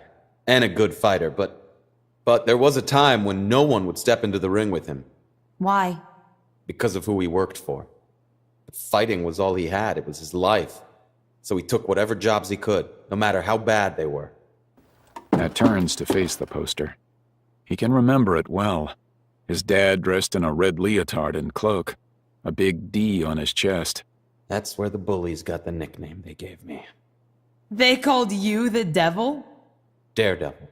They called me Daredevil. Not so bad as nicknames go. Matt stands there for a moment longer, watching the memories run through his mind. What are you doing here anyway? From what I've seen, this isn't the safest neighborhood to be camping out in. It's better than being out in the streets. Don't you have a family? Someone who can take care of you? They're in a shelter. We got evicted from our apartment. All the tenants were. Totally illegal, but nobody seems to be able to do anything about it. But if your parents are at the shelter, what are you doing here? You kidding? This place is 1,000,000 times better. No pervs or creepers. Unless you're one, in which case you should know I have a knife. No creeper or perv here. So, what brings you here, Matt Murdoch? I mean, besides digging up ghosts. You know what? I don't really know why I came. But now that I'm here, I'm in the mood to train. You in? Me? Sure. Unless you think a blind dude is gonna show you up. In your dreams, old man.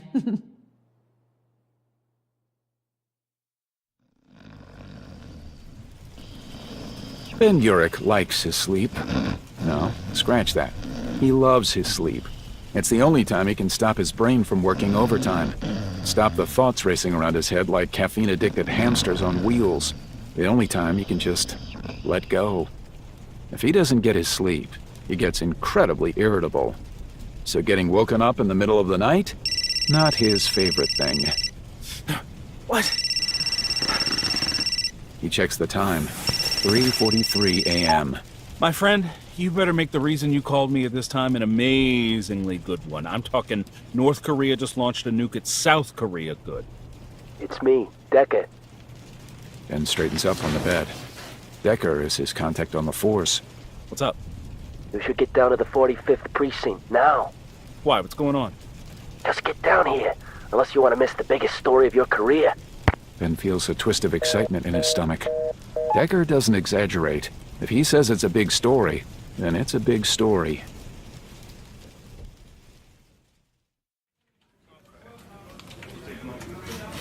Urich arrives at the precinct 20 minutes later. Decker is in charge of the front desk. He's the guy who has to deal with walk-ins and the crazies who want to speak to Mulder and Scully, or the Ghostbusters, or John McClane. Decker swears he's had people asking for all of them. Hey, what's up? Nothing. Decker looks quickly around, his double chins creasing against his chest, then leans over the desk. False alarm. False alarm? You said it was the biggest story of my career. I know what I said. Just go home, okay? It was nothing. Like I said, false alarm. Decker! Ben, listen to me, please. If you know what's good for you, go home. Now. Ben hesitates. He's never seen Decker like this. He looks really worried. No, not worried. Scared. Go, Ben. Please. Ben raises his hands and backs off. He glances around. There are a few other cops about. No one seems to be paying them any attention. So why the hell is Decker so freaked out? Ben checks the news services the next morning. Nothing. He checks all the rival newspapers too, just in case Decker got more cash selling his tip somewhere else. Again, nothing.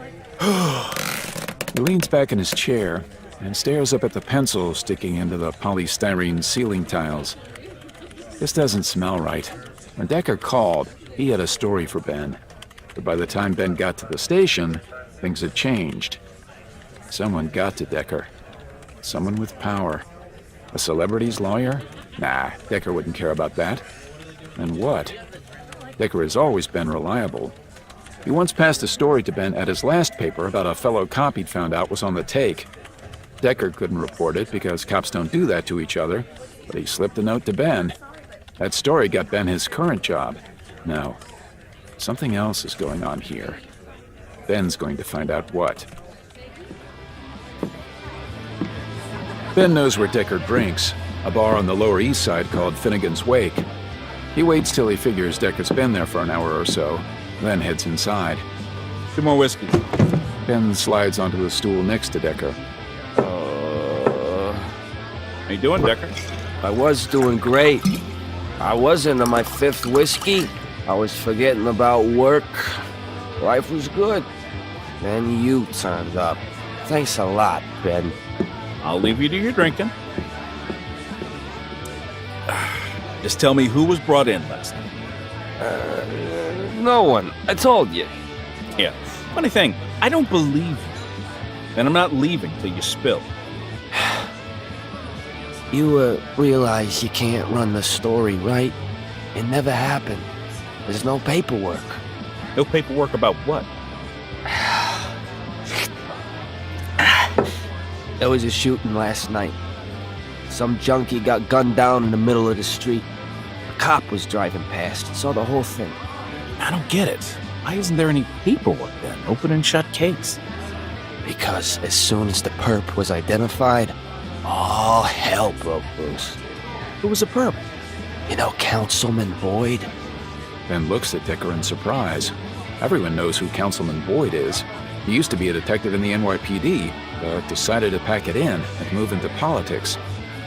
Rumors are he's in the pocket of the new mob boss, the guy who took over after Rigoletto vanished a few years back. Kingpin. That's his name. And that's all anyone knows about him. And has tried to find out more, but he hasn't had any luck. Councilman Boyd shot someone? Keep your voice down. But no, his son did. Eddie Boyd. Exactly. Word is the councilman's got his eye on the mayor's job. As you can imagine, he wouldn't be too happy with word of this getting out. So you're saying he used his political influence to get his son released after he murdered someone? And you were told to keep quiet? Or I lose my pension. But there has to be some kind of proof. Arrest reports. The camera in the cop's car. The cameras around the precinct. All gone. Like they never even existed. What was the cop's name? The one who arrested Eddie Boyd. Why? I want to talk to him. He won't tell you anything. Humor me. You can't mention me. Come on, Decker. You know I protect my sources. If I tell you, will you go away? Scout's honor.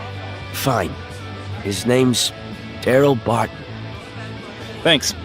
Yeah, whatever. Now leave me alone. I want to get drunk.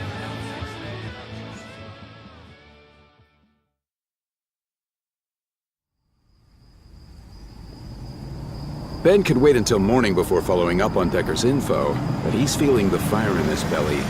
There's a story here, a big one, and he wants to be the one to break it. He arrives outside Barton's house just after 10 p.m.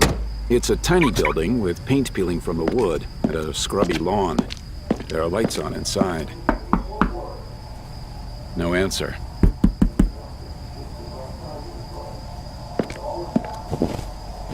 He moves to the window and peers through the gap in the curtains. He can see a football game on screen, the bright glow spilling out into an untidy living room. Dirty plates and old cups sit on a stained coffee table. No Daryl Barton, though. Ben makes his way along the side of the house, passing an old mattress leaning against the wall, springs exposed to the elements, and mildewed crates full of empty bottles. There's a tiny back porch that opens from the kitchen. The back door stands wide open. Light streams out, illuminating the rotting wood of the porch. And a bare foot. Ben freezes. His eyes move along the foot, and up to the figure slumped in a white plastic lawn chair. Barton. He knows it's him. Saw his face online when he was searching for his address. Ben takes a step closer and sees the dark stain of blood on Barton's shirt. His throat has been cut. Ben looks around, carefully checking his surroundings.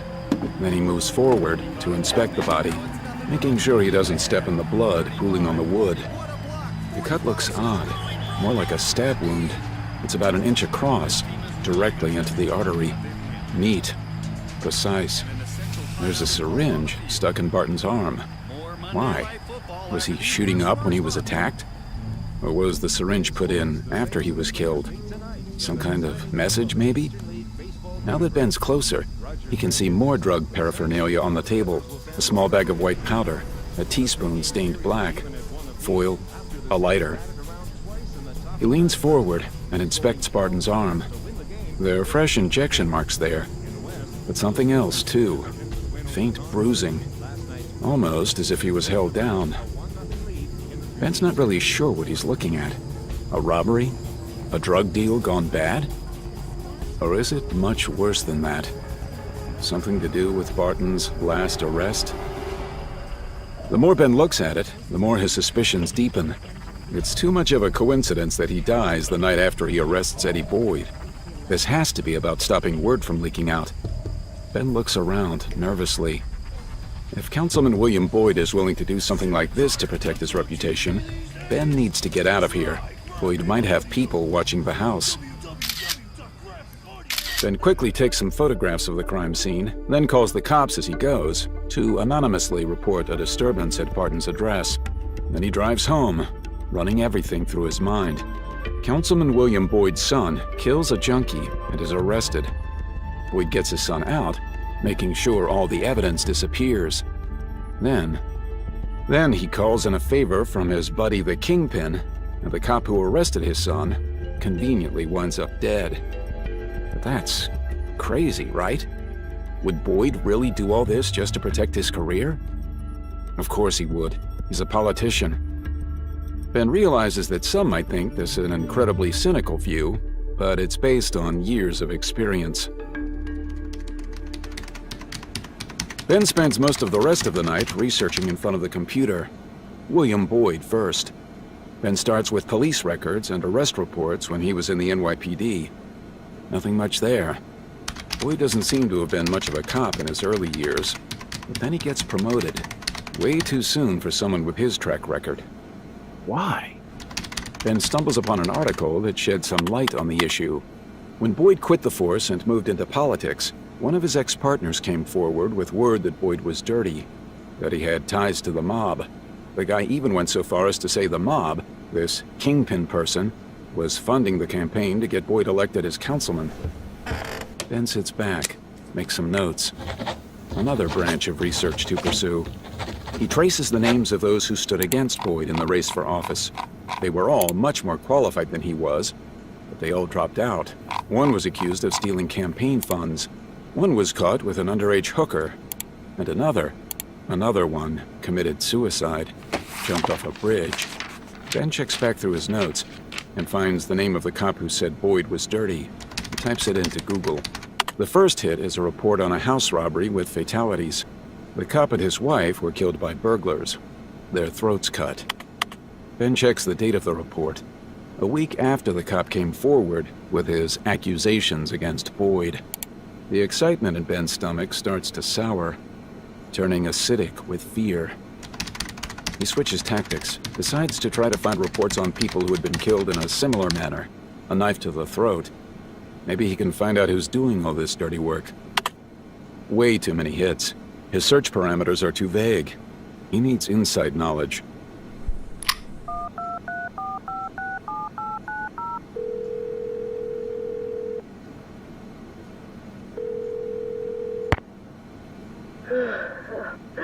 What's up?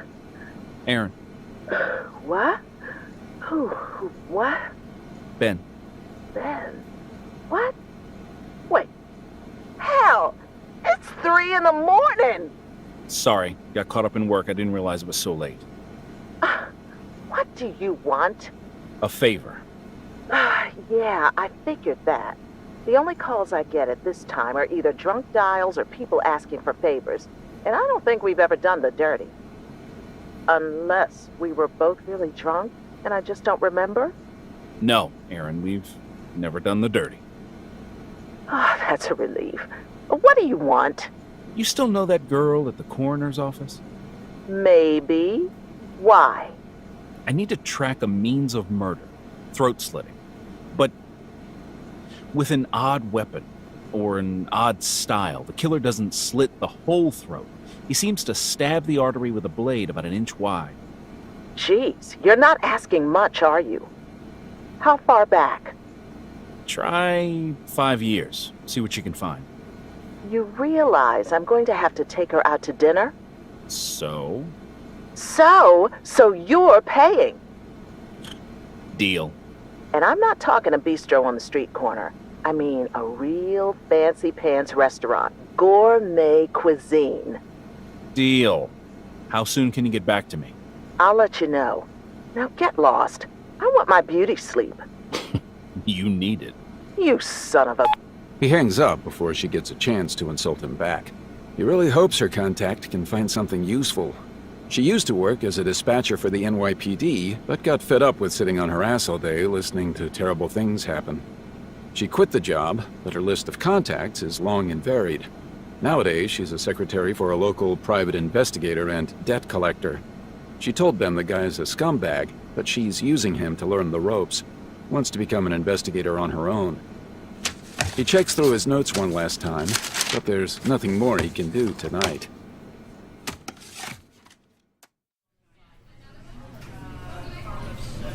Aaron calls him a few days later and tells him to meet her at a tiny coffee shop just outside Hell's Kitchen. He arrives early. The winter sun shines through the dirty windows, touching everything with a harsh, brittle light. He drinks 2 cups of the weakest coffee he's ever tasted while he waits for her. She finally makes an appearance, sneaking up behind him and sliding into the seat opposite. You're late. And you're welcome. She tosses a file onto the table and raises a hand covered in rings to get the waitress's attention. Each ring is weirder and more grotesque than the last. Coffee. The strongest, most vile stuff you have. If it doesn't dissolve my spoon, it's not good enough. You cut your hair. Her purple hair hangs in a too long fringe over one side of her face. I've grown my hair. That's how long it's been. Seriously? Last year, summer, the taco and rum incident. Oh, yeah. That long? Sorry, I didn't realize. Work's kind of crazy. Yeah, crazy being the operative word, if this is the kind of stuff you're covering. She taps the manila folder. You found something? Of course I found something. Well, my friend did. But it's one and the same to you. She obviously wants him to take a look right now. He opens it up and flicks through a series of photocopied autopsy reports. You owe me for this. I know. Big time. He keeps paging through the reports. There are a lot of them. He glances at Aaron. 17. 17? And that's just going back 5 years. Sally's checking farther back now, but that'll take a bit longer. Why do some of these ring a bell? She takes out 2 more reports. Oh, he was in the local mob. There was a big hoo-ha about it when they found his body. You would have seen it on the news. The mob? So were... She takes out 2 more reports. So were these 2. Then checks the dates of the deaths. They all took place a couple of years ago. Around about the time he started working at the Bugle. Then stops moving. What? Right about the time he started at the Bugle, which was the same time Gabriel McAvoy was killed. He hadn't been covering a drug story, had he? He was working on a story about the mob and corrupt cops. William Boyd.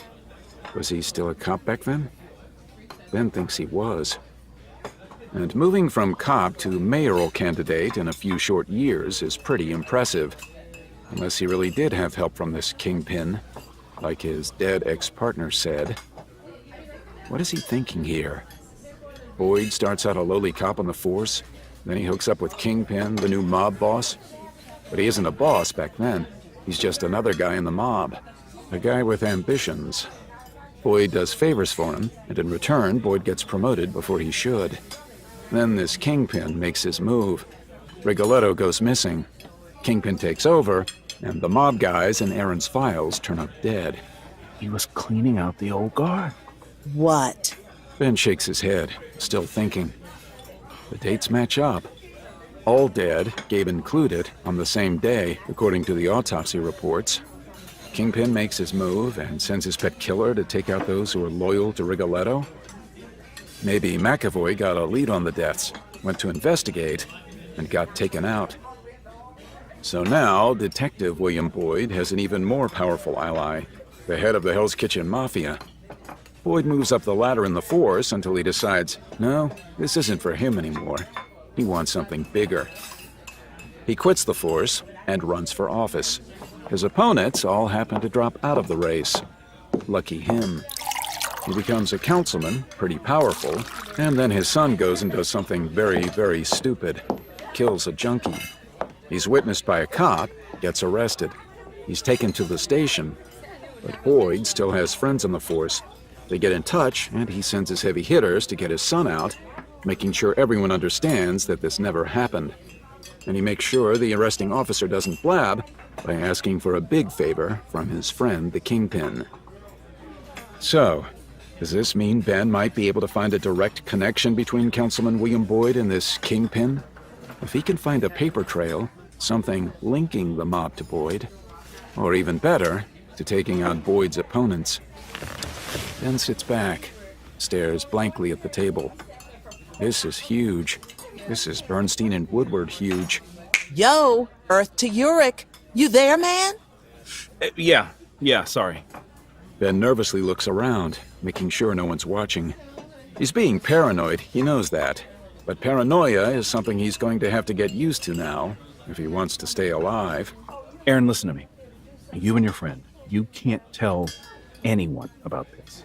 Seriously, your lives will be in danger. Chill. I know when to keep my mouth shut. And your friend? She doesn't talk much to anyone, except me, of course. She prefers the company of corpses. He nods absently, his mind turning over. He's thinking again, making plans. He needs to track down Eddie Boyd, follow him around a bit. He's not the story, though. William Boyd is. And Eddie is the weak link in Councilman William Boyd's life. Eddie Boyd will lead Ben to the real story.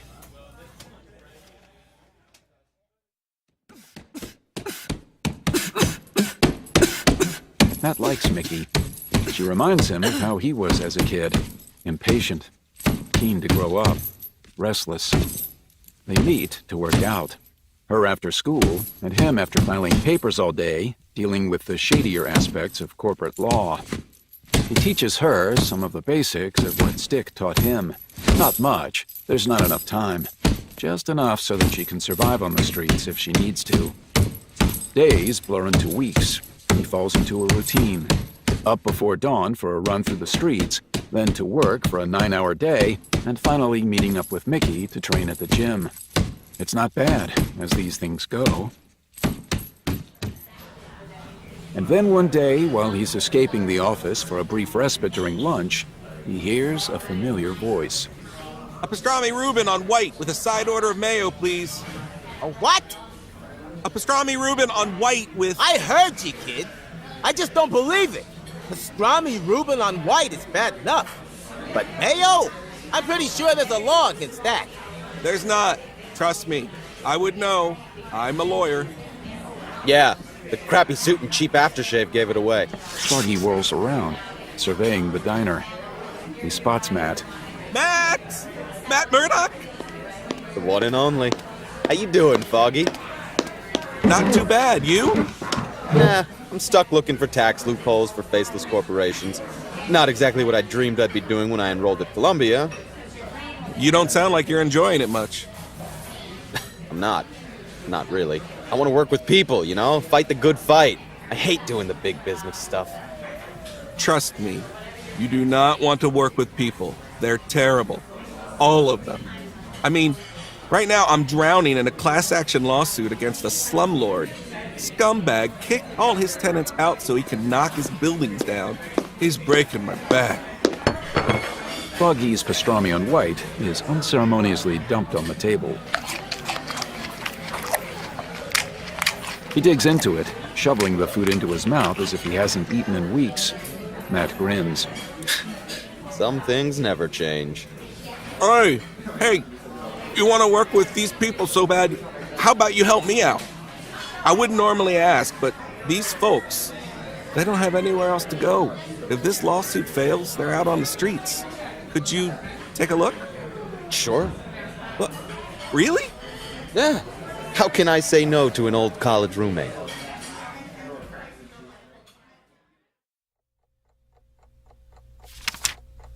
They meet up at Foggy's tiny apartment after work, going over the case notes, the histories, the building regulations. The guy's name is Cornelius Drexel. He owns a whole load of buildings, all of them falling apart, and he refuses to do anything about them. I mean, really, the city should be forcing him to fix the buildings, not okaying their demolition. So, who's signing off on the evictions? A guy called William Boyd, a councilman on the city planning commission. The guy used to be a cop. Lots of rumors that he was dirty. This kind of thing would be right up his alley. Have you, tried to track the paper trail back to him? No luck. But Boyd keeps his hands clean. Of course he does. That kind of guy always does. Over the course of the night, Matt and Foggy cover the entire case. They argue, throw out theories, argue again, and finally pack it in when they realize the sun is rising and they both need to get ready for work. And when Matt stumbles out into the bright, brittle light of winter in New York, he's surprised to realize he's not tired. He feels exhilarated, alive. During the course of the night, he has remembered why he wanted to become an attorney in the first place. To fight for justice. To fight the bullies.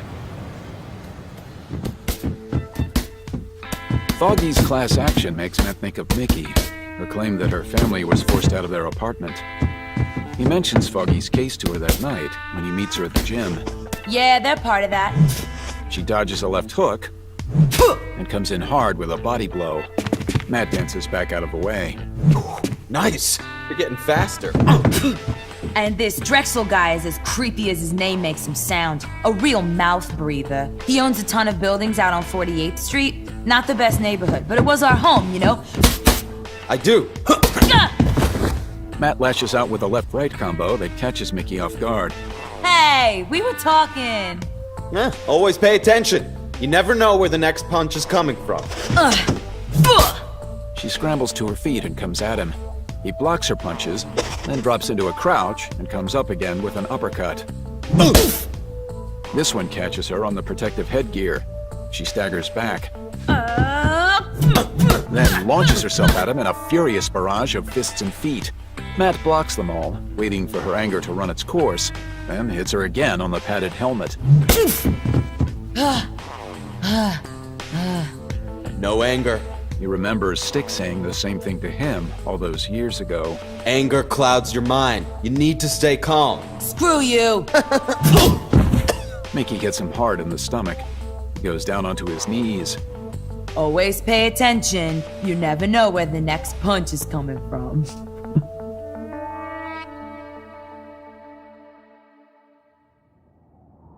Yesterday. If this was a movie, thinks Ben Urich, it would have to be a montage, with some kind of cool music playing over it to make it seem interesting. Because interesting, it really isn't. Following people sucks. It's tedious, tiring, and painful. Ben has never experienced pain in his lower back like he has over the days he's been following Eddie Boyd. A dull, throbbing pain, interspersed with sharp, shooting daggers. You know, just to shake things up a bit. But at least he's building up a pretty clear picture of Eddie, and it's not a flattering one. His life seems to consist of parties, drugs, hookers, sleep, recovering from parties, more hookers, a few fights at the clubs he frequents, and then some more drugs. Wash, rinse, repeat. Tonight looks like it's going to be drugs, If the rundown tenement Eddie is visiting is anything to go by, Ben would bet even odds that somewhere inside is his dealer's crib, not just a pickup location. Ben leans forward and peers through the windshield. The building's dirty brick face, windows broken, graffiti sprayed everywhere. God, Hell's Kitchen is a dump. He hates this place. There was a time it tried to clean itself up, but all that has gone out the window the past few years. The place is dead now. They just haven't cremated the body yet. He checks the side mirror to make sure no one's approaching from behind. Lucky for Ben, his car is such a pile of crap. It fits right in. Ben freezes, hands gripping the wheel. The sounds came from the building that Eddie went into. Were they gunshots? He peers up at the windows. A bright flash of light. Top floor, 3 windows across. Definitely gunshots. Ben's first instinct is to get the hell out of there, but he fights it. This is his story. He can't just abandon it at the first sign of danger.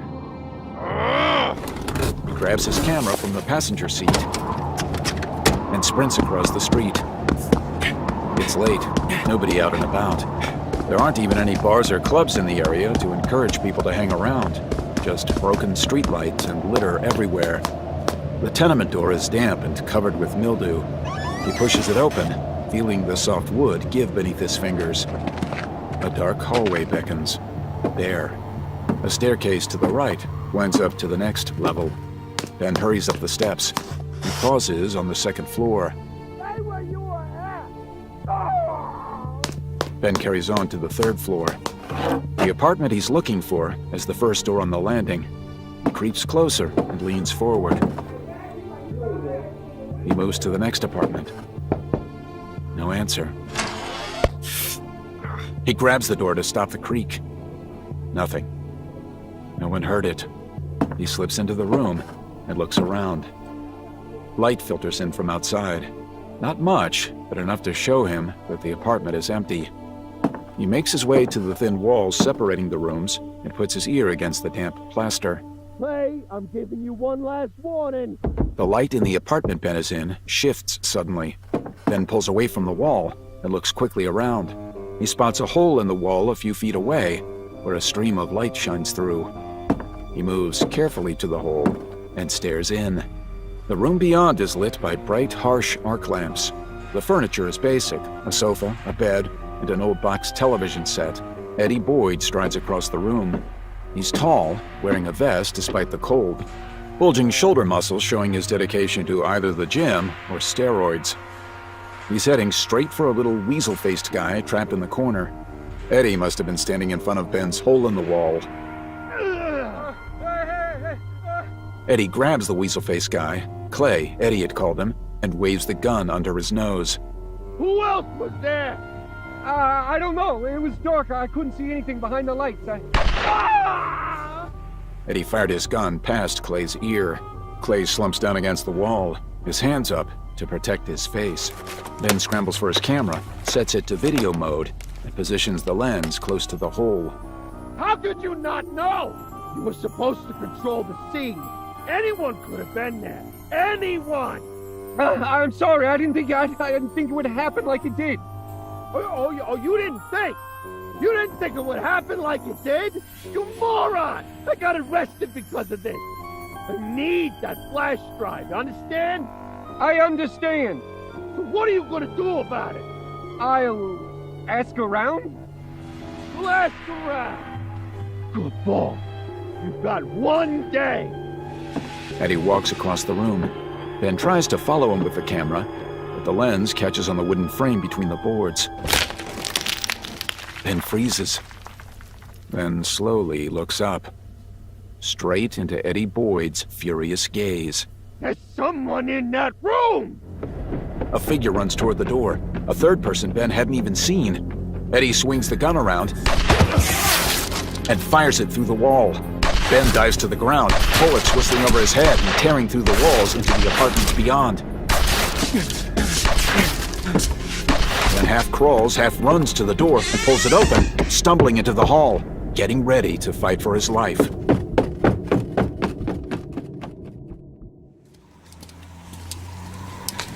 After talking to Mickey about Cornelius Drexel, Matt decides to take a walk along 48th Street and see some of the buildings for himself. A few cabs splash through oily puddles reflecting broken neon signs. Hookers huddle in doorways, occasionally venturing into the freezing wind when a car slows along the curb. Matt frowns. He doesn't like it down here. He can't get a sense of the area, a sense of the city. He needs to go high. Matt turns into a suitable alley and leaps up to grab the dangling ladder of the fire escape. He climbs the metal stairs and comes out on the rooftop, heading to the edge. The next building across is higher, more suitable for his needs. He jumps, grabs an air conditioning unit sticking out of the wall, climbs on top, and then leaps the 6-foot gap to grab hold of the roof ledge. He pulls himself over and straightens up, feeling the cold wind moving freely past his face, unhindered by buildings. He moves to the edge of the roof, stands there feeling the tendrils of wind. He reaches out with his senses, feels the shapes and sizes of the buildings all along 48th Street. There is a minuscule trembling through the soles of his feet, signaling weaknesses in their structures, the invisible groan of stone foundations crumbling under the weight of their years. It's not a great street, but that's not the point. People live here, and it's part of Hell's Kitchen. That's home. His people. If no one else will look after them, it's up to him. This slumlord needs to be forced to fix these buildings. And this Councilman Boyd, if he's been approving eviction orders without proper authorization, then he needs to be called to task. He can't just go around breaking the rules and getting away with it. That's not how it works. Matt turns his head. Gunshots, half a mile away. He pinpoints the location, waits, and watches. Matt hesitates only a moment, then takes off at full speed, sprinting across the rooftop toward the edge. He leaps across the gap between the buildings, soaring through the air, and lands on a piece of piping. He slips, stumbles, falls to his knees, and skids. He pushes himself up again, picking up speed. The next building is lower. He jumps the distance and drops a story. He leaps over a wall, down another level. He pauses. The next building's roof is 30 feet above him. No way he can get up there. Instead, he leaps across the gap and grabs a window ledge. He pulls himself up, shoving the window open with one hand. He climbs through, straightens up, to find himself staring at an old woman. Apologies, ma'am. Just passing through. She comes at him with a greasy frying pan, cooked eggs still clinging to the metal. She swings it, and the eggs fly through the air. Matt dodges, runs into the landing, and out the front door. Come back here, you son of a... Across the hall, into the apartment opposite, and straight toward a window in a deserted living room strewn with magazines and computer games. He shoves the window up, leaning out. An old fire escape ladder is bolted to the wall about 2 rooms over. Matt climbs onto the ledge and throws himself sideways. His fingers grasp the rungs of the ladder. Icy. His hands slip from the rungs. He drops down, tries to grab hold of the ladder again. Pain rips through his palms. His shins smack against the metal, but he can't get a grip. He leans in and wraps his arms around the ladder so that the crooks of his elbows are rubbing painfully down the metal. He can't stop his momentum completely, but it's enough to slow his descent. He drops the last 10 feet and hits the ground hard, rolling into a dirty mound of snow. He pushes himself up, stands, and hurries out of the alley, heading across the street to the building the shots came from. It feels more claustrophobic at this end of the street. Darker. No shops. No life. Matt pulls open the door leading into the tenement and finds himself standing in a long hallway. He runs his hands over the wall. There's graffiti sprayed everywhere. The paint's a different texture beneath his fingers. Matt makes his way up the stairs, trying to ignore the smell of urine and waste. He'd like to say it was animal, but his senses tell him no. This is 100% human. You can smell the cast-offs of drugs, heroin, burned tinfoil, cannabis odor hanging in the air. Still strong, although it's probably a day old. He reaches the 3rd floor. Matt moves toward the sound. As he reaches the door, it flies open. A huge, bald, full-bearded man runs out. He's looking the other way, heading to the apartment next door. He stops before he gets there, sensing Matt's presence behind him. He turns. Whoever you're shooting at, I'm taking them out of here. I'll either be doing that with a nod and a smile, or you'll be lying on the floor with a broken leg. Your call. The guy doesn't have a gun, which means there's someone else in the room behind him. Matt has to take care of this guy fast. So, which is it? The man runs at him, but the man, like many before him, underestimates the blind guy.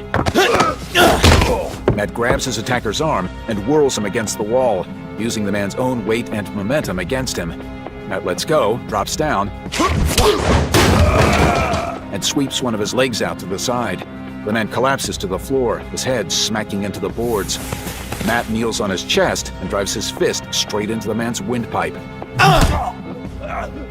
The big guy opens his mouth to scream, but he can't draw the breath. His eyes bulge. He grasps at his throat.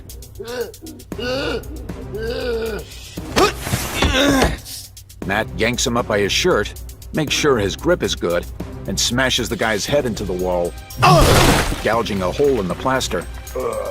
Matt straightens up, critically considering his handiwork. Not bad. 2 blows, not counting throwing him against the wall and tripping him. Neat. Precise.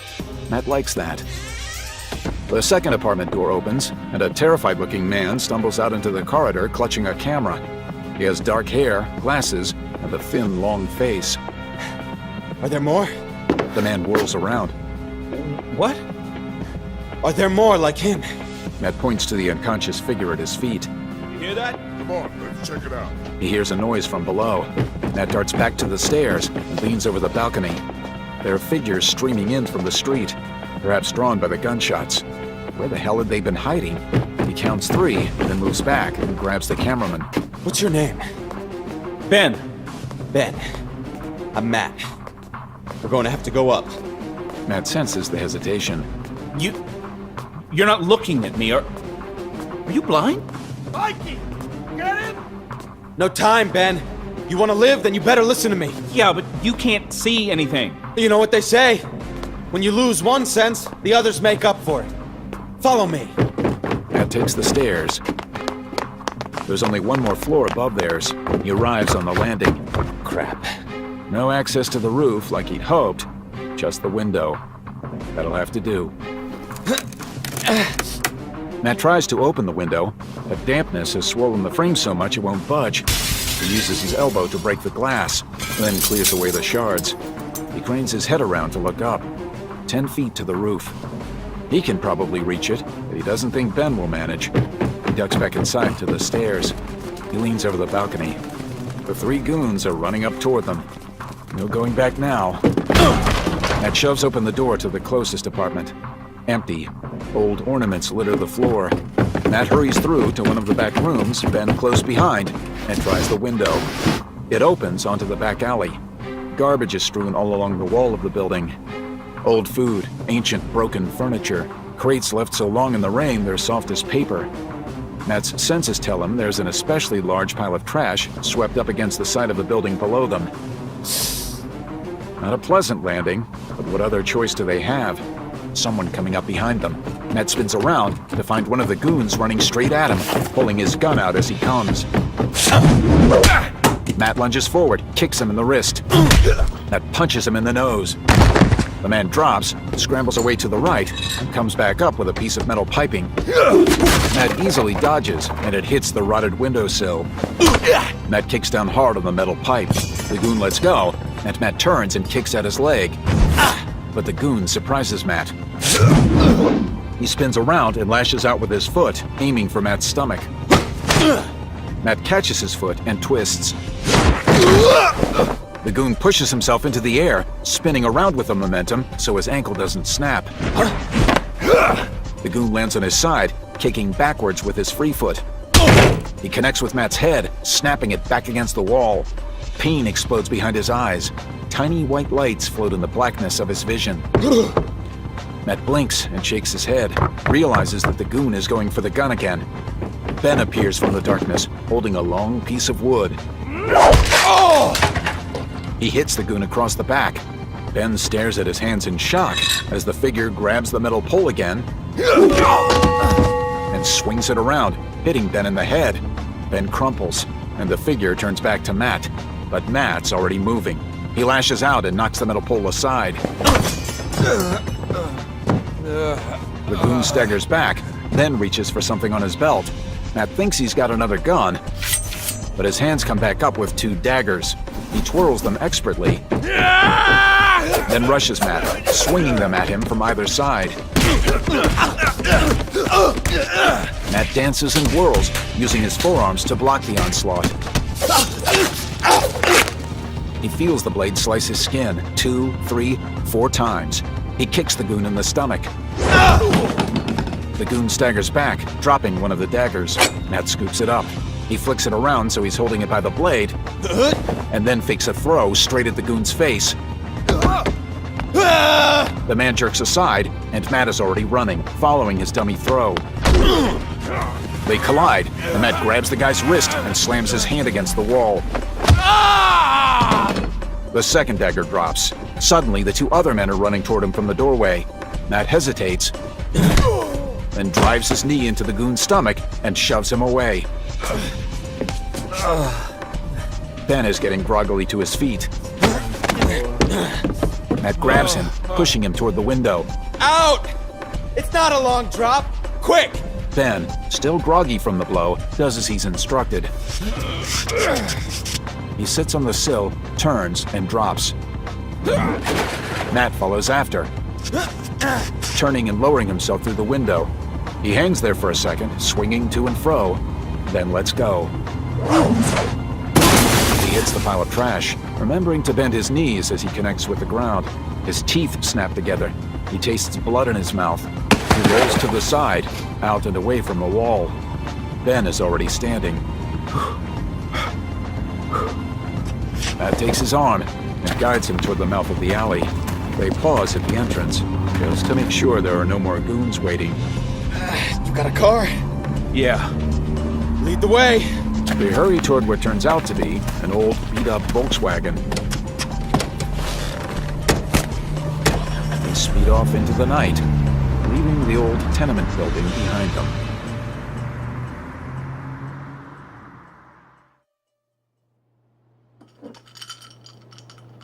Ben holds a glass of ice water to his head. You should get that checked out. Could be a concussion. I've been hit before. This is just a bump. So, tell me, why were you at that building tonight? Me? What about you? I heard the gunshots. Came to see what was going on. You a cop? A concerned citizen. Your turn. Nuh-uh. Not enough, pal. You want me to trust you? You need to earn it. Those moves, the way you took down those guys. You are not just a concerned citizen. Ben can see Matt thinking about it. Finally, he nods. Fair enough. But you need to promise me you won't sniff around. The case I'm working on is very sensitive. You could mess it up. Case? So you are a cop? No. You're right, it wasn't a coincidence I was in the neighborhood tonight. I was following up on... Sorry, I'm trying to fill in all the blanks about what happened tonight. Can't you just tell me what was going on, then I'll explain my part after you're done? Ben hesitates. He's burning with curiosity about this guy, but it doesn't make a difference who talks first. Plus, the need to fill in the pieces overwhelms his curiosity about Matt's identity. Ben starts talking. Matt listens while Ben tells him about his investigation, about the murder of Gabriel McAvoy, about the murder of the junkie by Eddie Boyd and the subsequent cover-up, about the murder of the cop who arrested Eddie, and the long list of deaths Ben has traced back through the years. More murders he thinks are linked to Eddie's father, Councilman Boyd, and how it all boils down to his connections with the Kingpin. You're sure about that? That Councilman Boyd is in bed with the Mafia? I'm 99% sure, yeah. The links are all there when you know what to look for. Why do you ask? Are you interested in him too? Is that why you were there tonight? Boyd's on the City Planning Commission. We think he's pushing through the eviction notices and the demolition orders. I mean, it's small fry compared to what you're working on, but hundreds of people will lose their homes if we don't do something. I was checking out the buildings they're going to knock down. That's when I heard the gunshots. I guess Councilman Boyd's son knew they were abandoned, decided to put one of the apartments to use. You said you had some footage? Ben nods and checks his camera, presses play, and passes it across to Matt. How could you not know? You were supposed to control the scene. Anyone could have been there. Anyone! I'm sorry, I didn't think it would happen like it did. Oh, you didn't think? You didn't think it would happen like it did? You moron! I got arrested because of this. I need that flash drive, understand? I understand. So what are you gonna do about it? I'll ask around? You'll ask around. Good boy. You got one day. You know what he's talking about, this flash drive? No idea, but I'm thinking that's why he killed that junkie last week. Something to do with the drive. Maybe we can help each other out. Why? Why are you involved in this? What's in it for you? Matt pauses. He thinks of Mickey, the bitterness already tinting her voice. He hears Mary scream as she falls to her death. Remembers the feeling of helplessness that engulfed him afterward. This is his chance to do the right thing, to atone.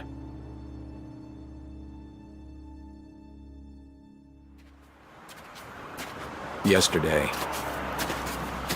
Clay has a love-hate relationship with junkies. He hates them for their weakness, their dirtiness, the air of desperation that clings to them like the grease from deep fryers, that smell of stale sweat, the constantly roving eyes looking everywhere but at your face as they search for something to steal, something they can pawn to get their next fix.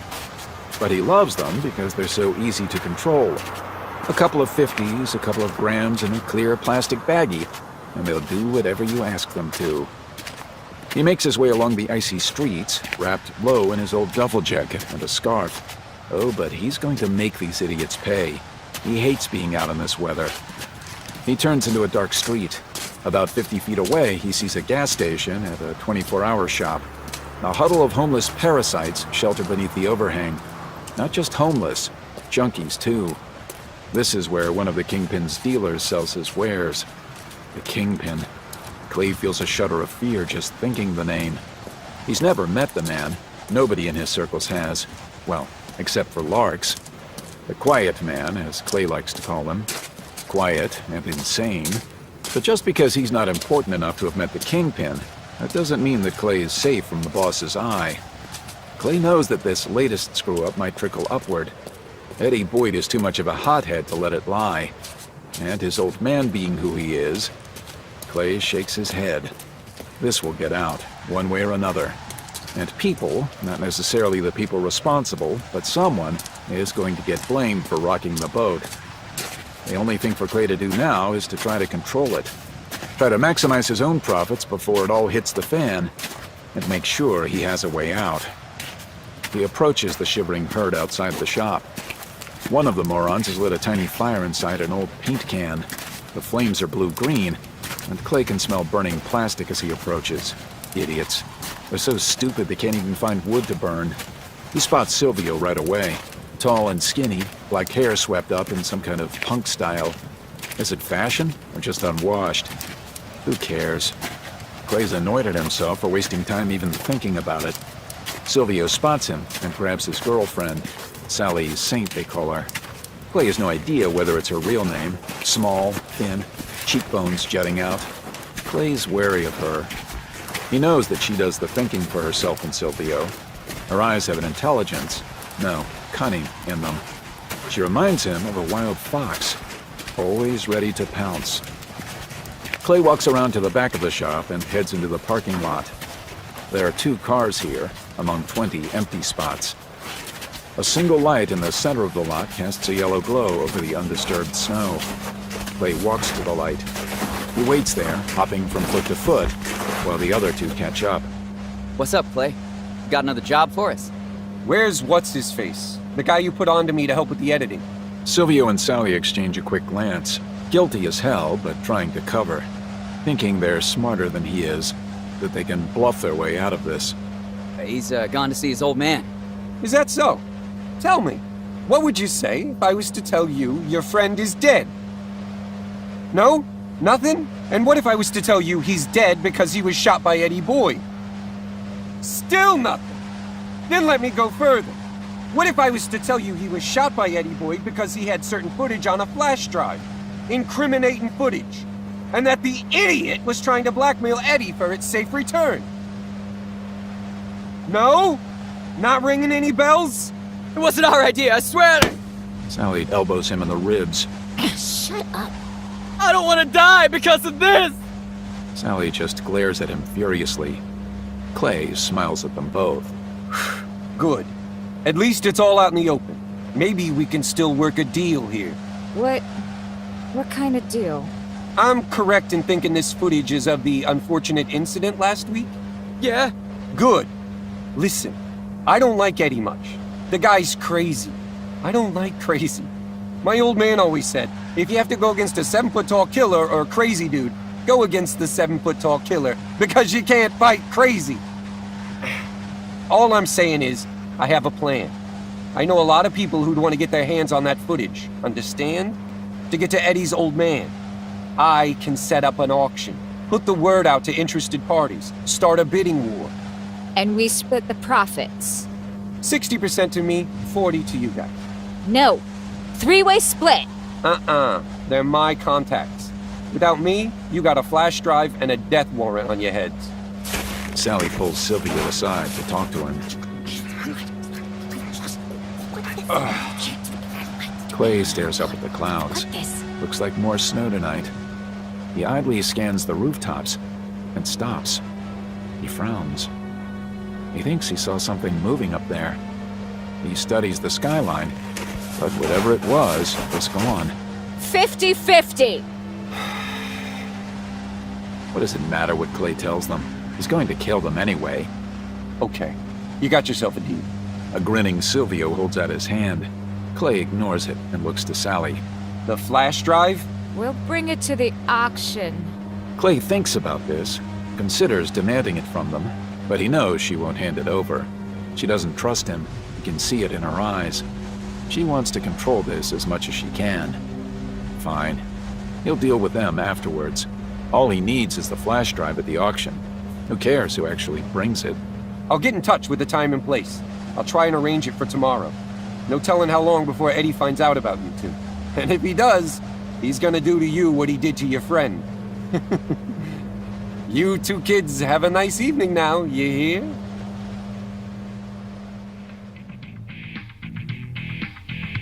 Clay goes home. Not the crappy apartment on 48th Street. That's just where he works. Something Eddie Boyd set him up with to make the movies. He has a place in Manhattan that's actually livable. A place where you don't need a tetanus shot just to enter. He puts on something familiar on the stereo. Something to plan a new future. Because if this works out, it will take him up to the next level. No more scrambling around with junkies and hookers trying to make a quick buck. No, he'll be a player after this. Someone to be reckoned with. He starts making calls. He's been working on a list in his head since he first came up with the plan. Everyone who might have something to gain from Eddie Boyd's actions. That doesn't just mean criminals either. No, he's thinking bigger. The kind of people who might want to use this against Eddie's father, Councilman Boyd. Politicians, corporate executives, and he's done business with them all in the past. He feels the excitement surge through his body at the thought of how much he will gain from this. Not just the status and the power, but money. He's talking millions here, tens of millions. And once the deal is done, he'll take care of Sally and her idiot boyfriend. An hour later, and it's all taken care of. The auction is set for tomorrow evening at 6 p.m. on a small island just off the coast of the Bronx. North Brother Island, it's called. The place is abandoned. Used to be a hospital, then a halfway house for junkies. It's perfect. No CCTV cameras, no cops. Easy to control the approach, to see who's coming. Nice and private.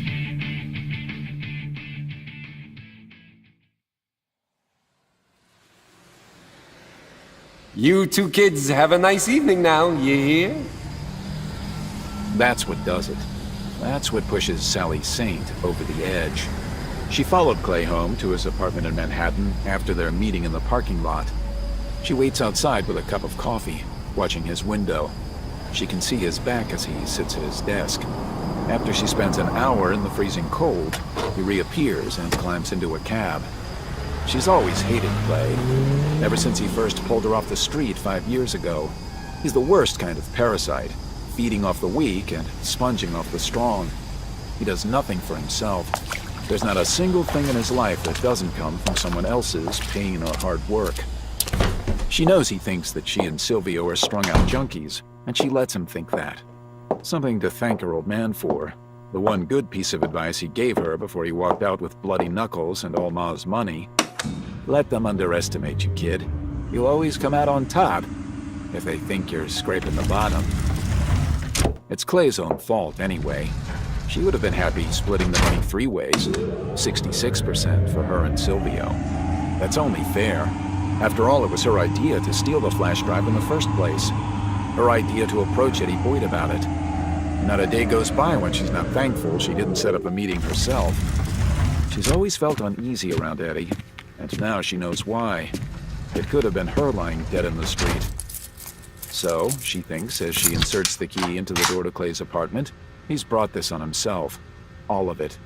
She saw it in his eyes. He's not going to give them any of the money. Not a third, not 50%, not even 10.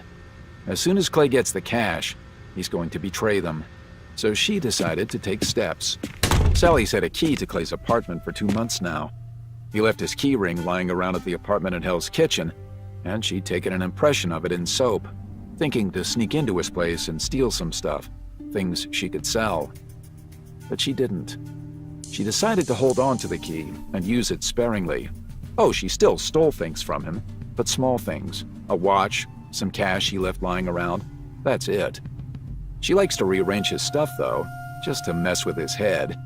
She once moved the ashtray by his bed to the fridge and a carton of milk to his desk drawer. After her visits, he always seems on edge, looking over his shoulder, and it takes all Sally's willpower not to burst out laughing at him. None of that tonight, though. Tonight is serious business. Tonight, she's planning for the future. She knows that Clay has 2 cell phones, one for his personal stuff and another one for business. She also knows he keeps the business phone in his desk when he's not using it. Like tonight. Sally finds the phone. It's an ancient Nokia, the kind you can drop from an airplane and it would still work. She sits in his chair and steadies her nerves. Then she opens the address book in the phone and scrolls to the name she's looking for. Larks.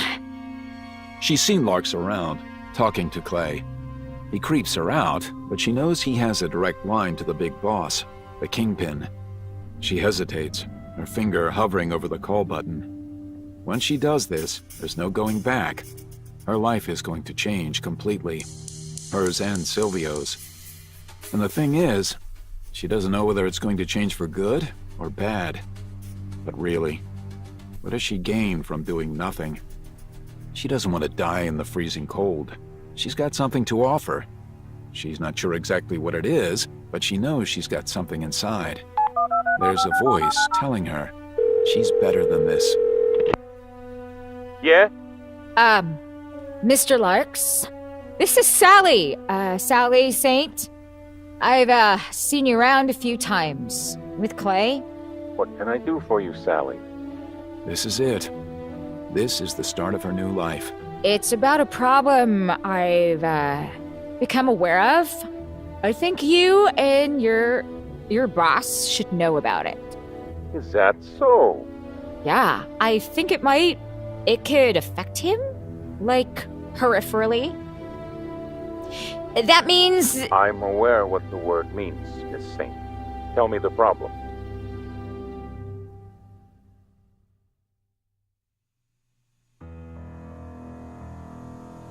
Fisk leans on his desk, pressing down so hard that the tips of his fingers turn white.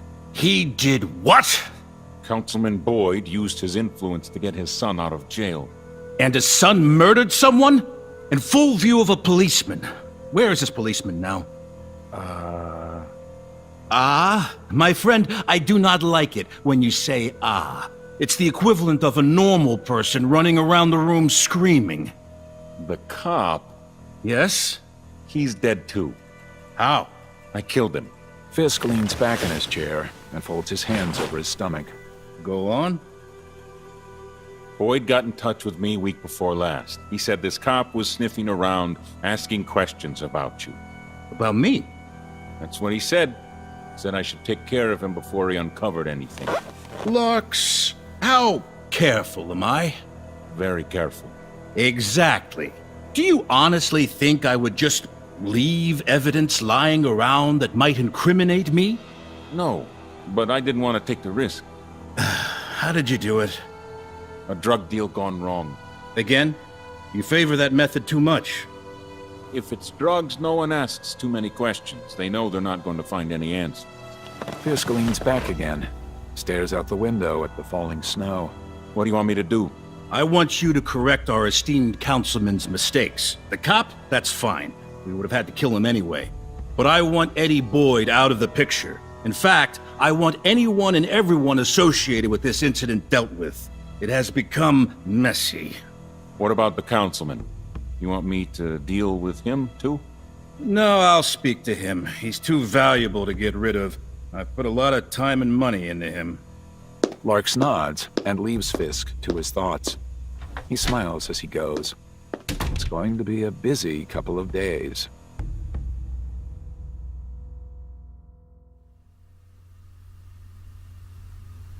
Matt finds Ben at his apartment and fills him in on what he's heard over the course of the night. How did you find all this out? Matt thinks about what he did that night. How after he left Ben at the diner, he returned to the rundown apartment and waited on the rooftop opposite until a man came out. How he followed the man, Clay, he thought he heard, to his meeting with the two kids, Sally and Silvio, and listened to them talk about the auction to sell the mysterious flash drive. How he then followed Clay back to his apartment, where he set up the auction at a place called North Brother Island. Seriously, did you stand outside his door and listen in? Something like that. Okay, let's think about this. Tell me why we shouldn't just go to the cops with this. I didn't say we shouldn't. No, but you want to hear why I don't think we should? You mean besides the fact that you'll lose your exclusive? It's not about that. It's not about that at all. Sorry, didn't mean anything by it. We can't go to the cops. At least some of them must be on the same payroll as Councilman Boyd. And we don't know which ones. Exactly. So I think if word of this gets to those cops, it gets to the mob. And the same thing will happen to Clay that happened to the cop who arrested Eddie Boyd. And a whole bunch of other people, too. But yeah, we report this, people die. So what do you suggest? We go to the auction, hide out, record the whole thing. Hopefully we find out what's on the stick. I write my story, we release the footage on the same day, I get my exclusive, the world gets the truth, and all the bad guys get arrested. Matt leans back in the couch. It's not a bad plan, but he thinks they should go further. If they can get the stick itself, then maybe they can use it as leverage to prove Councilman Boyd used his political influence to get his son released from jail and have the evidence erased. If Councilman Boyd is prosecuted for that, it should be easy for Foggy to file an injunction against the demolition orders that Boyd signed off on. Well, we'll have to go early. I'm talking spending the day there. Make sure we get in before the guards. Fine by me. And we don't engage, understand? We do this by the book. We stay out of sight, we hide as best we can, get the footage, and get out of there. What the hell else can we do? You think we're going to take on the entire criminal underworld? They're not that tough. Ben raises his beer in the air. To catching the bad guys. To catching the bad guys.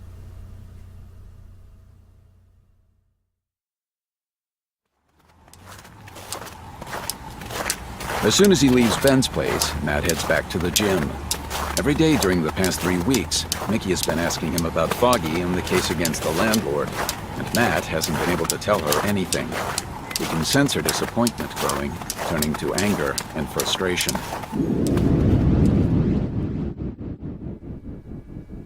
These things take time, Mickey. This was a few days ago. How long? Well, months, years sometimes. Years? We can't wait years. Matt, my family is stuck in a shelter, and this guy will just go ahead with the demolitions anyway. He won't wait. He can't do that. Who's gonna stop him? He doesn't care about the law. I thought you were supposed to be helping me. I'm trying, but we have to act within the confines of the law, even if he doesn't. So you're saying you can't do anything? I'm not saying that at all. Just forget it! Mickey! I said forget it. I should have known you couldn't help.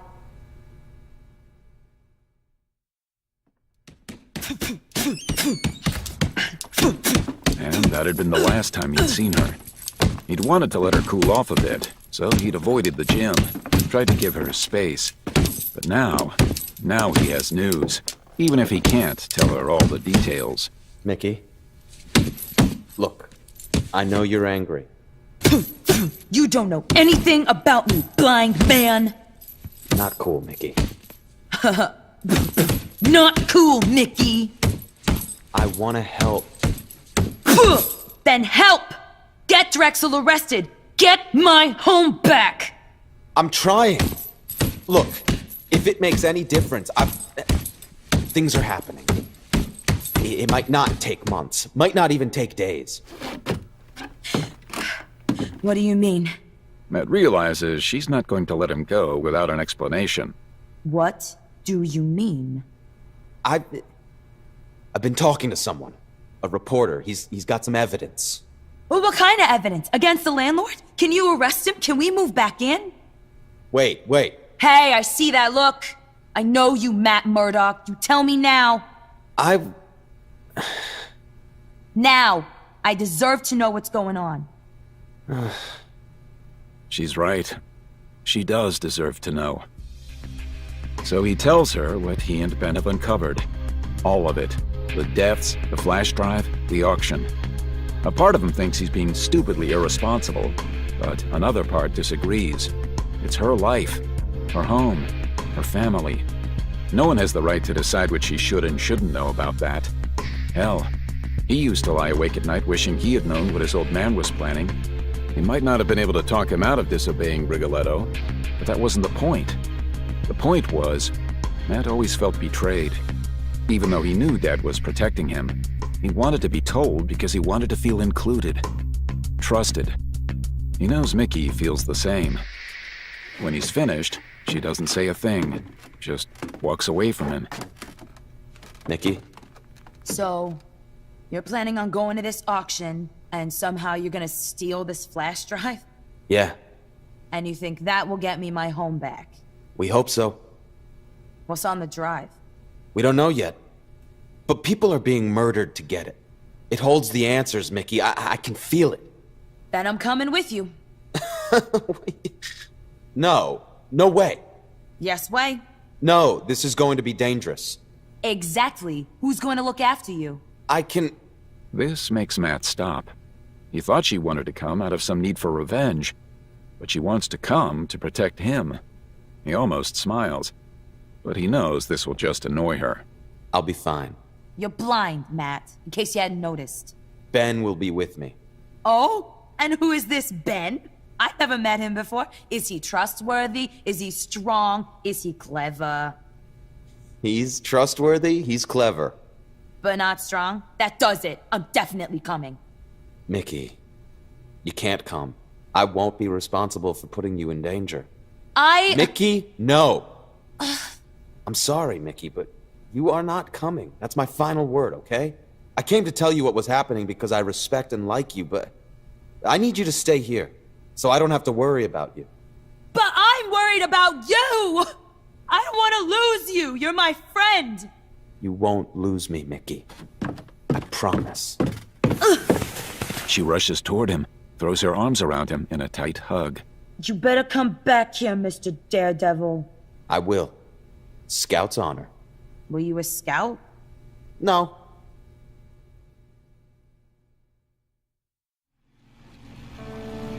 "12 hours ago.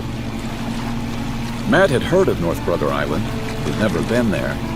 Not many people have. The island is located in the East River between the Bronx and Rikers Island, and was first used as a quarantine center way back in 1885.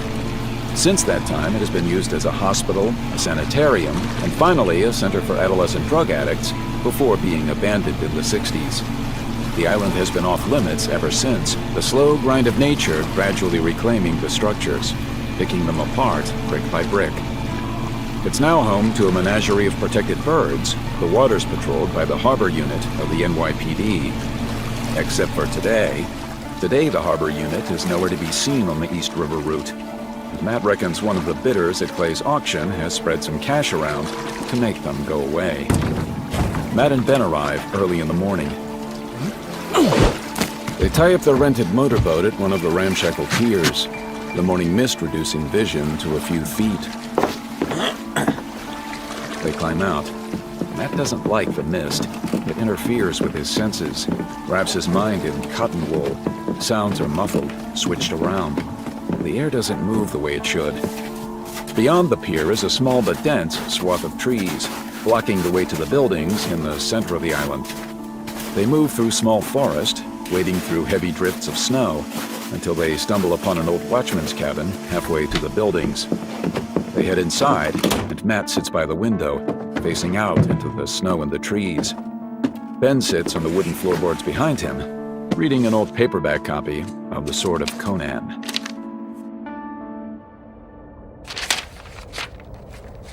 Hours pass.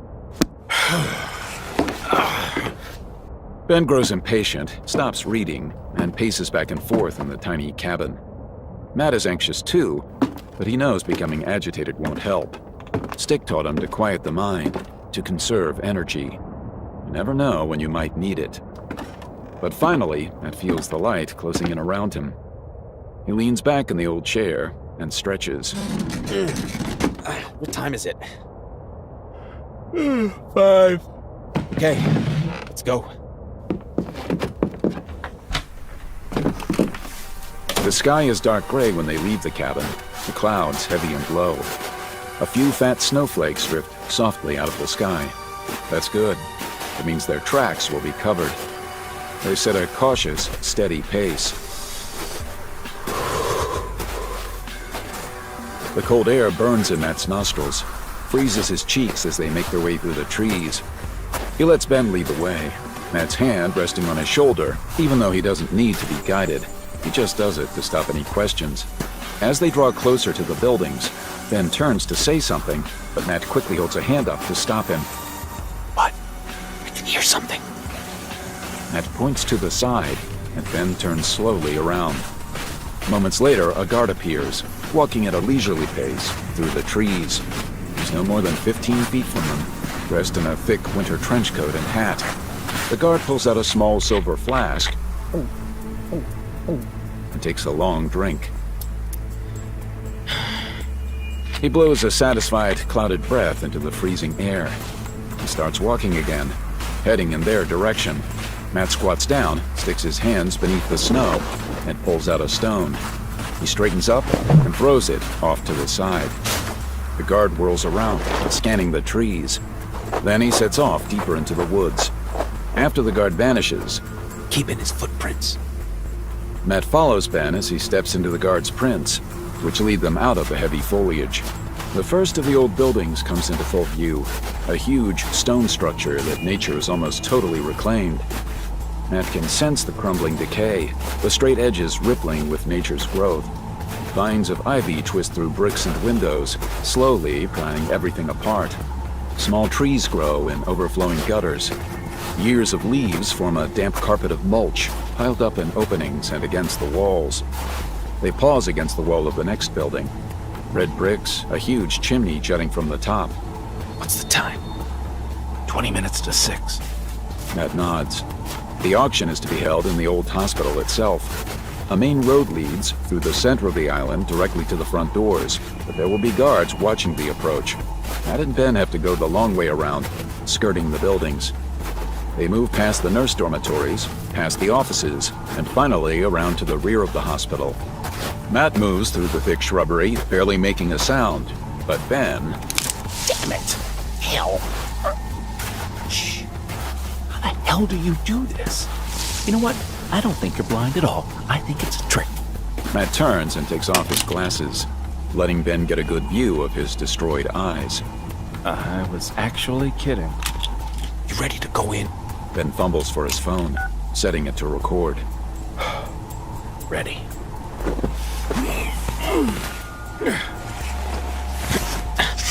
They climb in through a window, dropping into a room covered with gray and black books, the damp having leached them of all their color. Matt waits at the empty doorway, listening.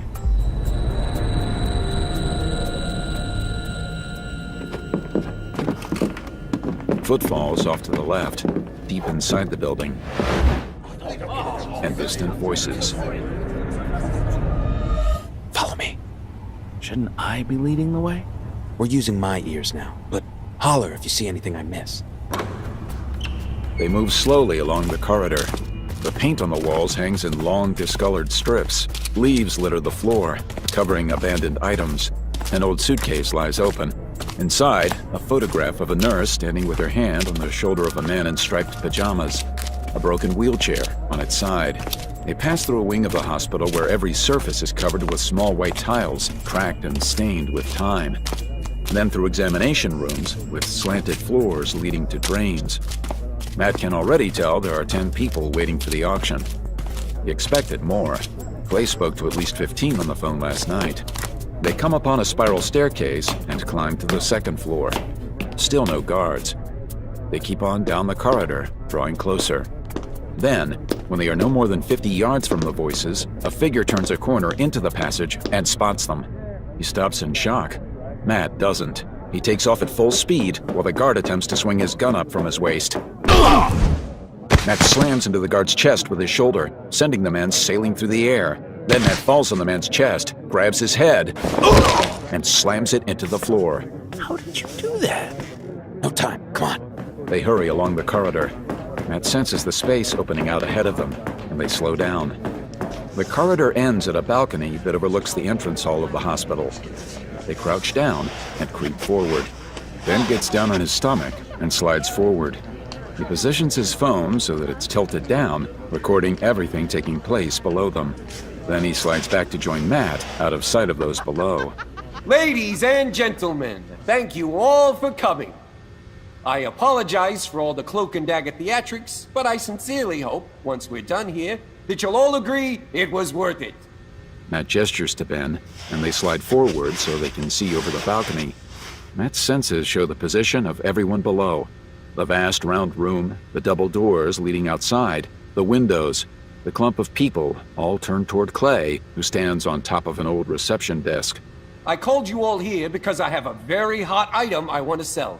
An early Christmas present for the right bidder. Get out of here! Come on! I know, but believe me, it was for your own protection. When word gets out of what's being sold today, well, let's just say New York's finest will be very interested, and they have access to the city's CCTV systems. Out here, the only witnesses we have are some stupid birds. Feel free to take a few potshots at them on the way out, by the way. Consider it a perk. Sally, if you'd be so kind. A girl appears from a door leading off the reception area. She's accompanied by a tall, skinny youth. Matt realizes it's the two kids Clay was talking to in the parking lot, Sally and Silvio. Sally hands something to Clay. A flash drive. Matt nods as Clay hops down and inserts the flash drive into a laptop sitting on the desk. Light flickers to life on a back wall. A projector of some kind. The whole room is tense with anticipation. Matt can hear the rise in heartbeats, the prickle of sweat, the nervousness, the excitement. They put the flash drive in the laptop. It's video footage. Shot in... looks like the apartment where Eddie Boyd threatened Clay. Where you saved me. There's a girl in a bed. She looks like she's been drugged. Some guy has entered the frame. He's got a gimp mask on. Can't see his face. He's getting on the bed, crawling toward the woman. Ben stops talking, but Matt can hear his increased breathing, his heart rate spiking in distress. What? The guys... they're... it's violent. Ben? He stopped. His picking up a syringe, injecting it into her arm, but something's wrong. The woman's having a fit or something. There's foam and stuff coming out of her mouth. What's the guy doing? Watching her. He's freaking out, looking around, the camera's shaking. I think the cameraman's freaking out too. Oh my God. What?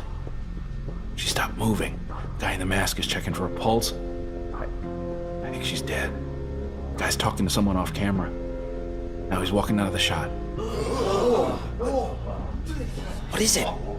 The guy. He took off his mask before he got off camera. And it's Eddie Boyd.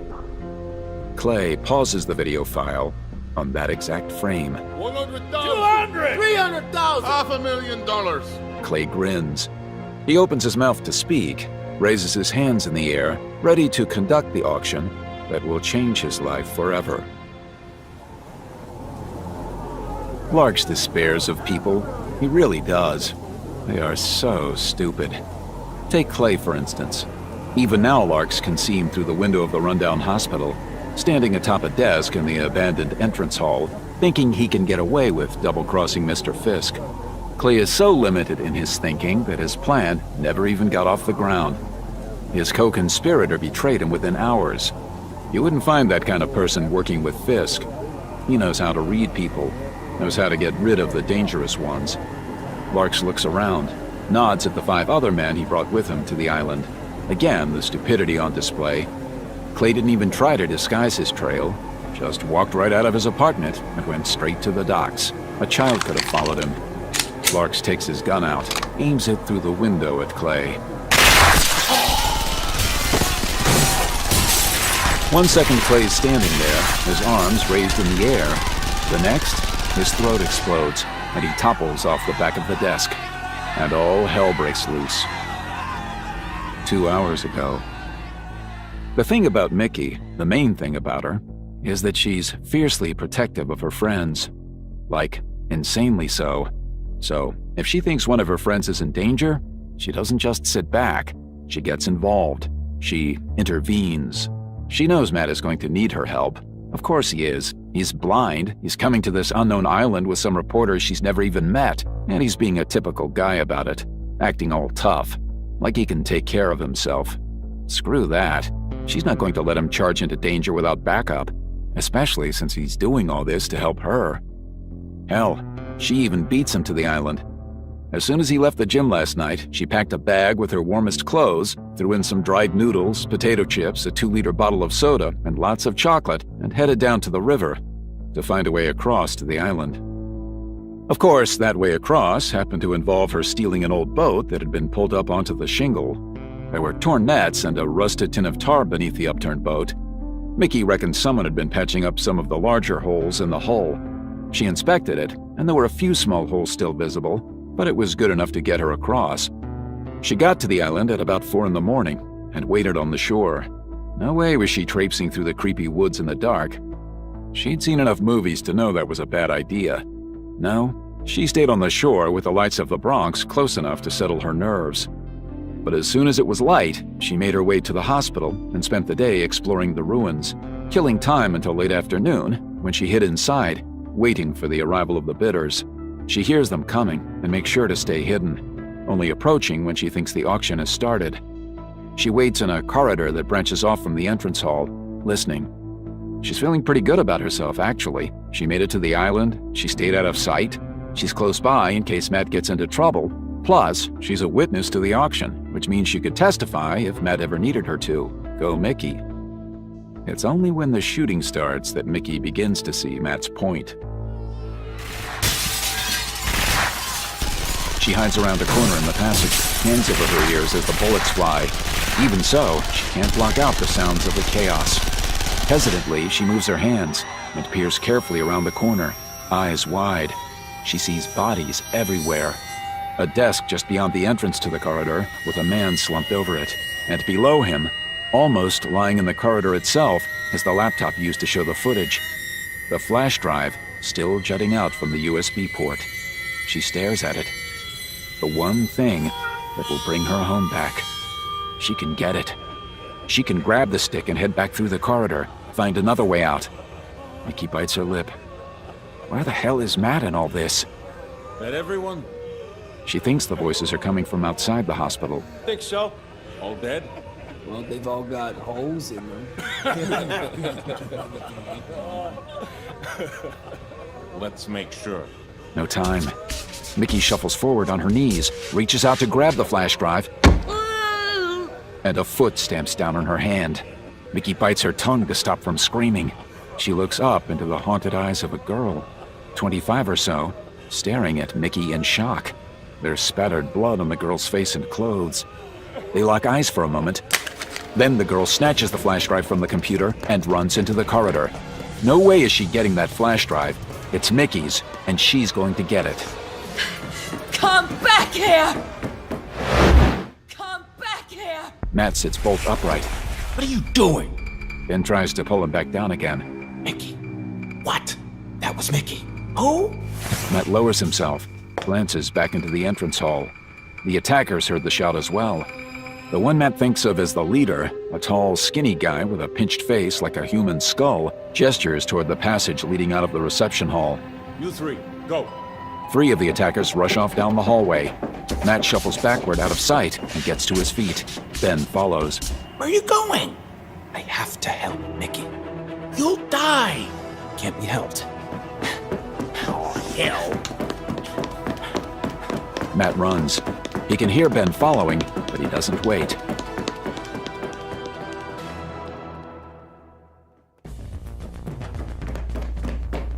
Mickey launches herself through the air and lands on the chick's back.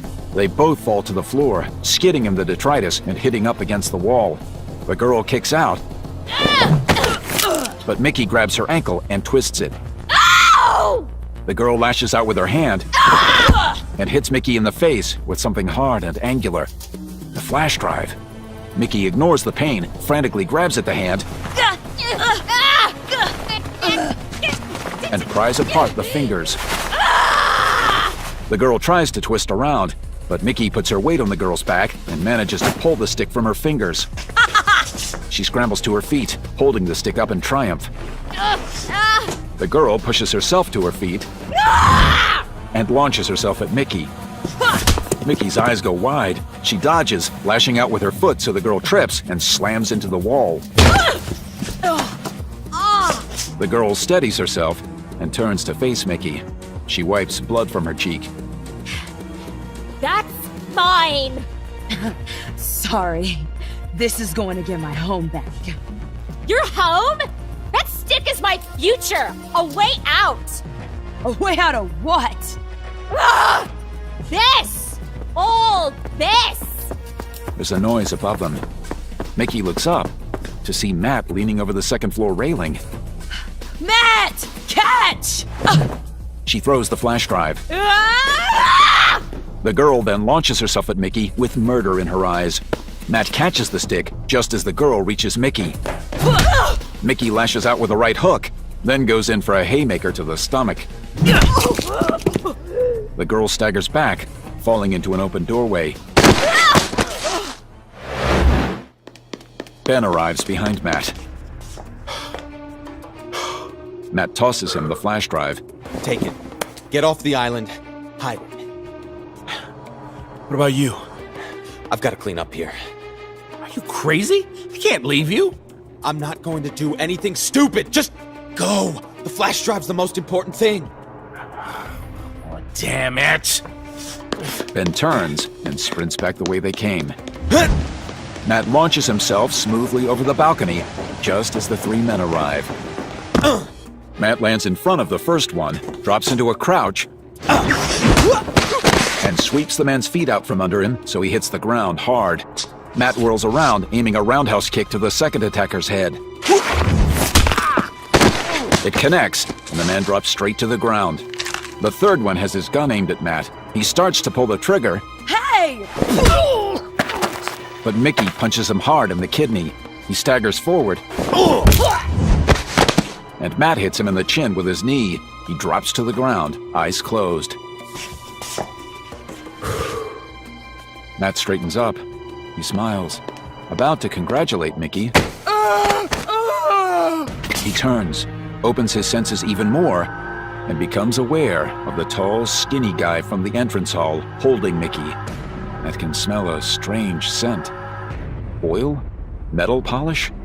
He focuses on the smell, and the airwaves in the corridor mold themselves around the curved knife that the man is holding against Mickey's throat. Matt slowly raises his hands in the air. He remembers Ben telling him about all the deaths he'd been investigating surrounding the Boyd case, how the victims had all been stabbed in their throats with an oddly shaped knife. The flash drive. I don't have it. What do you mean you don't have it? Where is it? Not here. Don't lie to me. Matt gets ready to act, but the girl that Mickey was fighting is slowly getting to her feet, pulling herself up in the doorway. Larks! The skinny guy, Larks, doesn't even turn, doesn't take his eyes off Matt. It's true! He gave it to some guy! Ran off! Larks still doesn't take his eyes off Matt, but his arm moves faster than Matt thinks possible. Mickey jumps, but he keeps a tight hold on her. The girl in the doorway drops to the floor, a bullet between her eyes. Larks is fast. Matt barely had time to sense the air moving as Larks pulled the gun from the back of his pants. Now that I've got your attention, I'd really like you to bring me that drive. In 2 hours. That's not enough time. 2 hours. Larks pushes the knife point against Mickey's skin. Or your friend here dies. Understand? I understand. Where? The docks off 12th Avenue, by 44th Street. There's a row of warehouses there. Matt quickly goes over the map of New York that he has in his head. He knows the warehouses. They're not on the docks themselves, but in a fenced-off yard just behind the docks. Not the best area in the city. I know him. Third warehouse from the left. I'll be there. See that you are. 1 hour ago. Matt runs those last few minutes from the hospital over and over in his head as he makes his way back into Manhattan, thinking about what he should have done, wondering whether he made the right move. He thinks he did. Every scenario circles back to one thing, making sure Mickey was kept safe. And if Matt had attacked Larks, he couldn't have guaranteed that. The only way he could guarantee her safety was by agreeing to Larks' demand to bring the flash drive. Not that he wants to do that, but right now he has no choice. There's no time to come up with another plan. But there's more to it than that. Matt also didn't do anything at the time because his mind was already running ahead, past Mickey, past the fight on North Brother Island, past everything that has happened. Because this is bigger than all of that. Tonight, Matt Murdock is going to make a difference. He returns to his hotel room, pulls out his running gear, black pants, a black shirt, a black scarf stuffed into his pocket. He then hurries across town to Ben's apartment.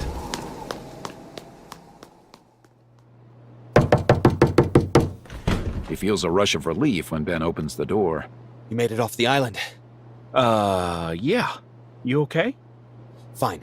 I'll explain it later, but right now, I need the flash drive. Why? Larks has my friend. He's gonna kill her unless I hand it over. But it has the evidence. I know, but I don't have a choice. Please, Ben, trust me.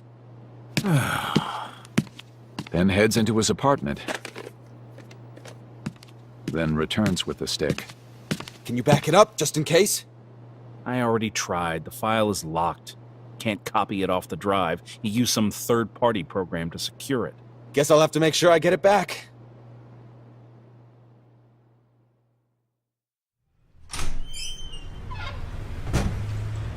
Next, Matt heads to the gym. He smiles grimly as he climbs in through the back window, moving to the old lockers. He squats down and pulls up the floor inside one of them. He feels around, his fingers touching wood. He pulls out the nightstick, the one he stole from Officer Leibowitz when he was a kid. He wipes off the dust. It's an old-school nightstick, the length of his forearm. Strong, solid. He swings it, feels the weight and heft. It's good. Perfect, actually. Half an hour ago. Matt makes his way to the docks. When he hears the water splashing up against the tide wall, he pulls the scarf from his pocket and wraps it around the upper part of his face and head, leaving only his mouth and chin exposed.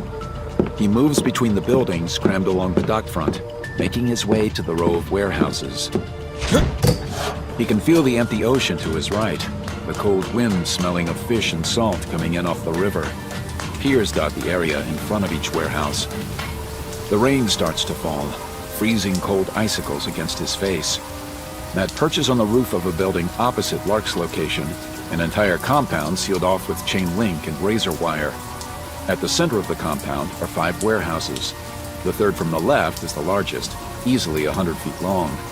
Arc lights spill a harsh white glare across the entire yard, glinting against forklifts and trucks parked in neat rows. Guards walk around in pairs. Matt can smell gun oil. Makes sense. The guards will all be armed. But it's not just that. The smell is too strong for that. He can smell heavier ordnance. Grenades? Machine guns? Are they running guns? Possible. Lark's is with the local mob, so it's likely they have their fingers in that particular pie. Matt frowns. There's something else. Something farther away. Deeper? He reaches out with his senses, past the guards' heartbeats, past the ebb and flow of blood pumping through their bodies, past music playing inside the warehouse, past boxes and crates being packed. There. Heartbeats. Almost 100. Fearful, terrified, young. Matt straightens up. What the hell is this place? Are they smuggling people too? This definitely complicates matters. Should he call the police? No. What's the point? This kind of operation would definitely require people to look the other way. Cops and politicians, both. Matt pushes it out of his mind for now. He's here for Mickey first. He'll deal with the others once she's safe. He waits for the guards to pass, then drops down from the warehouse roof and jogs across the open ground to the compound fence. He grabs the chain link and quickly pulls himself up, stopping just below the razor wire running along the top. He braces his arms, then pushes his body out at a 90-degree angle, still facing the ground. He holds the position for a second, then lifts his feet to the sky like he's doing a handstand. He pushes out suddenly with his arms and sails over the fence feet first. He lands in a crouch on the other side. He doesn't move. No alarms. No shouts. He calms his breathing and listens.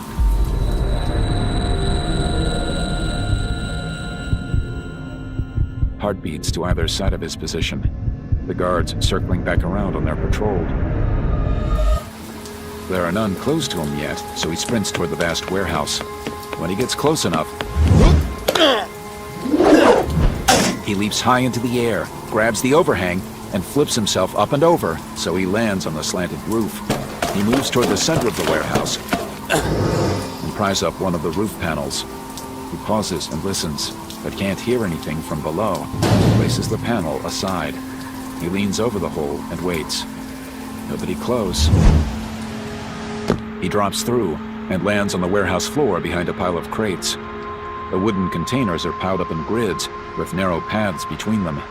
Some of the crates are massive, bigger than his hotel room. Matt threads his way through the claustrophobic aisles. Every now and then he catches a hint of exotic scents from one of the crates, deliveries of spices from far away. That makes sense too. The mob would need a legitimate front for any illegal smuggling activities, and spices have long been a favorite of smugglers, to confuse sniffer dogs. Matt makes his way to the far wall and finds a door leading into a well-lit corridor. Offices open to either side. He moves along the passage, stopping outside the occupied office. He counts 4 people inside. He considers what to do. Leave them here, or take them out now? He doesn't get a chance to decide. A surprised-looking guard exits the office. He stops abruptly when he sees Matt standing there, clothed entirely in black. He opens his mouth and tries to swing his rifle around at the same time. Stupid. Rifles in such a confined space are no good. Matt rams his palm into the man's throat. He stumbles into the office, sprawling backwards over a table, around which 3 other guards are playing cards. Matt strides into the room and flips the table over as the other guards surge to their feet. Matt drops and spins, sweeping the closest man's feet out from under him. He pushes up, runs, and leaps sideways against the wall, pushing off with all his strength. He flies into another guard, lashes out with his elbow. The guard drops. Matt lands on his feet before the last guard. He's still standing by his chair, his deck of cards held in his hands. Matt uses the nightstick. It's a blur of wood as it jabs the guard's face and chest. A heavy blow sends Matt staggering forward. He hits the wall and whirls around to find the second guard back on his feet, holding a metal chair in his hands. The guard throws it. Matt ducks, and the chair smashes against the wall behind him. Matt lunges forward, the nightstick lashing out to hit the man in the groin. He drops to his knees.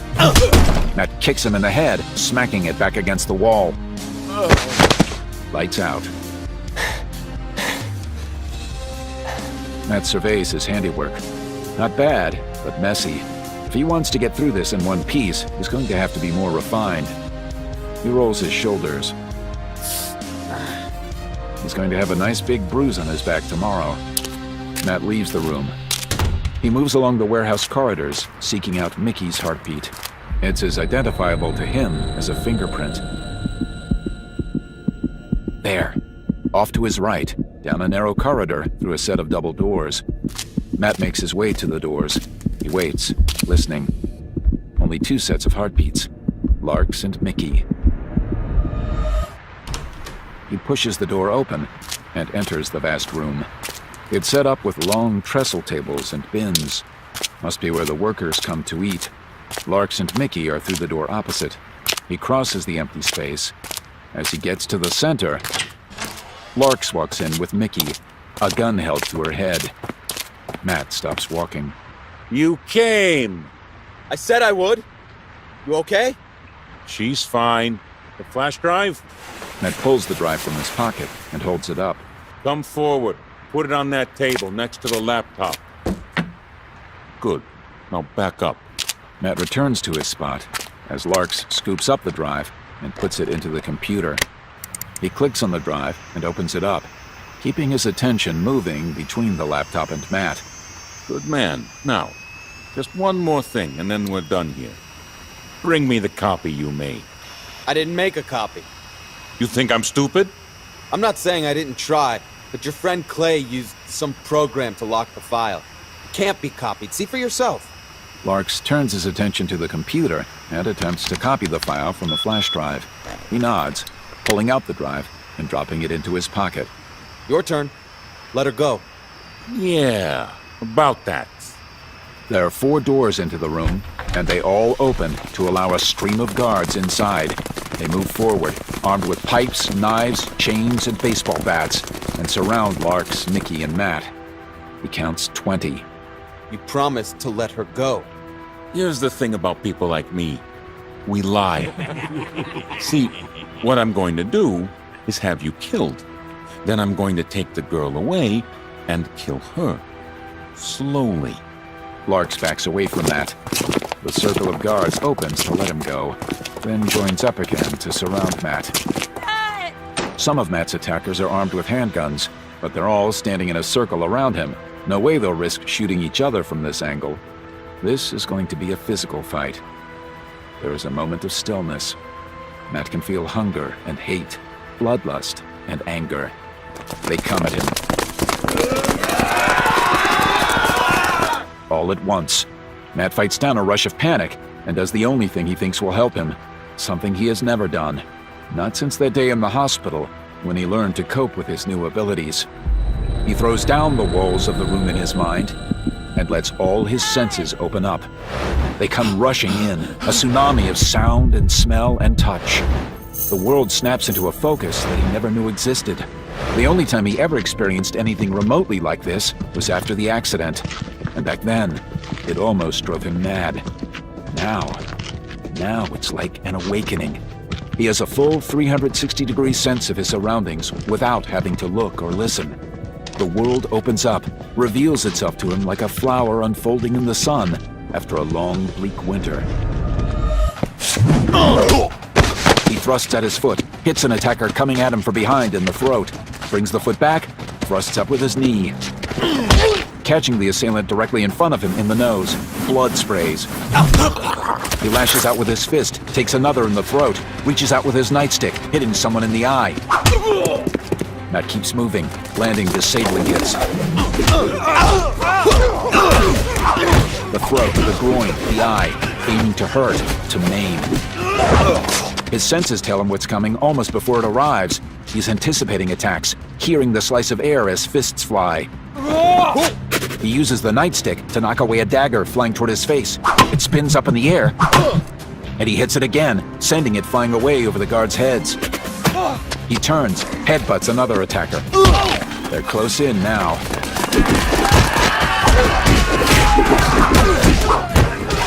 He's losing the ability to lash out. His limbs are squashed against his body. He can hear them coming, anticipate the punches, but he can't stop them. He uses his elbows, the back of his head. Instead of punches, he grabs and pulls, twists and tears with primitive fury. The circle expands in the face of his ferocity. Enough for him to punch, to use the nightstick again. Mickey's being drawn farther and farther away from him.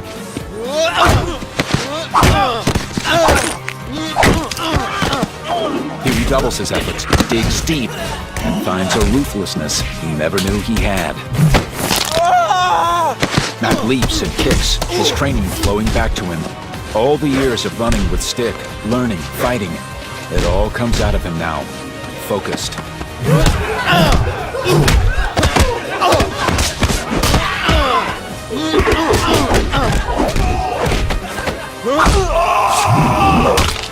5 minutes after the fight has started, it ends, and Matt stands in a circle of groaning bodies. He limps from the room, taking stock of his injuries. Stupid. He shouldn't have fought them in an enclosed space. He should have drawn them outside, or at least gotten out of the circle. Still, it's done now. He'll know better next time. Matt wants to go straight after Mickey, but there's something he has to do first. He listens, tracking the sound of fearful heartbeats. He can't leave them here. Now that this location is compromised, the mob might move them, or kill them. He doesn't put the wall back up in his mind. He leaves it down, lets all the sounds and sensations come at him. But he doesn't fight them, like back in the hospital when he was a kid. He lets them stream in, keeping them on a loose leash so that he can use them. He finds a padlocked door and kicks it open. The room beyond is nothing more than a 6x6 cell. There are 10 children and 2 adults huddled on the floor, staring at him in terror. I'm not here to hurt you! He turns to one of the adults, a young woman in her 20s. Are all these rooms full? She nods. Matt grits his teeth in fury. Suddenly, a guard enters. Matt grabs the key ring from the guard's belt before he even hits the floor and hands it to the woman. Release everyone! Wait 20 minutes, then head outside. You're at the Hudson River docks. What about the guards? There won't be any left.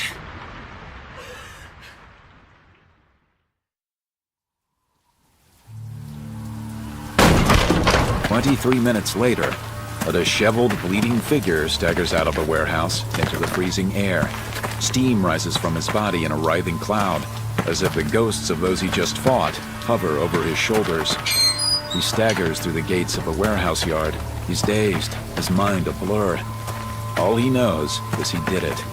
He put down every guard in the warehouse. He lost count after 40, but he knows there were more. He staggers out onto the dock. He has to get away from the warehouse, has to find Mickey, has to rescue her. He drops to his knees. Tries to get up, finds himself lying face down in the snow. Hell's Kitchen. Now. After a while, the pain becomes a way of keeping score, a way to keep track of how many people he's pissed off. And tonight, Matt Murdock has pissed off a lot of people. He rolls over. His left cheek is cold from resting in the bloody snow. He puts all his attention on the cheek. It's the one part of his body that isn't screaming in pain. Slashes, cuts, fractured bones. Definitely a broken rib or two. Close your eyes. Just rest for a bit. That's the voice in his head. His eyes drift closed. Yes. A rest. You've earned it, haven't you? After everything.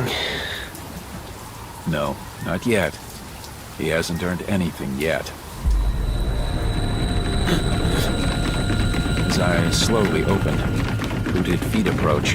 He can hear them pounding on the pier. They've got guns, Murdoch. Better get your ass in gear. But he can't. He can't even bring himself to move. His eyes slide closed again as the booted feet come closer. He's over here!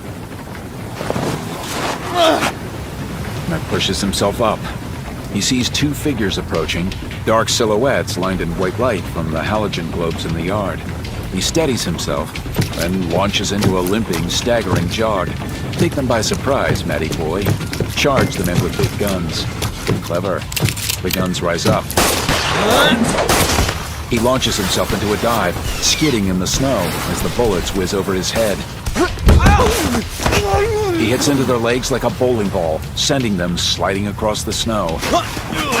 Matt pushes himself up, grabs the collar of the closest, and pulls him toward the water's edge. No, don't!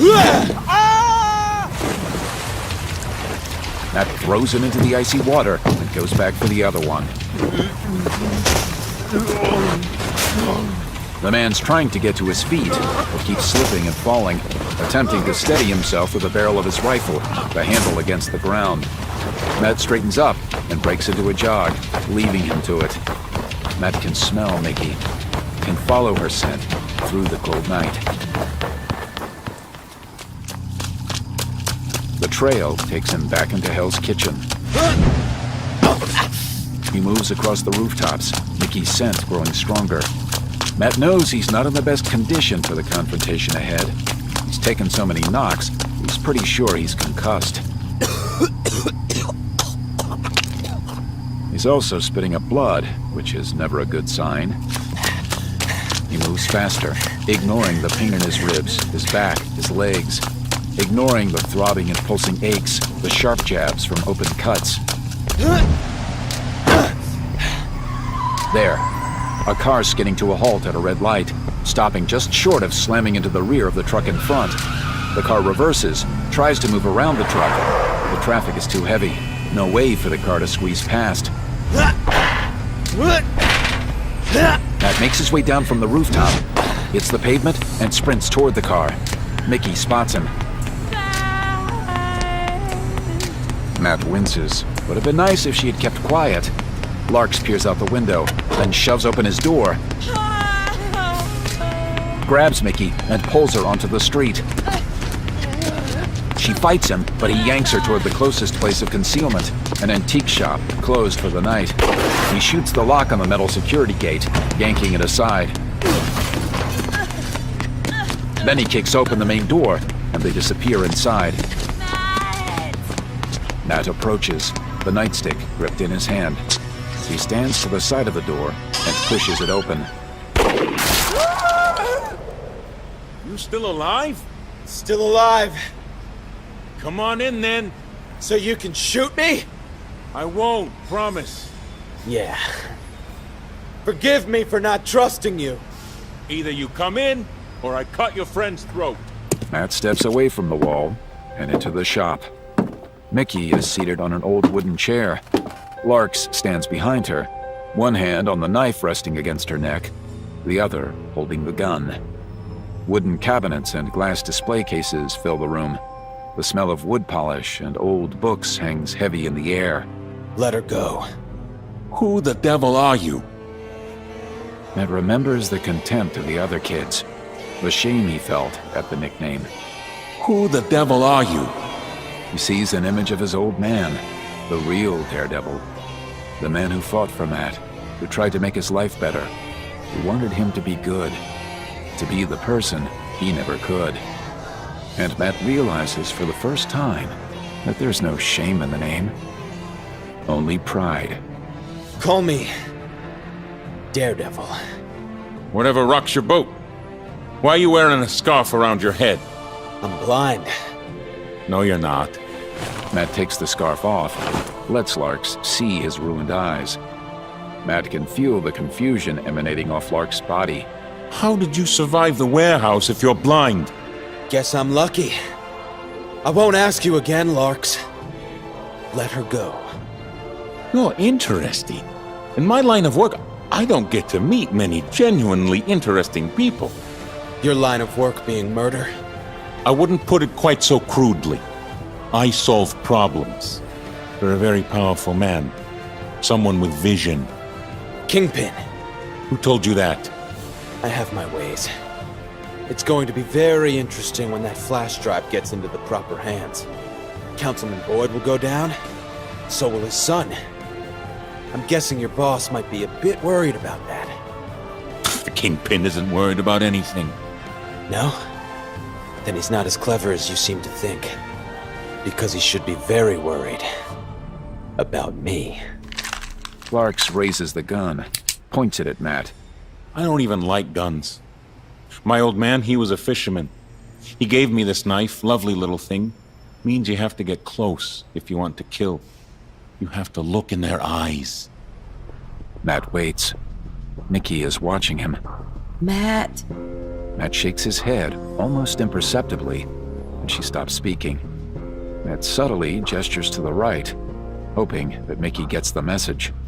Larks is staring at Matt's damaged eyes. What will I see behind your eyes when you die?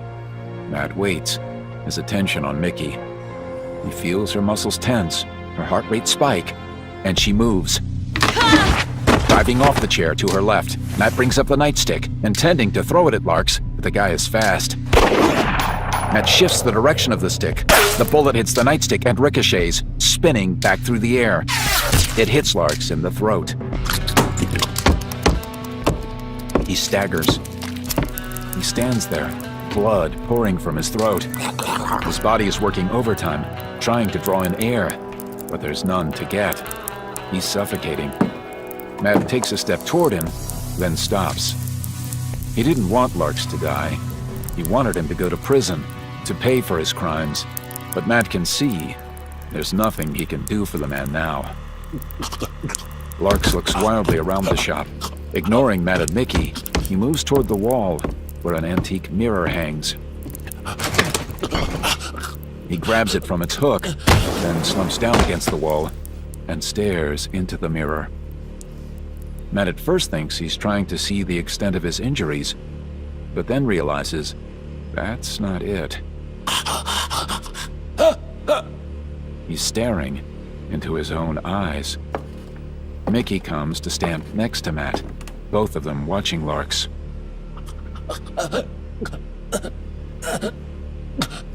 Larks slumps lower, still holding the mirror.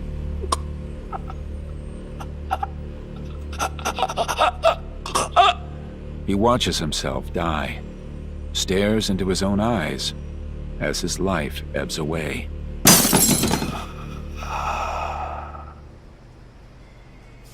Is he dead?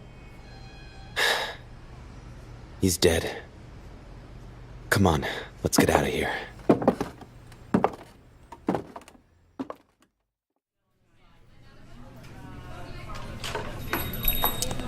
The next day, Matt meets up with Ben at an old-fashioned coffee shop in Brooklyn. You look like hell. You should see the other guys. Guys? How many exactly? Oh. Ben stares at him. Decides he's joking around. Okay, still. At least we're all alive, right? That was some heavy firepower out on that island. You reported it to the cops? The cops? No. I contacted someone at the FBI. They're gonna send a team to liaise with the NYPD. This way there'll be no cover-up. And the flash drive? I've handed it over to them. My contact says they should be arresting Boyd and his old man today. The councilman? Yeah, I had a word with one of my contacts. Guy called Decker, who was on duty the night Eddie Boyd was brought in. He's going to testify that they were ordered to release Eddie, that they were threatened by Councilman Boyd's lawyers. The FBI is very interested in the councilman's past career. Well, you got your big story. The biggest. So, what's next for you? DC? Become a big-time correspondent? Nah, too quiet down there. I'm a New York reporter. It's in my blood. Yeah, that's the thing about this city. She gets her hooks in you, never lets go. Matt stands up, holds his hand out to Ben. I'm glad I met you, Ben. Same here, Murdoch. Keep in touch, okay?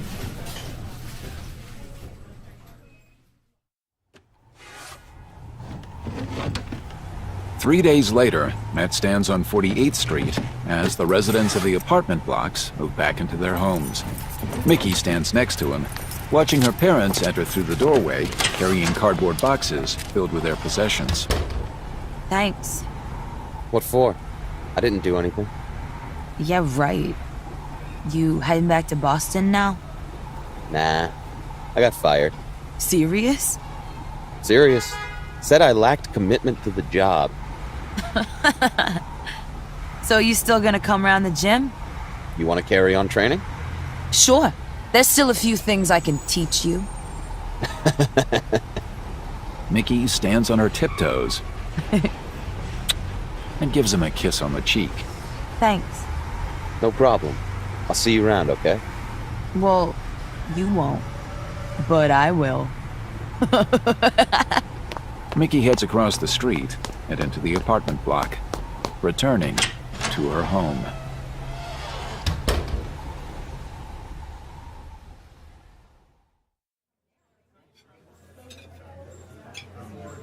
Finally, Matt meets up with Foggy Nelson 2 days later at the sandwich shop. Looks like you won your case. What case? We didn't even have a chance to go to trial. When all this crap came out, we didn't have to. Yeah, well, sometimes fate is kind to us. You heard the latest? The councilman and his son, Boyd? What about him? They were going to turn state's witness. At least William was. Give evidence against the mob.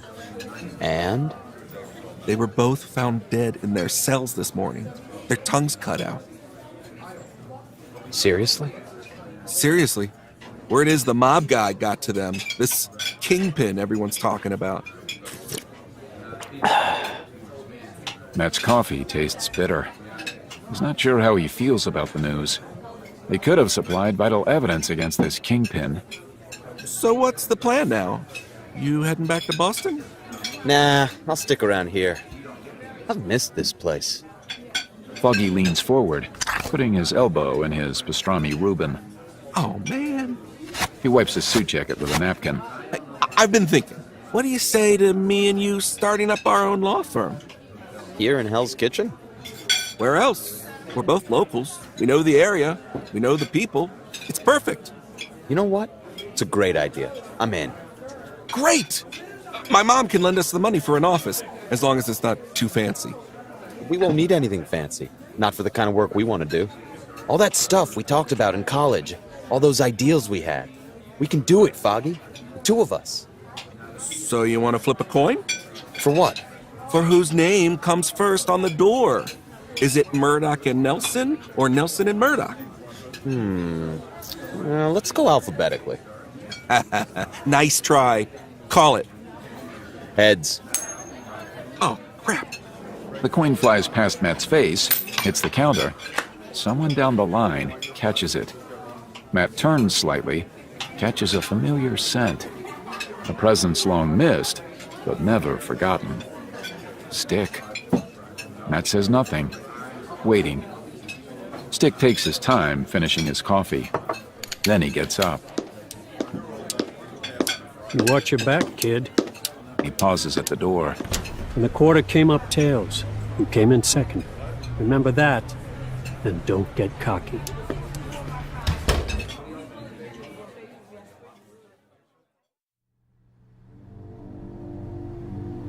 Wilson Fisk stares out his window at the falling snow. It brings him no pleasure tonight, because he knows that there are others out there watching the snow and thinking it is a fresh start. They will see the snow as wiping the city clean. They will be finding hope. All because of one man. One man who ruined his plans. Plans years in the making. One man who cost him millions of dollars. Daredevil. That's what they're calling him. The name on the lips of terrified criminals. The name uttered breathlessly by grateful victims. Daredevil. The name of a shadowed demon, an unseen avenger, a silent, almost invisible savior of the innocent. Daredevil. Fisk turns from the window. He will find out who the masked fighter is. And he will pay.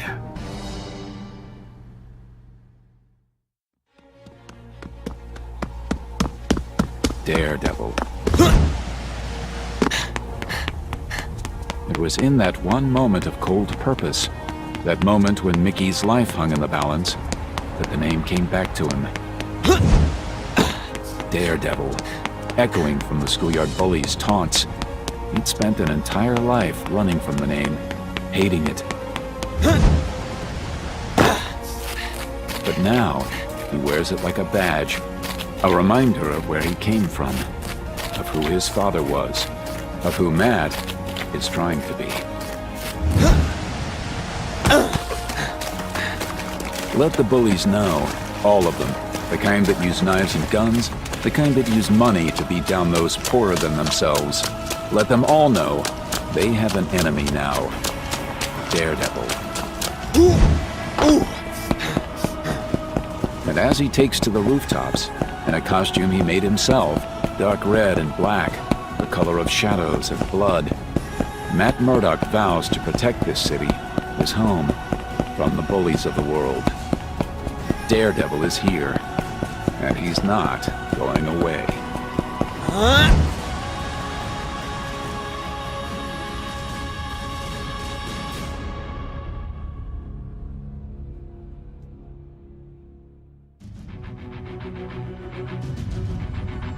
This has been a graphic audio production of Marvel's Daredevil, The Man Without Fear by Paul Crilly. Adapted from the graphic novel by Frank Miller and John Romita Jr. Copyright Marvel. Unauthorized download and/or duplication is prohibited. Narrated by Richard Rowan. Jonathan Foyer as Daredevil, Matt Murdock. Thomas Penny as Ben Urich. Todd Schofield as Larks. Tim Carlin as Jack Murdock. Maggie Donnelly as Mickey. Dylan Lynch as Stick. Bill Gillette as Foggy Nelson.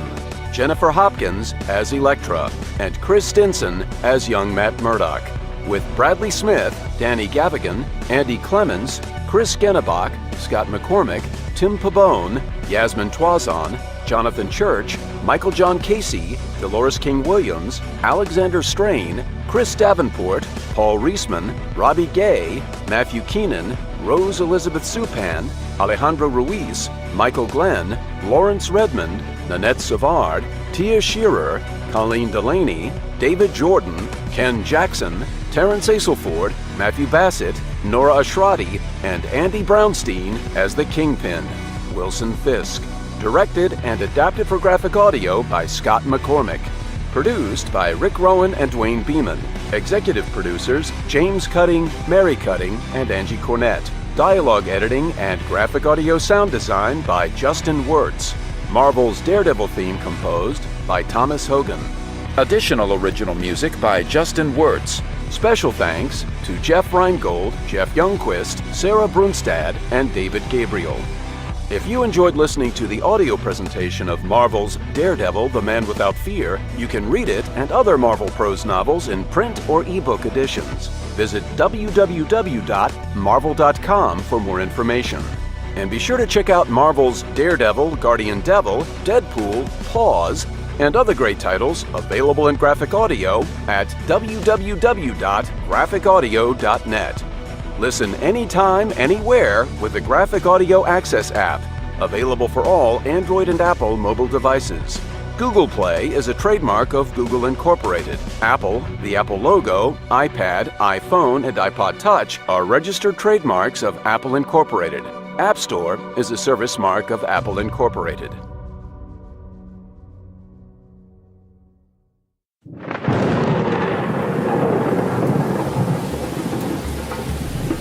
Come to me, Spider.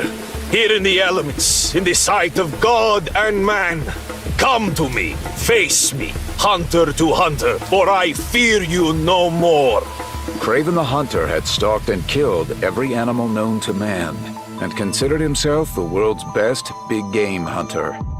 Confident he could defeat any foe, he came to New York, in an obsessive quest to hunt what he considered the city's greatest prey.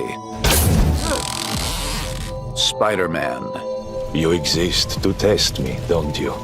To taunt and challenge me, and mock the hunter until he has regained his honor. But his target eluded him time and again. For years, the spider has thwarted me, mocked and humiliated me. Now, after years of crushing defeats against the web-slinger, Kraven stands finally triumphant over the body of Peter Parker. Some hunter! You had to cheat to win, didn't you, Kraven? Cheating? No, this night I fought with honor. And to prove that he is the hero's master, Kraven will become him. Now I am the Spider! Experience the classic genre-defining Spider-Man shocker like never before in graphic audio. Immerse yourself in what IGN ranks as one of the top 10 Spider-Man stories of all time. I am the man. I am the beast. I am Kraven, the Hunter. Graphic Audio presents Marvel's Spider-Man, Kraven's Last Hunt by Neil Clyde. Adapted from the graphic novel by J.M. DeMatteis and Mike Zeck. Copyright Marvel. If you can't find that graphic audio title you're looking for, go to www.graphicaudio.net, where you can select from over 900 titles and 60 series in either CD or high-quality download formats. If you would like to listen to an entire series, you can conveniently purchase the whole sets on CD or USB flash drive from graphicaudio.net. At graphicaudio.net, you can now earn loyalty rewards points, redeemable toward future online purchases. You can also get full mobile downloads directly to your phone or tablet with our new Graphic Audio Access app, available on all Android and Apple devices, so you can listen on the go, anytime, anywhere. Call 1-800-670-5220 or visit www.graphicaudio.net. Be sure to sign up for our email newsletter, like us on Facebook, or follow us on Twitter.